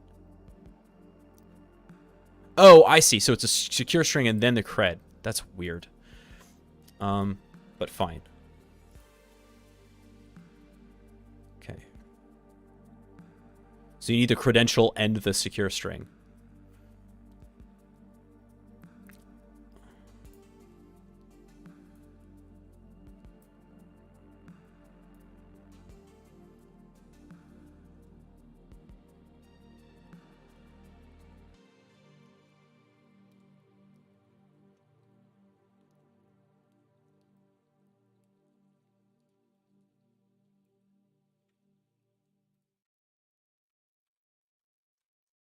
Dang it. Right, I have to completely... Okay, so the identity is Rochelle Justice.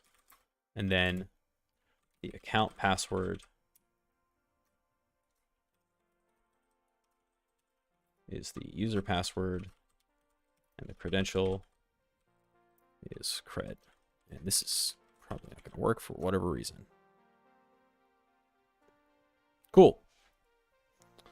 Says the username or password is incorrect.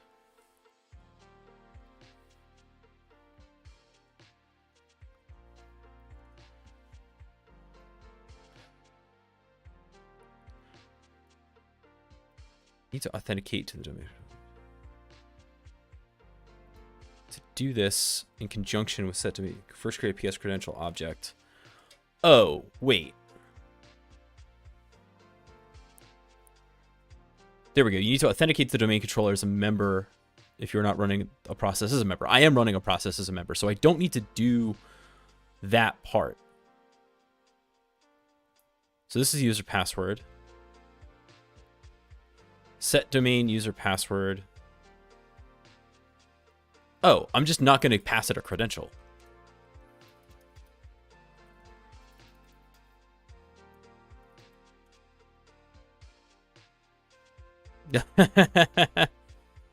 Right.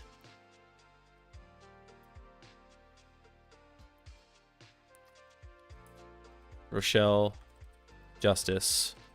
And then account password. User password. And then just don't give it a credential. Access is denied.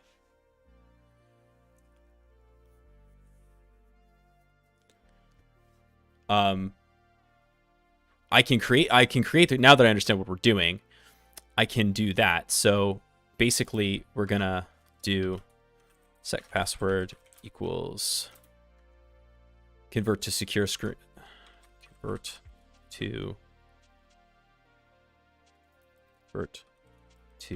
secure string. I despise PowerShell's commandlet syntax. Enter 2022 as plain text. Works, right?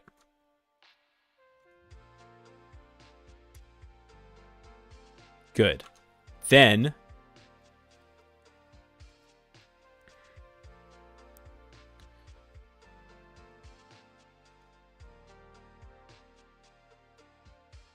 next comes this, where it's like PS credential 0day.local / jhackme, and then sec password, right? Yes. I am learning. Okay. Now I can set the domain user password with my credential, which if this doesn't work, I will take it as essentially a guarantee. Yeah, the Bloodhound is lying to us that I don't actually have write all over this user. Or generic all. Something went wrong here.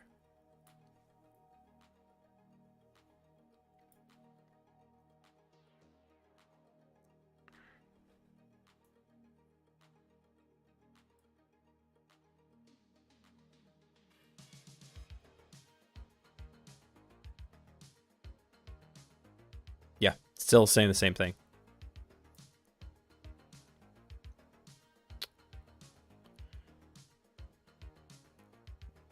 But apparently we don't have that ability.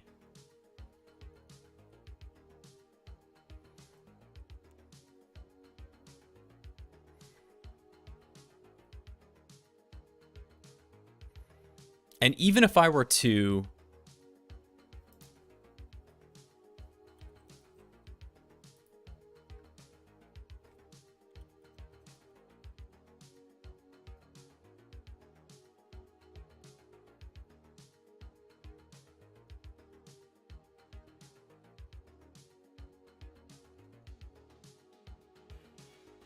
like straight sign in.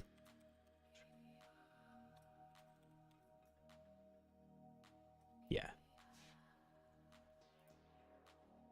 Let me try from the command exe of an interactive logon session. Try the net user command to meet. Absolutely sure. I mean, okay.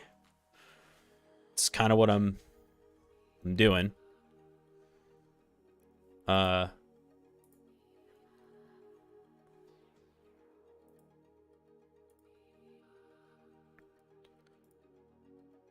right. So I'm going to disconnect here, and then we'll do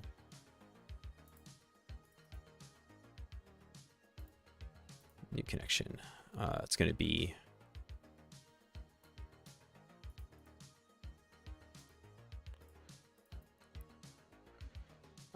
Dorothy Navarro.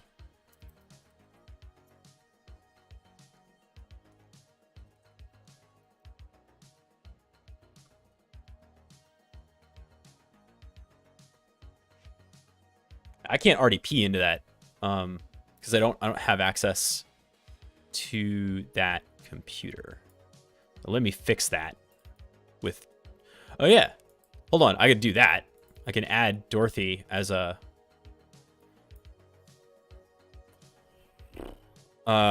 net local group.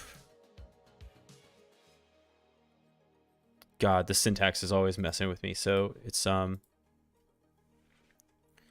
yeah, since we're here, net local group. Is it remote desktop users? Users. Dorothy.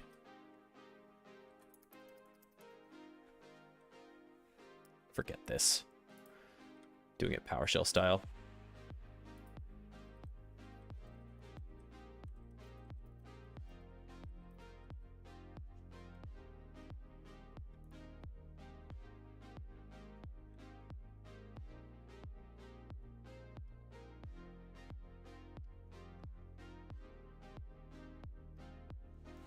Add local group member. Group. Remote desktop users. Member. Dorothy.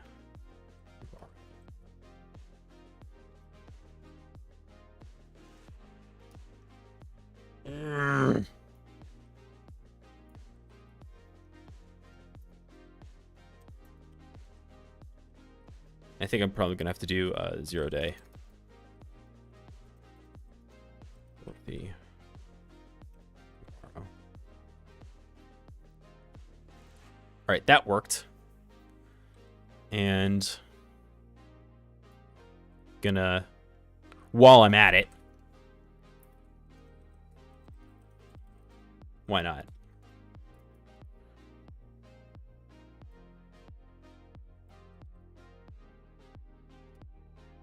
Hey, now.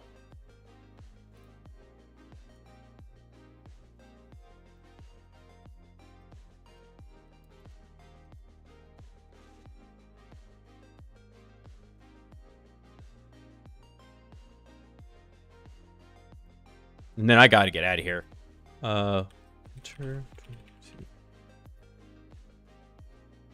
Hey, that worked. Okay, so at least we were able to log in. Longest stream in the history of streaming. At least, actually, this may in fact be the longest stream in the history of this stream. We're at 4 hours now.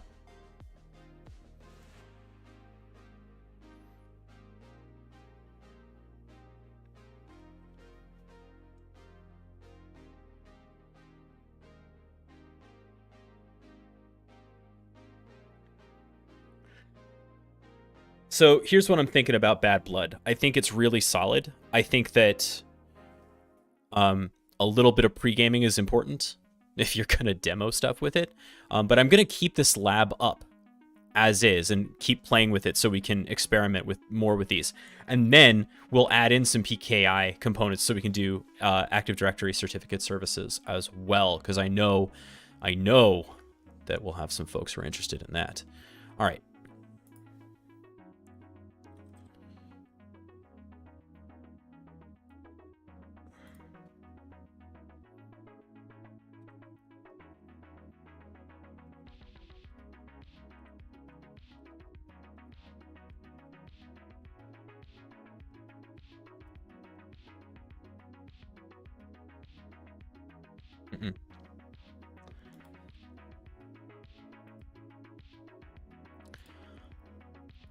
Nope.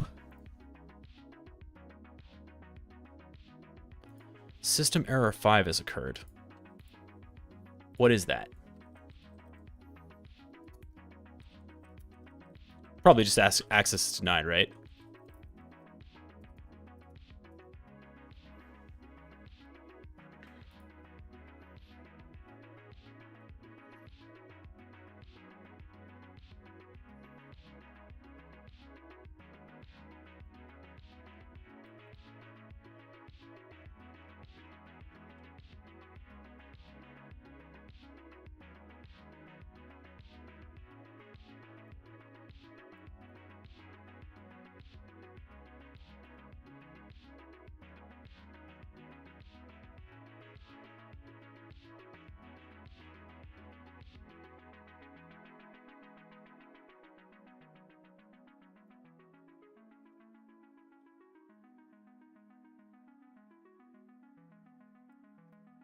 Oh.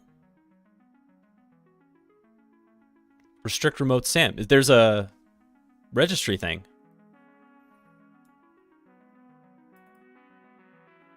Maybe.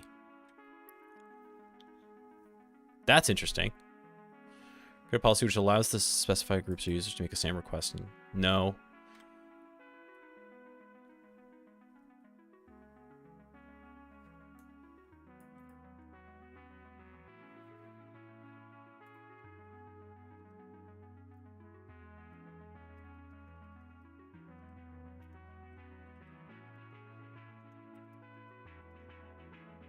Okay. So I can get information here.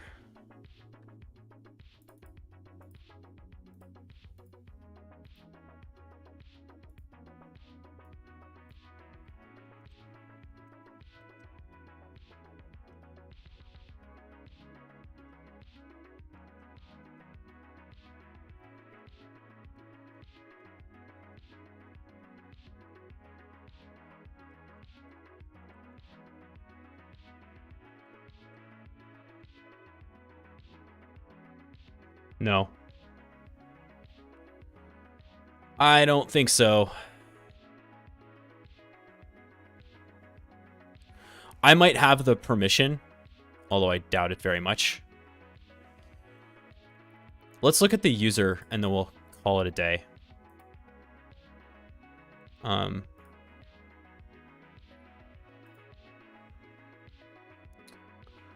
Let's go to the domain controller here.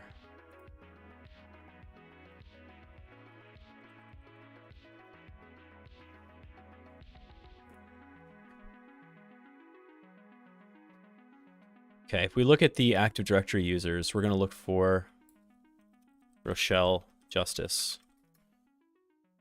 And let's see what's up with you.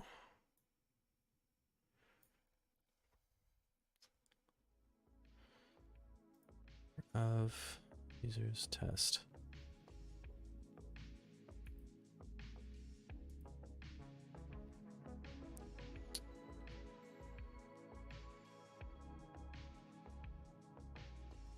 Guess I can't really see it from here, right?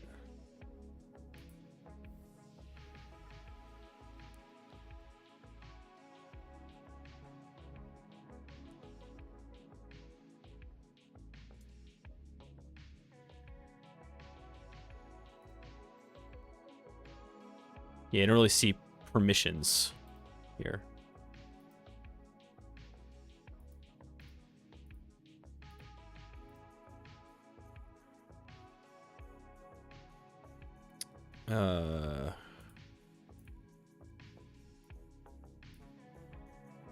I want the advanced view.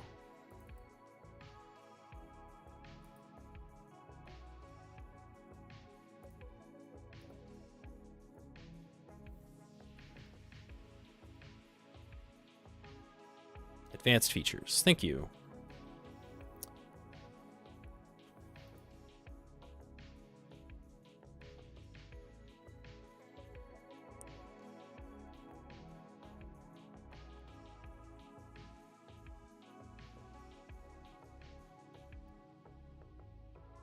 Control access rights. So now if we go find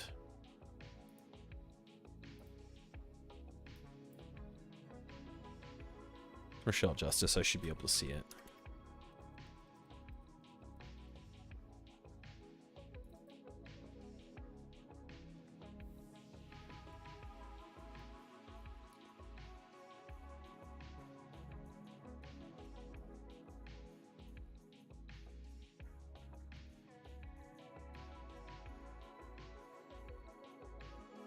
Here we go. So, domain users. No, look at this. Everyone has the ability to change their password. That is correct. But it's just change password. That's interesting. Authenticated users. Everyone has the ability to change password here. That's so interesting.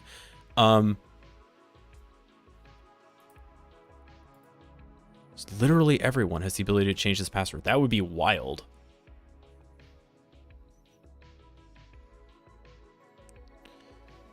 You're in the Rochelle, and it says that person can change the password. Oh, thank you.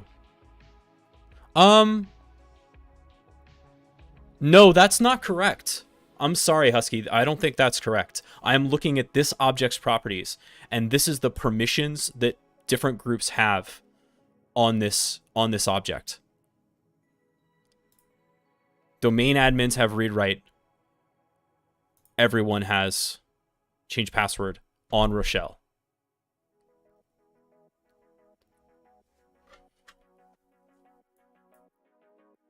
We don't have to guess. Let's go look at a non-messed with user. Let's look at you.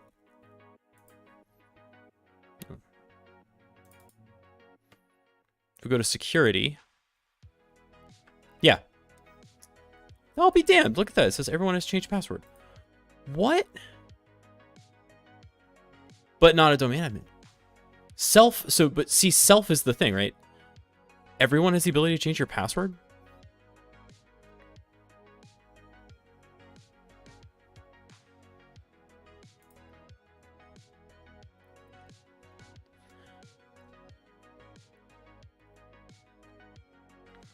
But like domain admins can do whatever we want with this account, see? This is what that group has the ability to do to this object.